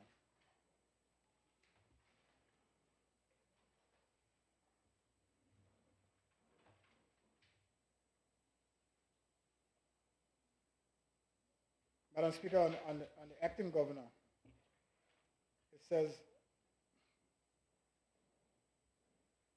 if the office of deputy governor is vacant or deputy governor is absent from the Virgin Islands or is for any other reason unable to perform the functions of the office of governor, such person as His Majesty may designate by instrument given through a Secretary of State in the section referred to as person designated, shall do in His Majesty's pleasure act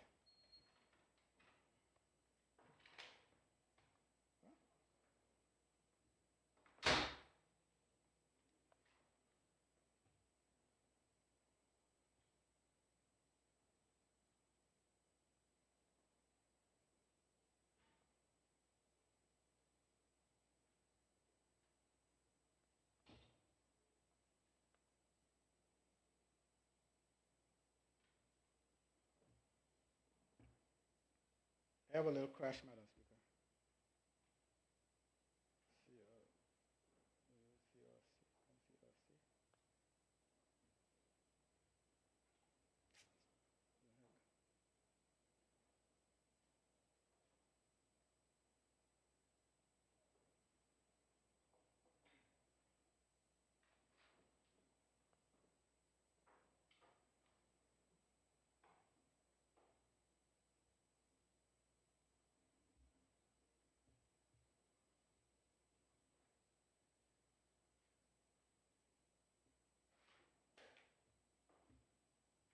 Madam Speaker, my system is experiencing a crash right now.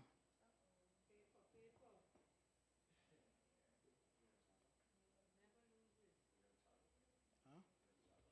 Charger? No, that's not what it is. It's like it's maybe the internet.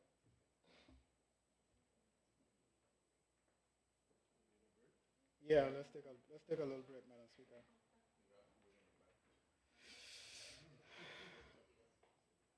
Um, if you didn't make call for it, don't do it yet. No, not yet. Let me see. 246, 256, 260.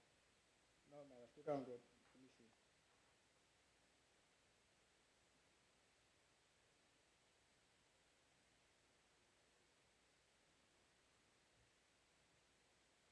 There you go. Yes, Madam Speaker, as I was saying, shall the person designated shall, during His Majesty's pleasure, act in the office of governor and shall perform the functions of that office accordingly. And Madam Speaker, this is the acting governor they're referring to. And I think it's important enough for me to read it again, Madam Speaker, because I'm going someplace with this. The Premier went there a while ago, and I think that we cannot overemphasize it. We cannot overemphasize it, no matter how many times we say it, because it's something that this new Constitution must address clearly. It's talking about the acting governor, Madam Speaker, Section 37. I think what I'm looking at here is appendices. And I must commend the Commission for producing a draft constitution. It makes life a lot simpler, more simple. Section 37, Acting Governor. 1. During any period when the office of governor is vacant, or the governor is absent from the Virgin Islands, or is for any other reason unable to perform the functions of his or her office, A, the deputy governor, or B, if the office of the deputy governor is vacant or the deputy governor is absent from the Virgin Islands or is for any other reason unable to perform the functions of the office of governor, such persons as His Majesty may designate by instrument given through a Secretary of State, in this section referred to as the person designated, shall, during His Majesty's pleasure, act in the office of governor and shall perform the functions of that office accordingly. Madam Speaker, based on recent developments, as was stated by the Premier, regarding his chairing the cabinet in the absence of the governor, I think it is appropriate. I think it's appropriate for us in this new constitution, to have an amendment to that section that deals clearly with what is intended, to deal clearly with what is intended in section 49.2 of the Constitution. Section 49.2 of the Constitution gives reason to believe that there is an exception to this statement. Section 49.2 reads, in the absence of the governor, there shall preside at any meeting of the cabinet the premier, or in his or her absence, the deputy premier. And that's why I think, based on the language here, Madam Speaker, in section 49.2, this particular section 37 needs an amendment to reflect what is intended in section 49.2. And I think it should read like this. The person designated shall during His Majesty's pleasure, except where otherwise stated, as in section 49.2, it's stated otherwise there, Madam Speaker, except where otherwise stated, act in the office of governor and shall perform the functions of that office accordingly. And I think also, Madam Speaker, when we get to section 49.2 in the Constitution, we should make it even clearer that there will be no doubt in the minds of those who wish to insert doubt that if it's not the governor, it's the premier. And in the absence of both, it's the deputy premier that will chair the cabinet. Now, if you're sitting in the opposition, you might say to yourself, what's the difference? What do I care? But it's not about you. That wasn't intentional. But it's not about you, and it's not about me. It's a country we're talking about and its advancement. As you heard earlier,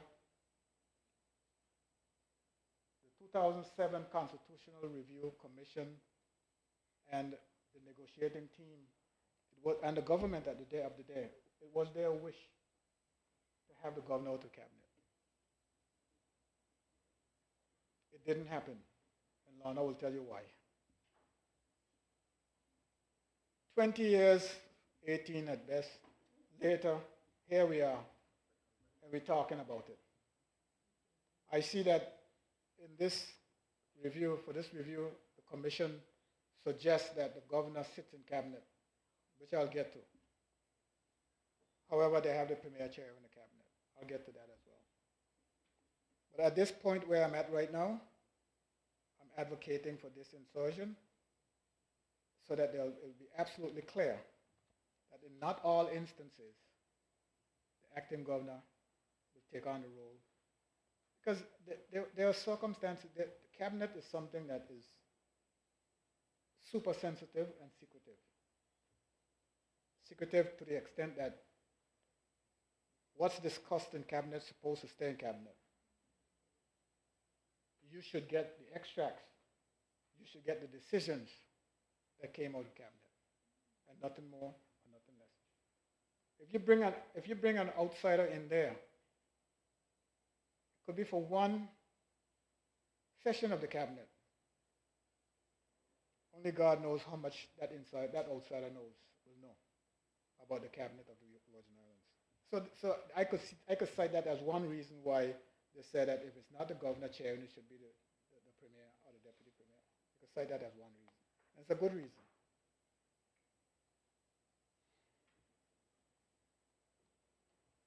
Continuing on,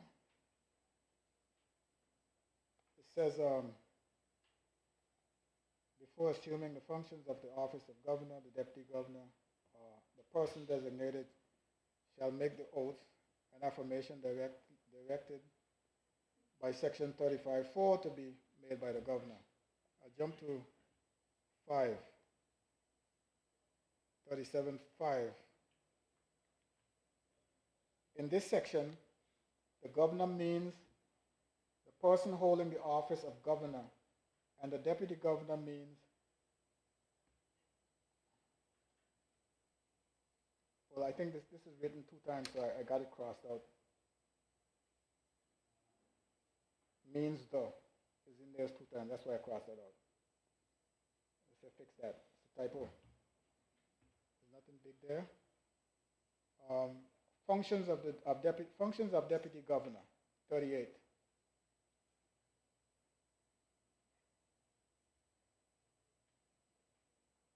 Okay, the function of deputy governor, it says, 38.2 says, the governor acting in his or her discretion may, by writing under his or her hand, authorize the deputy governor to exercise for and on behalf of the governor any or all of the functions of the office of governor, subject to such exceptions and conditions as the governor may from time to time so specify.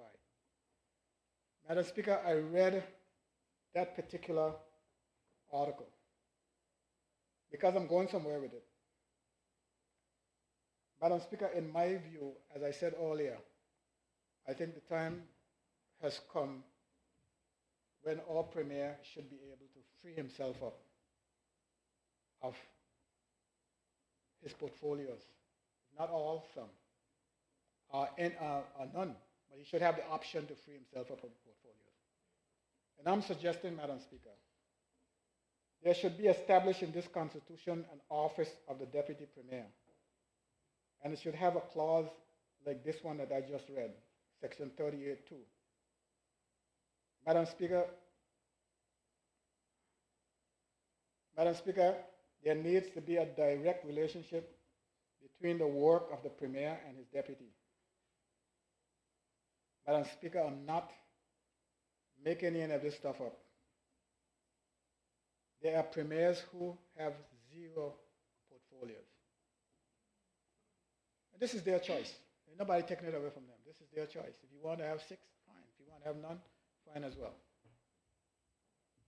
But for the reasons that I stated earlier, Madam Speaker, I think there should be a section in the Constitution establishing an office of the Deputy Premier, and the provision should be like the one I just read here for the Deputy Governor, where it says the Governor, which will be replaced by the Premier, acting in his or her discretion, may by writing under his or her hand authorize the Deputy Premier to exercise for and on behalf of the Premier any or all of the functions of the office of Premier, subject to such exceptions and conditions as the Premier may from time to time so specify.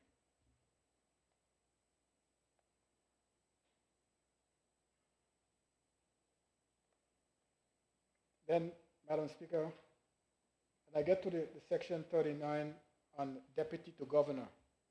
And I'm simply asking the question, do we need all these offices? You got a deputy governor, you got an acting governor, and you got a deputy to governor. We're talking about advancing ourselves constitutionally, constitutional advancement. Why are all these people around? All these terms. If the governor's post becomes what it should be, which is a ceremonial post, you will see him on Commonwealth Day or something like that. He come out with a flag and he just wave it and go back in.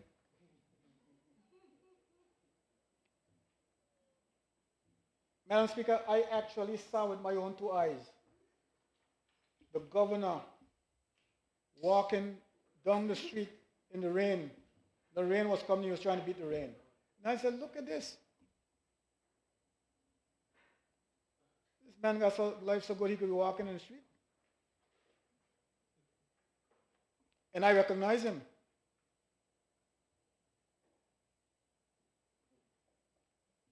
The governor should be seen, shouldn't be heard at all. And Governor, I'm talking about you. I say this about all the governors that come here. I've been saying it for a long time. I feel even stronger now about it than before. As I get to the point of my life now where I think I like to see a nice handoff. I like to hand off something to the younger guys. Let them get something to fight about. Give them a real country to fight for. Right now, You ain't worried about, you don't have internal security, you don't have public service, you don't have anything. Give them something to fight about. Give them the public service, give them the police. Right? Yeah, you'll be all right. You'll just work it out.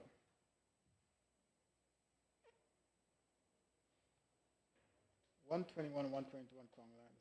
Madam Speaker, Crown lands definition.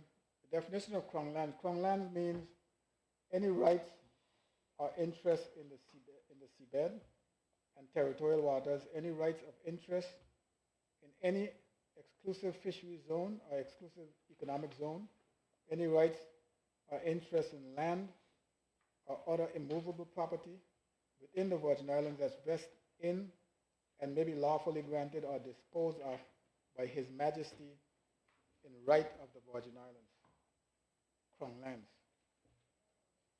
Subject to this Constitution, a law enacted by the legislature shall provide for the transparent acquisition, management, and disposal of Crown lands for the benefit of the people of the Virgin Islands, both present and the future. And I'm just saying that this thing about the benefit of the people of the Virgin Islands should say for the benefit of Virgin Islanders.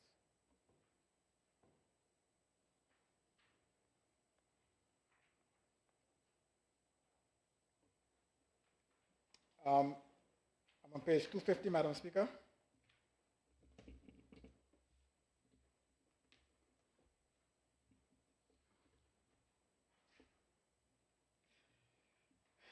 Proceedings in Cabinet, 49. I spoke about that, Madam Speaker, but I'm going to speak about it again because there's nothing more important than emphasis when it's necessary. And I am in 100% support of the Cabinet's, the Premier's position. It says proceedings in Cabinet, 49.1, the Premier shall, so far as practicable, attend and preside. This is the draft by the commission. It says the Premier shall, so far as practicable, attend and preside at meetings of the Cabinet. 2, in the absence of the Premier, there shall preside at any meeting of the Cabinet the Governor, or in his or her absence, the Deputy Premier.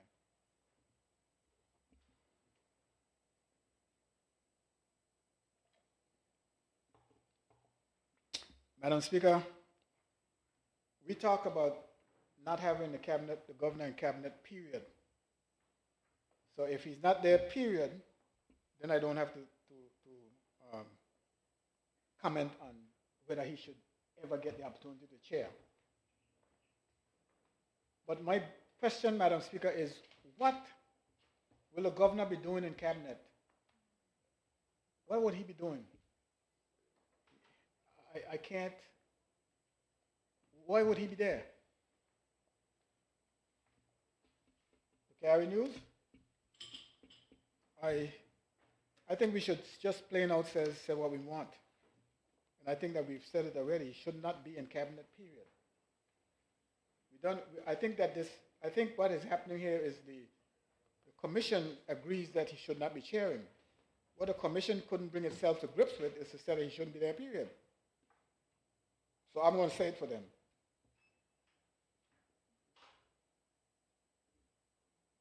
And it's the 13 of us has to decide. If there's a need for him to be there. The last time the 13 of us couldn't decide on that. This time I think that we're much smarter. Hello? We're much smarter. Our interests are greater. The realities are more pressing. I think we can see more clearly now.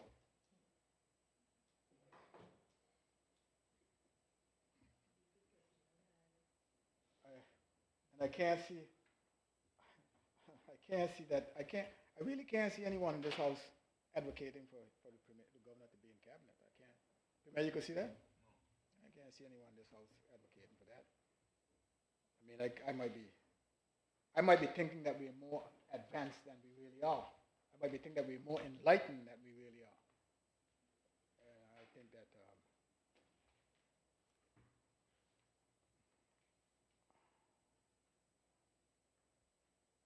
for me, I spent the better part of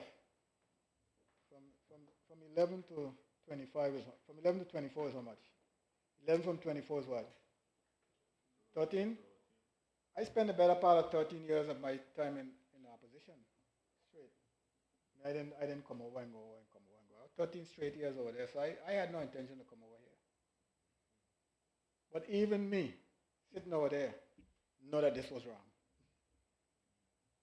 Sitting over there, had no expectations of coming over here, know it was wrong. Imagine the guys over there sitting with all the expectations to come over here, not knowing that this is wrong. If you don't support this, when you come over here, you will meet the man right there. I don't think you want to be in the cabinet with this man sitting in there. Whether he's here, whoever, this man. You want me to tell you what it's like? Well, like me, I told you I came this close to slavery. That's how I came. So you wouldn't know. I could tell you what it's like. You remember seeing them old movies with the chain gang when the men used to be in prison and they take them out to bus rock? And there's a guy sitting on a rock with a gun. You're sitting on a rock with a gun, a long rifle, and the men are there busting rock. And when a guy sit down, he goes, "Hey, get up from over there, come do some." Hey, that's how it is. You don't want that.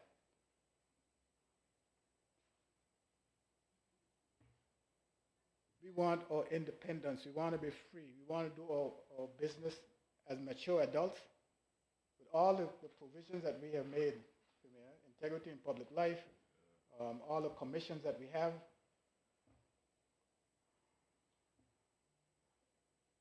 I think that we are quite capable of dealing with our own affairs. Because imagine this. All the papers that come to cabinet for action are prepared in your ministry, my ministry, his ministry, and we bring them to cabinet for a decision. Who makes the decision? You know, us, we make the decision. So why we need somebody to be there watching us make a decision? He can't vote. He can't talk. You can say what you want, but you know, it's a free country, you can talk. But when it comes to logging a decision, it's the 5 ministers that make the decision.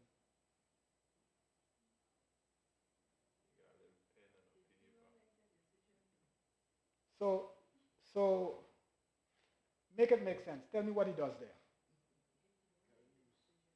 If he doesn't like it, you do it? He's not going to move it? I can't believe you said that. I can't believe you said that. Whatever the reason is, let's come to the conclusion that the time has come when we can collectively say, enough is enough.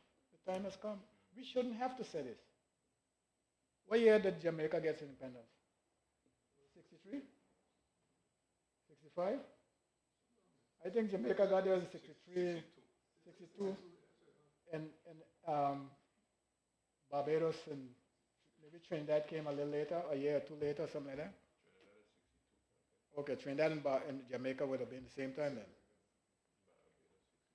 Barbados come a little later. So how old are you in 62, Premier? What you say? Oh. Negative 18. Yeah. And here we are.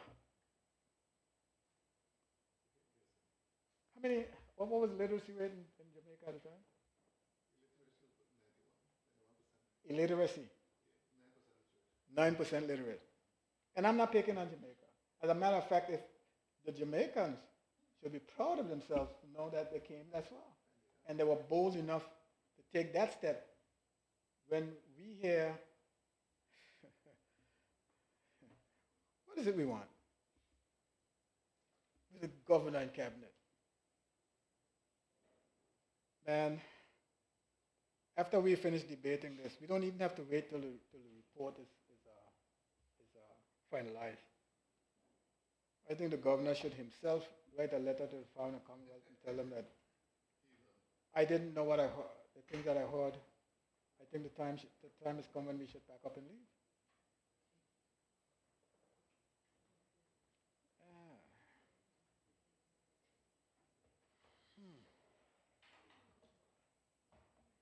Yeah, so I think that should be lifted, Madam Speaker. And it says, subject to, Mr. Speaker, subject to section 63(4), no business shall be transacted at any meeting of the cabinet if there are less than 3 ministers present, one of whom shall be the premier or the minister performing the functions of the premier under section 55.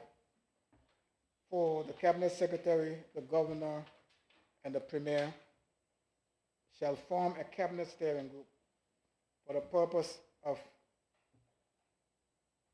setting the agenda of the cabinet. The governor and the premier shall each be entitled to inscribe items on the agenda, and the cabinet secretary shall comply accordingly. And here, 49.5, when contrast with 49.1, listen to what 49.5 says. In the absence of any member of the cabinet steering group, the person performing the functions of that member shall act in his or her place. See? Section 49.1 specifically states the premier shall, so far as practicable,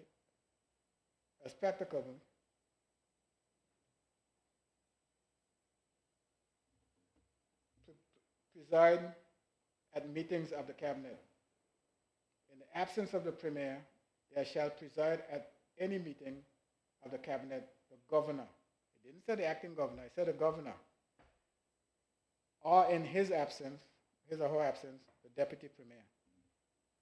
Now when you jump to 49.5, it says in the absence of any of the members of the cabinet steering group, the person performing the functions of their member, of that member, shall act in his or her place. Two different things. It's saying two different things about the same thing. Steering group, the person performing your duties can act in your stead. Cabinet, it specifically states who's supposed to chair, and if you're not there, the person performing your duties can't be there. No. So that clause that I put over in the acting governor place to be abundantly clear. That clause that I stated in here, except where otherwise stated, and that 49.1 is where it is otherwise stated. And we have to be abundantly clear about that, how we want it to read. It's important to the process, it's important to our development, it's important to the democracy of the Virgin Islands. Cabinet Secretary, 51.1. And this is, we all reading from the draft constitution. This is page 251.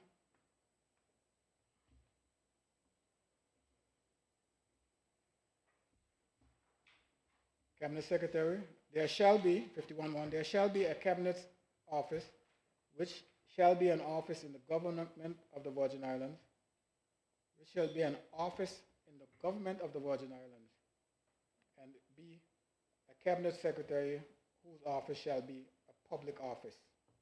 Premier, you spoke about this already, and I just want to say that I support your position as who the cabinet secretary should be and whose office the cabinet secretary should be working out of. Say that it should be under the cabinet secretary should be working under the premier's office, and the cabinet secretary should be the chief public officer dealing with the public service. I agree with that. I hope it's properly captured as something that we can support and work.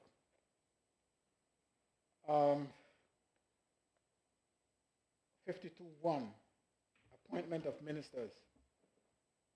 52.1 says the premier shall be appointed by the governor as follows. A, the governor shall appoint as premier the elected at-large member of the House recommended by majority of the elected members of the House. B, if no recommendation is made under paragraph A, the governor acting in his or her discretion shall appoint as premier the elected at-large member of the House of Assembly who in his or her judgment is best able to command the support of a majority of the elected members of the House.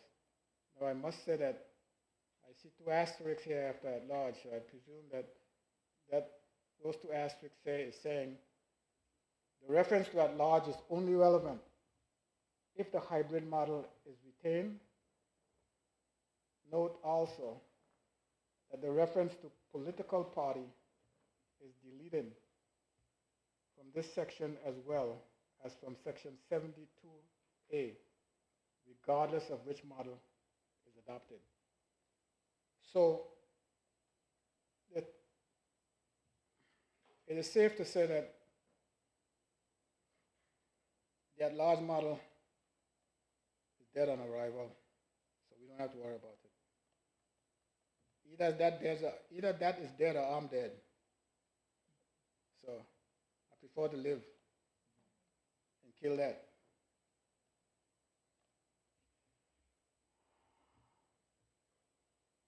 Well, Mr. Speaker, this is section 52.3.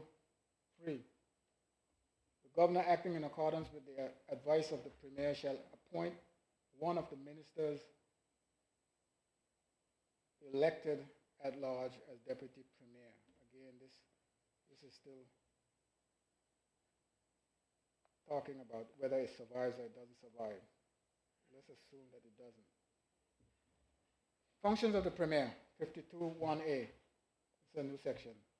The premier shall have such functions as are conferred on him or her by or under this Constitution, and shall exercise those functions in accordance with this Constitution and any other law and in the best interest of the Virgin Islands. I don't agree with this last tag on about in the best interest of the Virgin Islands. It suggests that there's another way to perform his functions other than in the best interest of the people of the Virgin Islands. I don't agree with that. I do agree that we should have a section dedicated to the office of the premier and the functions of the premier, I should say, much the same as I do for a deputy premier. So this section needs to be expanded upon. It needs to be expanded. Tenure of office of ministers. Again, 53.1. If a motion on the order paper that the House of Assembly should declare a lack of confidence in the government of the Virgin Islands, receives in the House the affirmative vote of a majority of all the members, of all the elected members of the House. I think it has to be different though. It has to be. This is not how it works. It must be a majority of the elected members of the House present. Okay. Yeah. Receives in the House the affirmative vote of a majority of all the members of the House. It's got to be all the members present. The governor shall, by instrument under the public seal, revoke the appointment of the premier. What's different about this? But before so revoking the premier's appointment, the governor shall consult with the premier, and if the premier so requests, the The governor acting in his or her discretion may dissolve the House of Assembly instead of revoking the appointment. I think the only issue I had with that was the blanket mention of all elected members of the House. Section 55.3, Mr. Speaker. If the Cabinet advises the governor that the Premier is unable to perform his or her functions by reason of illness, the governor shall authorize the Deputy Premier to perform the functions of the office of Premier, and the governor shall revoke this authority if the Cabinet advises him or her that the Premier is again able to perform his or her functions. I believe, Mr. Speaker, that there's a little problem here. It's because it says, if the Cabinet advises the governor that the Premier is unable to perform his or her functions by reason of illness. And remember, no business of the Cabinet can be transacted in the absence of the Premier. So how is the Cabinet going to advise the governor on the matter of the Premier's illness if he's not there? We have a technicality here that it can be resolved. It must be, it probably came from the old Constitution already, but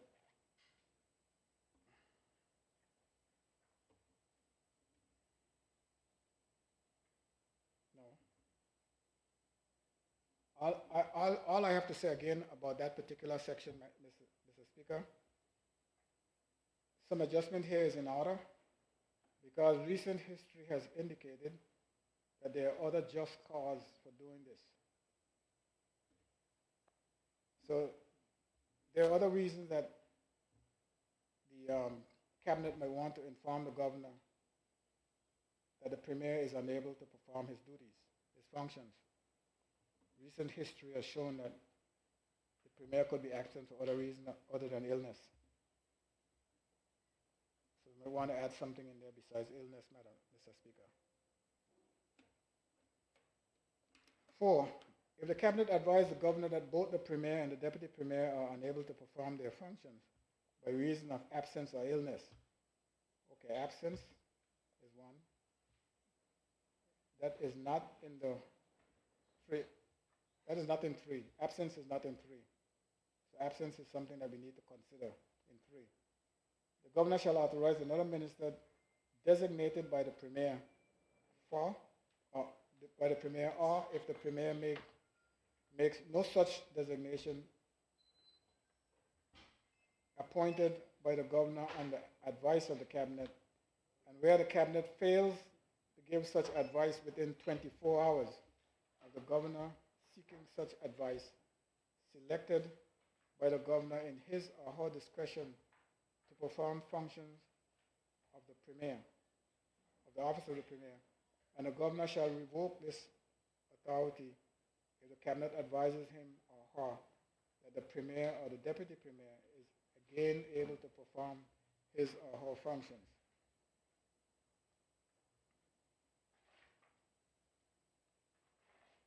One can see clearly, Mr. Speaker, the extent of the governor's control of our affairs. And we need to take a step back to understand how deep those controls are. The only place the governor is not intimately involved is in the House of Assembly. But he has powers that he exercises that could be considered as overreach in the House of Assembly itself. Imagine, Mr. Speaker, we come here to the House of Assembly and we make laws. But that law isn't exactly truly made until the governor has sent to it. Think about it. As much control as we think we have in this house,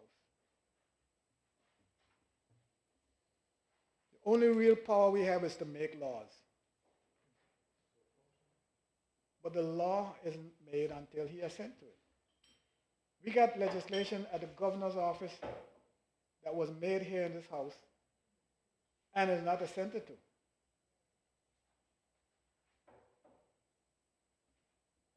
And what do we do? What are we doing about it? We go back to the people with a job unfinished.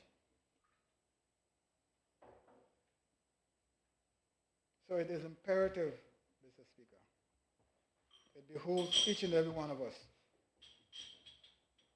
to advance our Constitution and to advance our status.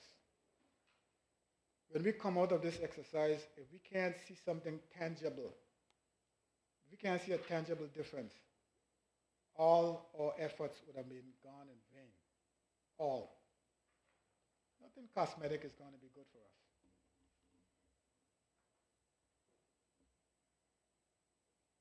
Like I said, Mr. Speaker, the Commission exercised and performed under extraordinary odds.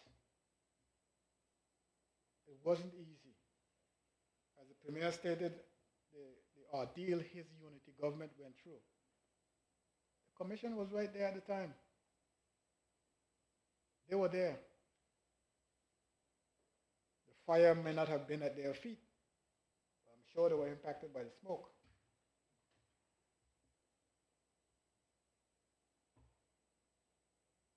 Because I could tell you those recommendations that came from the Commission weren't easy.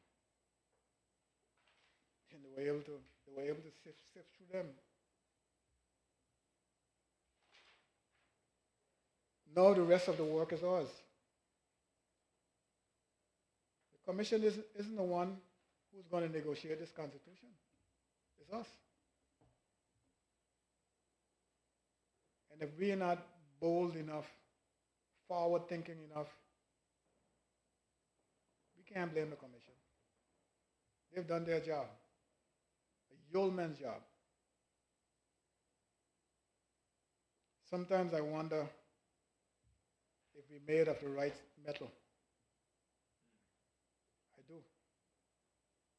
Sometimes I think that we are too comfortable in our place, in our skin.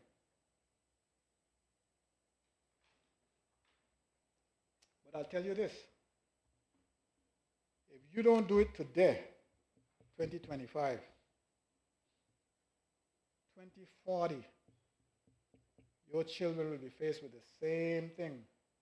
Because what you're doing is spinning the wheel, spinning the same wheel, like spinning a top in mud. It can't jig, it can't dance, it can't move. It's just spinning in mud. Those of you who ever spin a top, you would know what I'm talking about. It works better on concrete. If you have ceramic tile, it'll be even better. You sleep, you go to sleep. You know what it's like when a top goes to sleep? Okay, a baby's sleeping. Okay. So whatever the outcome is, when you come up with this document in 2027, called the Constitution of the Virgin Islands, don't hide behind the Commission. Don't blame the Commission for anything. They've done a yeoman job. It's up to you.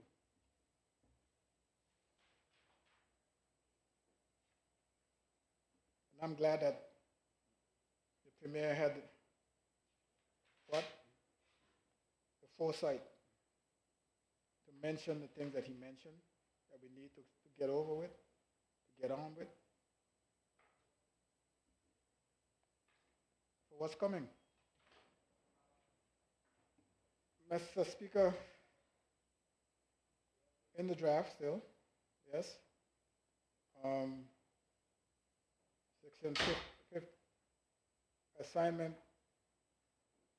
of responsibilities to ministers. Section 56, 5. Where a minister has been assigned responsibility under this section for administration of any department of government, the minister shall, subject to this Constitution and any other law, exercise. Here they got general directions. I do not agree with this general thing. I agree with for it to remain as exercise direction and control over that department, including directing the implementation of government policy as it relates to that department, and subject to such direction. They got general, and there's such general direction. I don't agree with that. And control. The department shall, unless otherwise agreed between the governor and the premier, be under the supervision of a permanent secretary who shall be a public officer, but two or more departments of government may be placed under the supervision of one permanent secretary.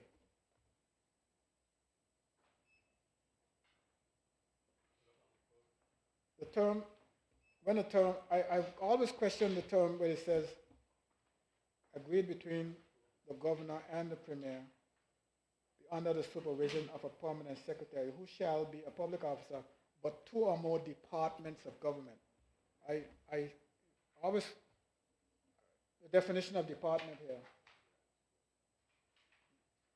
whether I shouldn't specifically state ministry, but departments is something that shows up. I've been showing up in the last constitution, now it's showing up in this draft. And we need to look at that, whether I shouldn't be saying ministry. Let's be specific. 7 says, the governor acting in his or her discretion may at any time request from a minister any official papers or seek any official information or advice available to that minister with respect to a matter for which that minister is responsible under this section, and shall inform the premier of any such request. I think that particular section should disappear.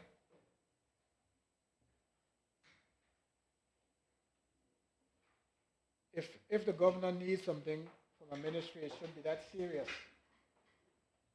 that he find it should be something of a serious nature, and it shouldn't be casual.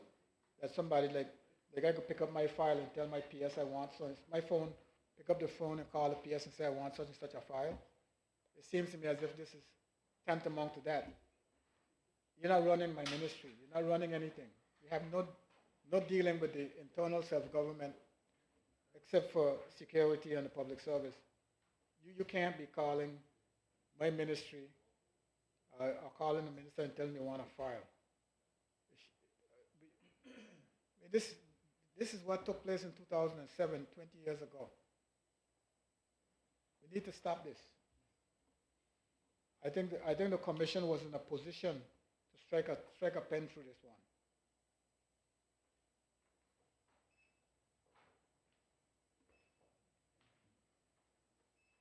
Yeah, who is this guy? Why would he be able to call a minister and tell him he want a file? To do what? If it becomes a national crisis, then the Premier and the Secretary of State will deal with that. I don't know how many of you know that we used to have an administrator here one time. Lana, you remember the administrator? He used to sit in the government house. I mean, down in the post office building, the administrator used to go there every day. He sat there. That was his office.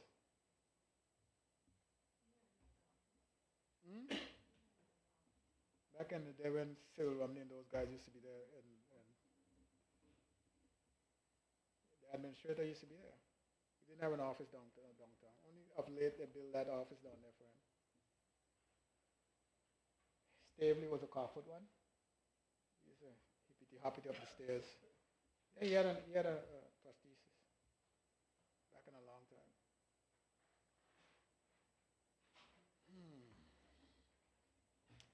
National Security Council, 57. There shall be in and for the Virgin Islands a National Security Council which shall consist of the governor as chairman, premier, one other minister appointed in writing by the governor acting in accordance with the advice of the premier, the attorney general ex officio, the commissioner of police.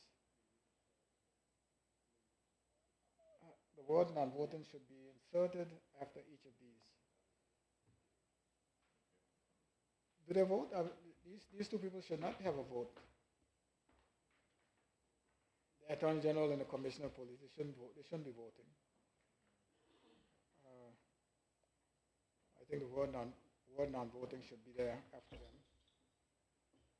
3, the National Security Council shall advise the governor on matters relating to internal security, and the governor shall be obliged to act in accordance with the advice of the council, unless he or she consider that giving effect to the advice would adversely affect His Majesty's interests.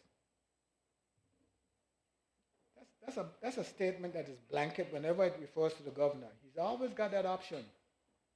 In his view, it prejudices Her Majesty's or His Majesty's interest.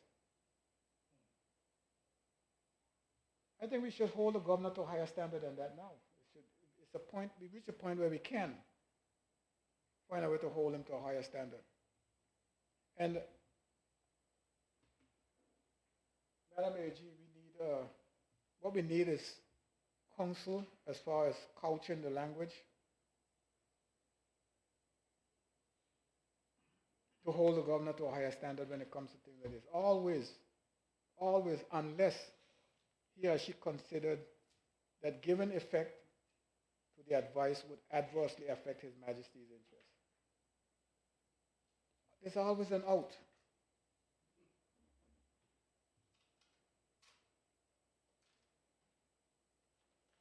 No.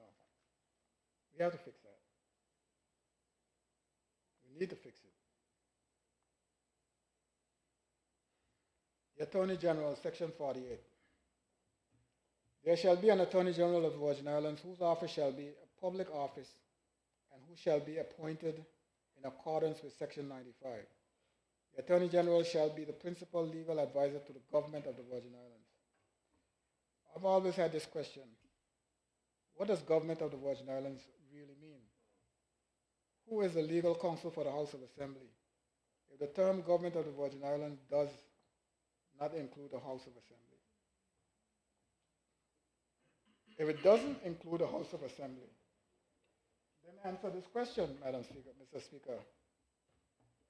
Where does the Attorney General sit in the House of Assembly as a member? These are questions that need answers. I can't just ask these questions in the fall on deaf ears like I was only speaking. I'm serious. Since 2007, when we negotiated that constitution, I advocated, I contended, I should say, that the Attorney General should not be in cabinet and should not be in the House of Assembly. That was my contention then, it's my contention now. What we need is a Minister of Justice. And I don't get paid for this. I don't get paid to do it. I think the commission was supposed to come up with something like that. It's not part of my job description. We need a Minister of Justice, and how we implement that is somebody else's job. But we need one. It is high time that the Attorney General be elected as opposed to being someone who walks in from the Kush office and sit in the House of Assembly and sit in the cabinet.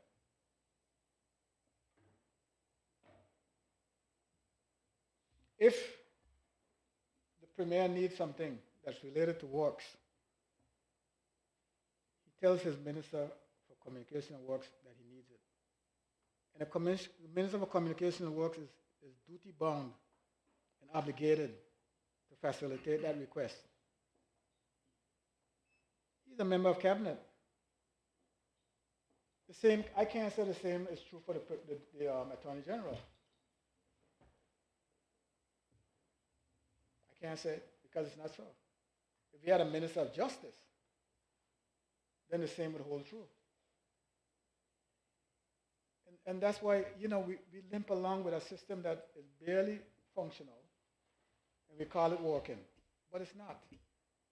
We can do better. We're smarter than that. All of us. Why shouldn't you use smart?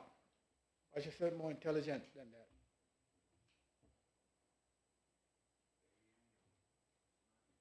I don't understand how you guys sleep at night. I don't understand it. With all these imperfections, all these things that happen that need to be fixed, and you still go to sleep at night. Wake up in the morning like nothing happened. I'm throwing it in your face right now. I am.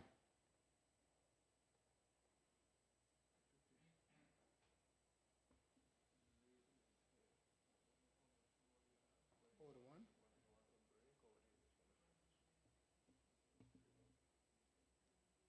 284, 255. Yeah, let's break.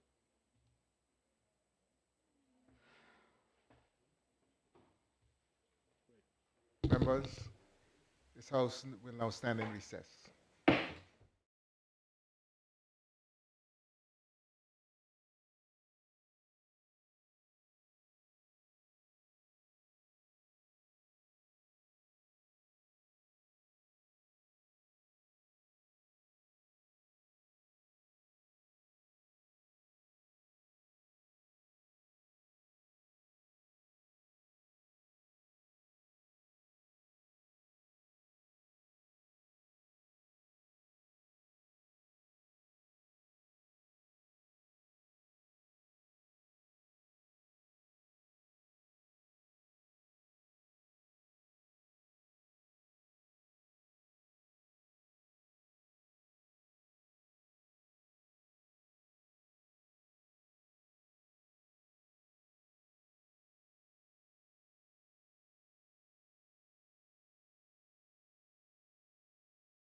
Pour me.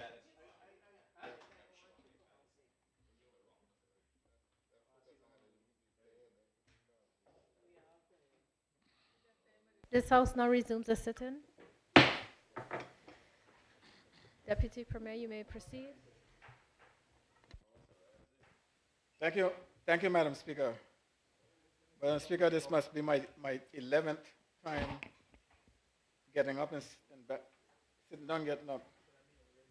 So if I'm lucky, I'll get through the entire presentation now. If I'm lucky, I don't have to sit down again and y'all don't go home, leave me here standing up. So I just got through, Madam Speaker, the Attorney General section 58 of the draft Constitution. Director of Public Prosecutions, I didn't go there.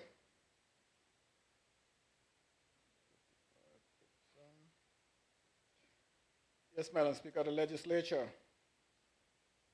Again, House of Assembly, section 63. The House of Assembly shall consist of a speaker, elected as provided in section 69, 13 elected members, and one non-voting ex officio member, namely the Attorney General. And my question continues to remain, Madam Speaker. Why is the Attorney General a member that sits in the House of Assembly? As far back as 2007, when we discussed / debate the reviewed document, my position was that the Attorney General plays no useful role sitting in the House of Assembly. My contention was, and still is, that if we need legal advice, which I don't see why, the Attorney General is only a phone call away. Madam Speaker, I said that when Jallo was sitting here, back in 2007, I said it when I was in the UK discussing this matter, and I'm saying it again, Madam Speaker. I have no problems with an Attorney General being in the House of Assembly or Cabinet, but it should come under the name of Minister of Justice. And that's true advancement, Madam Speaker, of our Constitution and our move towards self-determination. Elected. I believe in elected government, Madam Speaker, and it takes nothing away from the Attorney General in her position, her job, and whatever she has to do, he or she has to do. Well, in the House of Assembly or in Cabinet, we can. And these are, you see, we can't come here and speak freely, then we don't belong here, Madam Speaker. I think we need to do that. I saw where references and suggestions were made that we should all be at large. You're talking about, if we are all at large, it means I'm not here. Right? So you got people advocating for my absence. I'm not going to run at large. My run proved that you can't win at large every time. And I ain't no less educated or smart as he is, as him. So if this whole thing's done at large, I'm gone. I wouldn't even waste my time saying I'm going to run at large. I'm sure the people out there saying, you better not. So it's not about me, Madam Speaker. If I felt strongly about the at-large system and I thought it was the best way to go, I would advocate for it, even to my own demise. So there's nothing here about any individual, Madam Speaker.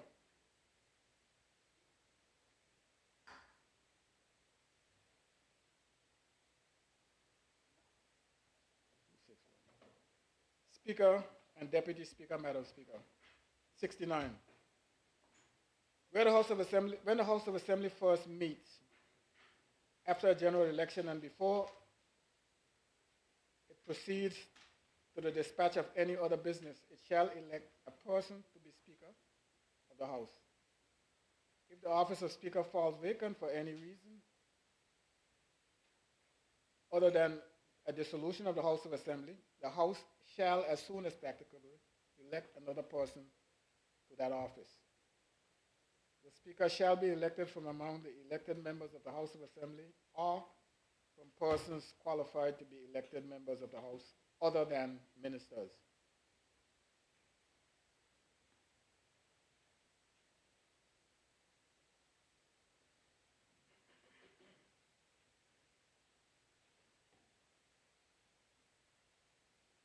Madam Speaker, if it says other than ministers, and no person shall be elected as Speaker if he or she is a person disqualified for election as a member of the House of Assembly. For when the House of Assembly first meet after any general election, and before it proceeds to the dispatch of any other business, except the election of Speaker, it shall elect a member of the House who is not a member of the Cabinet. So at one point you're telling us that the person who is elected as Speaker should be a member of the House other than a minister. Yes, that's if you're electing a member of the House. And then you're saying in another place, it should be elected as Deputy Speaker if the person is not a member of Cabinet. So we need to be consistent as to whether it is minister or member of Cabinet. Not all ministers in all systems are Cabinet members. Junior ministers are not Cabinet members. So if the term Cabinet is being used, Madam Speaker, then it simply means that junior ministers can be Speaker of the House or Deputy Speaker. So we need to be consistent with those terminologies.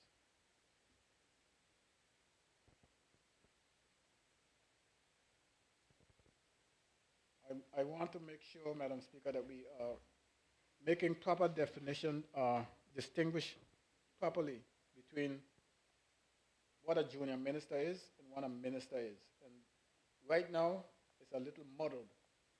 I am guilty, Madam Speaker, of taking advantage of the disparities or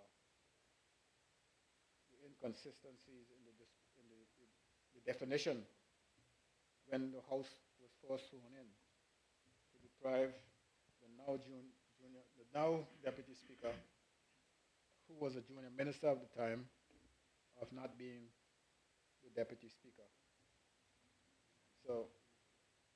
So I think we should take the opportunity now, Madam Speaker, in this review to fix any inconsistencies or disparities that may exist.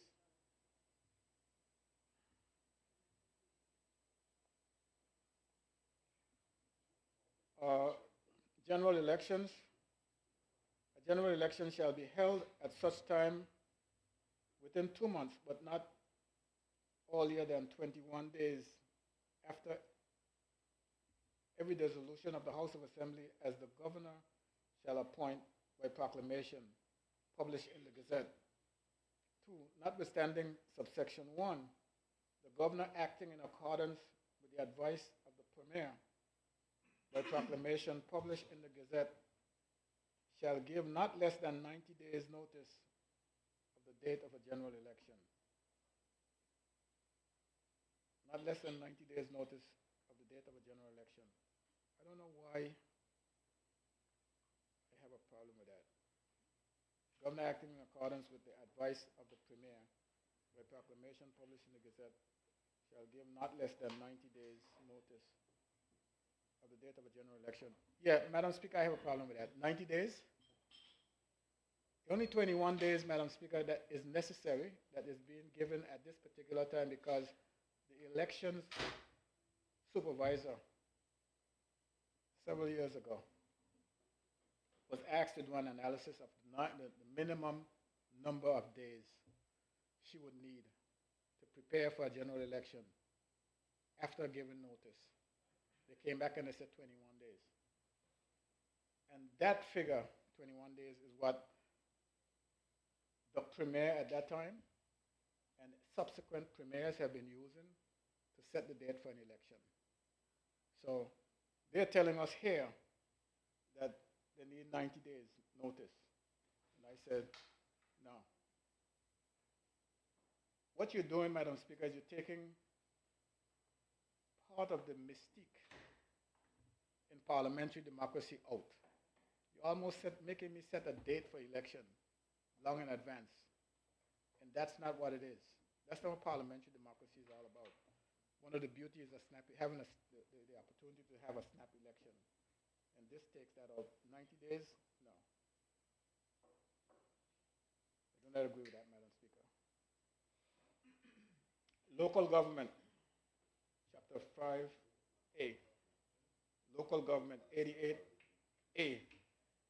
Subject to this constitutional law enacted by the legislature shall provide for the establishment, function, and jurisdiction of district councils. I think this is something that the Premier is big on. I'll let him deal with that.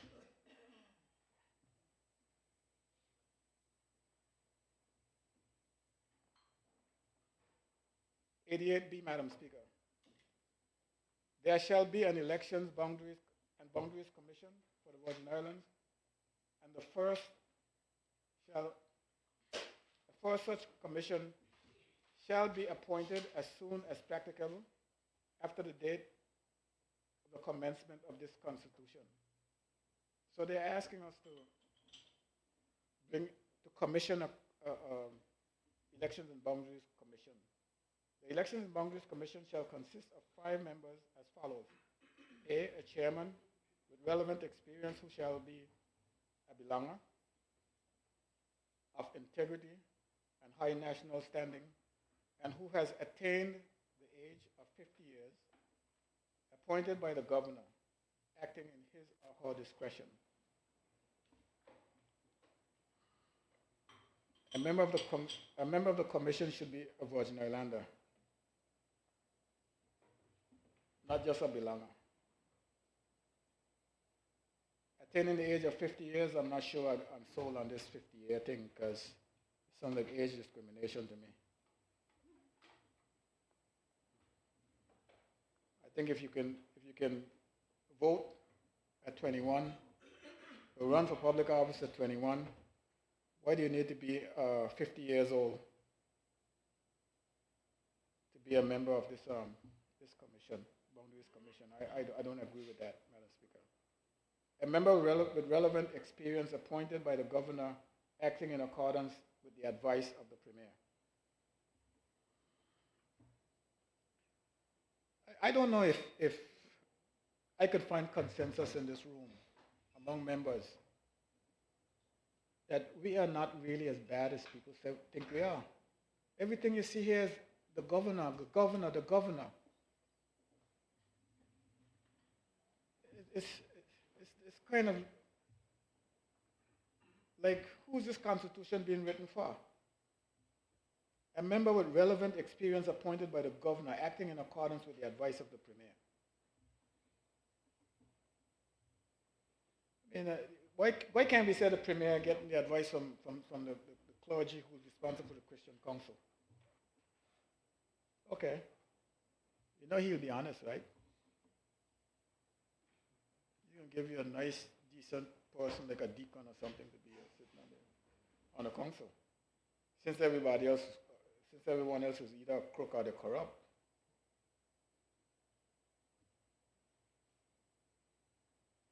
A member with relevant experience appointed by the governor acting in accordance with the advice of the leader of the opposition. 2 members with relevant experience, one of which shall be female. Again, how do you do something like that in the Constitution? One of which shall be a female. Let me see if they got one here that says to be a male. Let me read. To represent the public interest. Okay.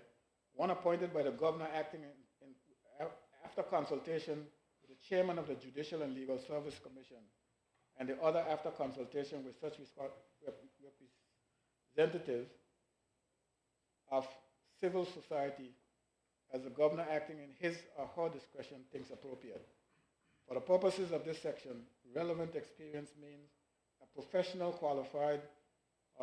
qualification as bachelor's degree or higher in public administration, law, or finance with at least 10 years work experience in one of those areas or in elections, management, or governance at a senior level. Now, let me just say this. It is not far-fetched. Looking at the demographics of any government establishment, government offices, it is not far-fetched to believe that it is entirely possible. It says the Elections and Boundaries Commission shall consist of 5 members as follows.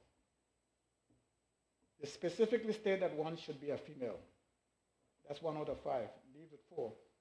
What makes them think that the other 4 wouldn't be females? Look at the demographics. Look at the society that we live in.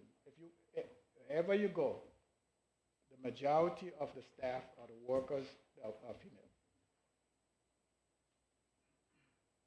The guys are out there operating heavy equipment. What are your chances of finding one of them to be on the commission when you got ladies who are running trust companies and what have you? So I don't think it's fair to them for them to point out here that one should be female.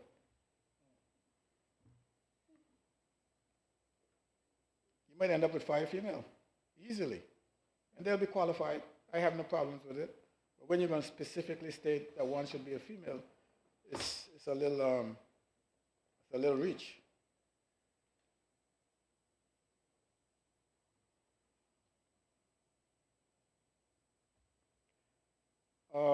Section 92, powers to appoint, etc., to public office. 92.5. Power to make appointment to the office of Cabinet Secretary is vested in the governor, acting in accordance with the advice of the Premier. But the governor acting in his or her discretion may decide to act in accordance with that advice if he or she determines that compliance with that advice would prejudice His Majesty's service. Again, this is showing up everywhere that the governor has to do something. He always has that option to take the decision that is going to prejudice His Majesty's service. And I'm wondering if someone is actually standing over the people who write these things and say, you got to put that in, you got to put it in. Well, let's leave it out and see if somebody's going to tell us put it in. What could be so egregious that it would prejudice Her Majesty's service? Who could the Premier appoint or recommend as Cabinet Secretary? Who could that be that would prejudice His Majesty's service? See, the clause makes no sense. Premier, you get an opportunity to make a recommendation. Would you recommend Eggy? Yeah. No, the wind died.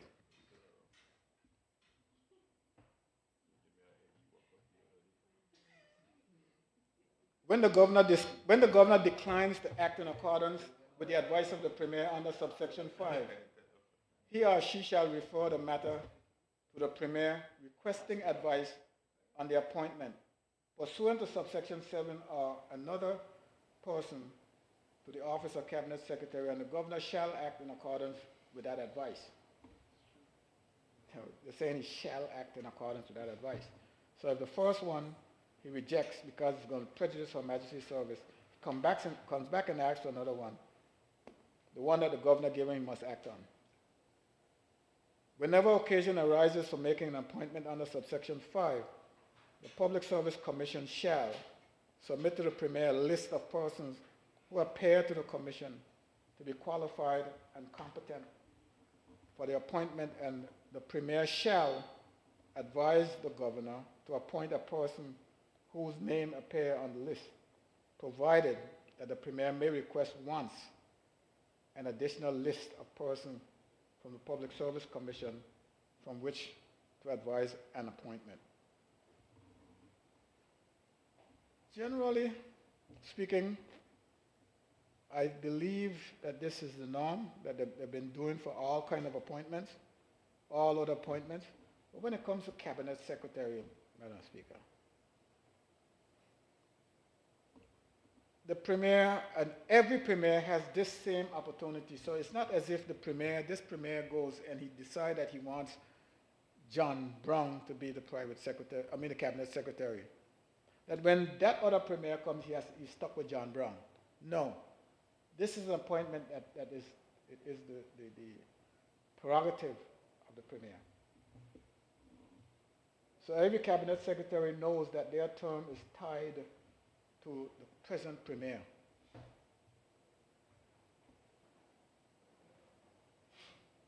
I don't know if this Premier know that, but that's what it is. But I don't think that this discretion that the governor has is one that we should be satisfied with. This whole thing about prejudice in His Majesty's service. Someone would have to point out to me exactly what that means. And I don't think in today's in this world that we're in. 20 years ago it was there, it didn't make sense. 20 years later it shows up, it still don't make sense. It's even less relevant now. So these points are points that we have to argue. These are things that we have to get rid of in our Constitution. It gives us some more say. And 97, Madam Speaker, this is one that I have had contention with since the 2007 Constitution. And I think I brought it up, and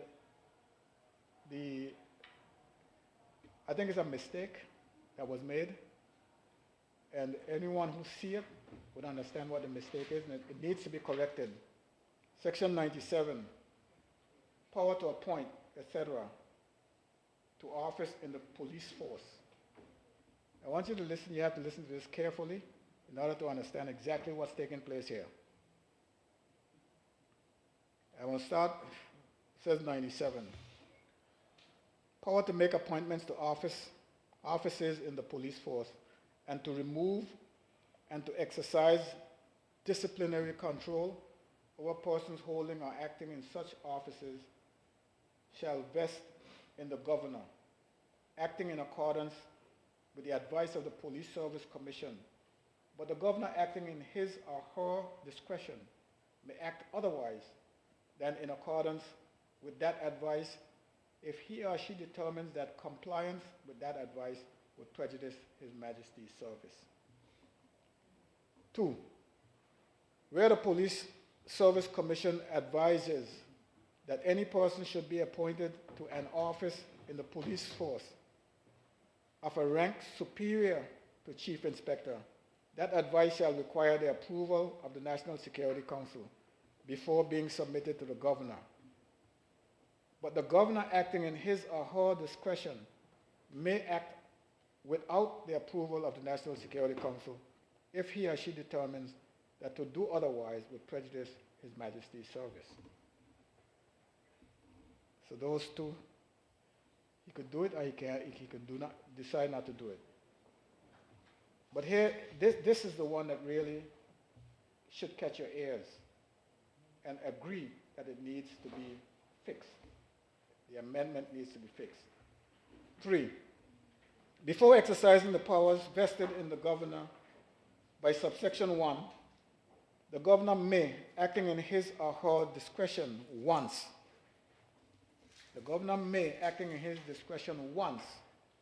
refer the advice of the Police Services Commission back to the Commission for recommendation by it. 4, if the Police Services Commission, having reconsidered its original advice under subsection 3, substitute for it different advice, subsection 3 shall apply to all different advice as it applied to the original advice. So in other words, he can only go back to the Police Service Commission once for a substitute. If he goes back a second time, he's bound to use the advice that's given the second time. This particular clause poses difficulties for the governor because essentially it is saying that the governor can only reject the advice of the commission once. And at best, the most he can get is a replacement for the first recommendation. He can't seek a replacement for the substitute. What is wrong with the governor's ability?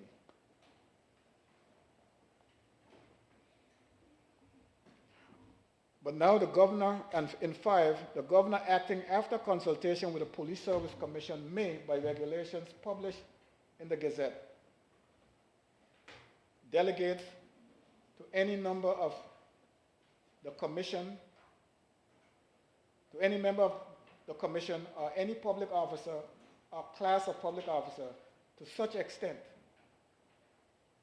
and subject to such conditions as may be prescribed in the regulations, and of the powers vested in the governor to make appointments to office in the police force and to remove or exercise disciplinary control over persons holding or acting in such offices, and except insofar as regulations made under this subsection otherwise provide, any power delegated by such regulations may be exercised by any person to whom it is delegated without reference to the Police Service Commission.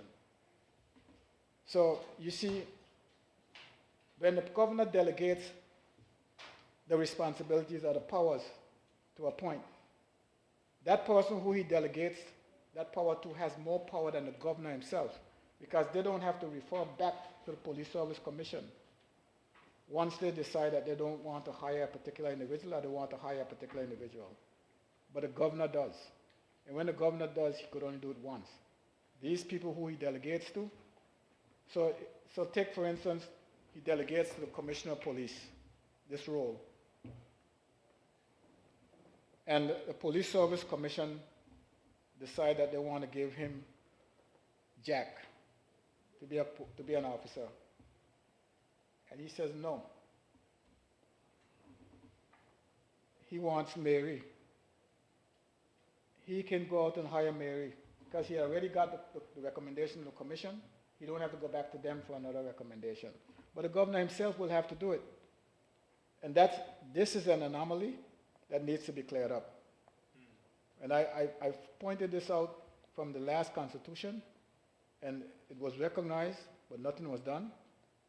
Like everything else, everyone finds difficulties in fixing things that needs to be fixed when it's convenient to them not to fix it.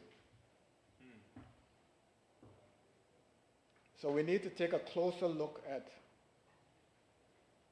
the power to appoint, etc., to offices in the police force. That's 97 in the Constitution. We need to take a look at that particular odd section and have it fixed. And it's convenient to the governor to do so. Just delegate the responsibility to someone else and we'll get to hire who we want by circumventing the commission. Finance, Madam Speaker. 103, withdrawal of money from the consolidated fund or other public funds. 103, no money shall be withdrawn from the consolidated fund except on the authority or warrant under the hand of the minister charged with the responsibility for finance in this chapter, referred to as minister. But where in the opinion of the governor, acting in his or her discretion, monies are required to enable the governor to discharge his or her responsibilities under Section 60, such monies may be withdrawn from the consolidated fund, either on the authority of a warrant under the hand of a minister or on the authority of a warrant under the hand of the governor. Madam Speaker, it is time that we grow out of the fears of managing our own affairs and stop putting the governor in position to embarrass our government or premier. This clause needs to be removed from the Constitution, where the governor can go into the consolidated funds and take monies out. It is not something that I foresee as a problem. We had never, under any government that I've been sitting in this house with, withhold necessary funding from the police. Never. And to use the police as the example as to how the governor can go into the consolidated fund is, he did it. He did it for the police. And there was money available for the police already budgeted. We need to stop it. It embarrasses the government, it embarrasses the Minister of Finance, it embarrasses the country. And these provisions should not be taken lightly. Section 108B, remuneration of Speaker and elected members of the House of Assembly. 108B, 3. The remuneration and allowances payable to Speaker and elected members of the House of Assembly shall be charged on and paid out of the consolidated fund. I don't know why, I mean, this wouldn't be long, this wouldn't be here for much longer anyway, so, but where else can it be paid from?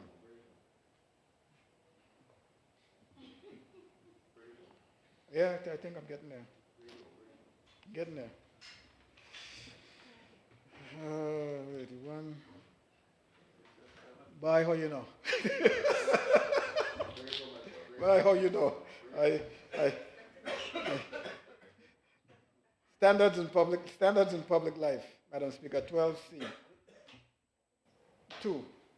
In the exercise of their function, ministers, members of the House of Assembly, and public officers shall uphold and conform to the highest standards in public life, in accordance with the Integrity in Public Life Act 2021, or any act amended or replacing it, and any codes of conduct or other laws for the promotion of good governance in force in the Virgin Islands.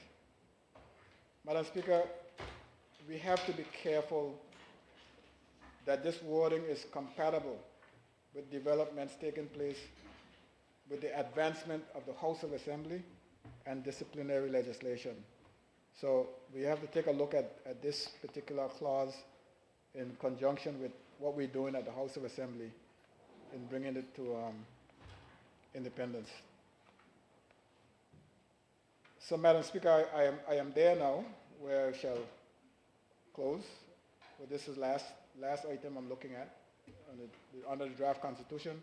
Powers reserved to Her Majesty, His Majesty, Madam Speaker. It says, 119 says there is reserved to His Majesty full power to make laws for the peace, order, and good governance of the Virgin Islands. And my question is, Madam Speaker, has anyone questioned the appropriateness of this provision at this stage of our development? So we ought to get rid of it, Madam Speaker. And notification of Acts of Parliament 120, where it is proposed that A, any provision of a draft act of the Parliament of the United Kingdom should apply directly to the Virgin Islands, or B, an order in council should be made extending to the Virgin Islands any provisions of an act of Parliament of the United Kingdom. The proposal shall normally be brought by a Secretary of State to the attention of the Premier so that the Virgin Islands Cabinet may signify its view on it. Madam Speaker, I ask the question, do we need to be roping in ourselves with the UK any further with all this new stuff? We should take this out, Madam Speaker. This has no place in our Constitution. I will close there, Madam Speaker. I want to thank you for allowing me the opportunity to voice my opinion on this very important matter, this constitutional review of Constitutional Commission's report. Thank you, Madam Speaker. Thank you. Honorable members, at this time we will recess until tomorrow at 1 p.m. House is in recess.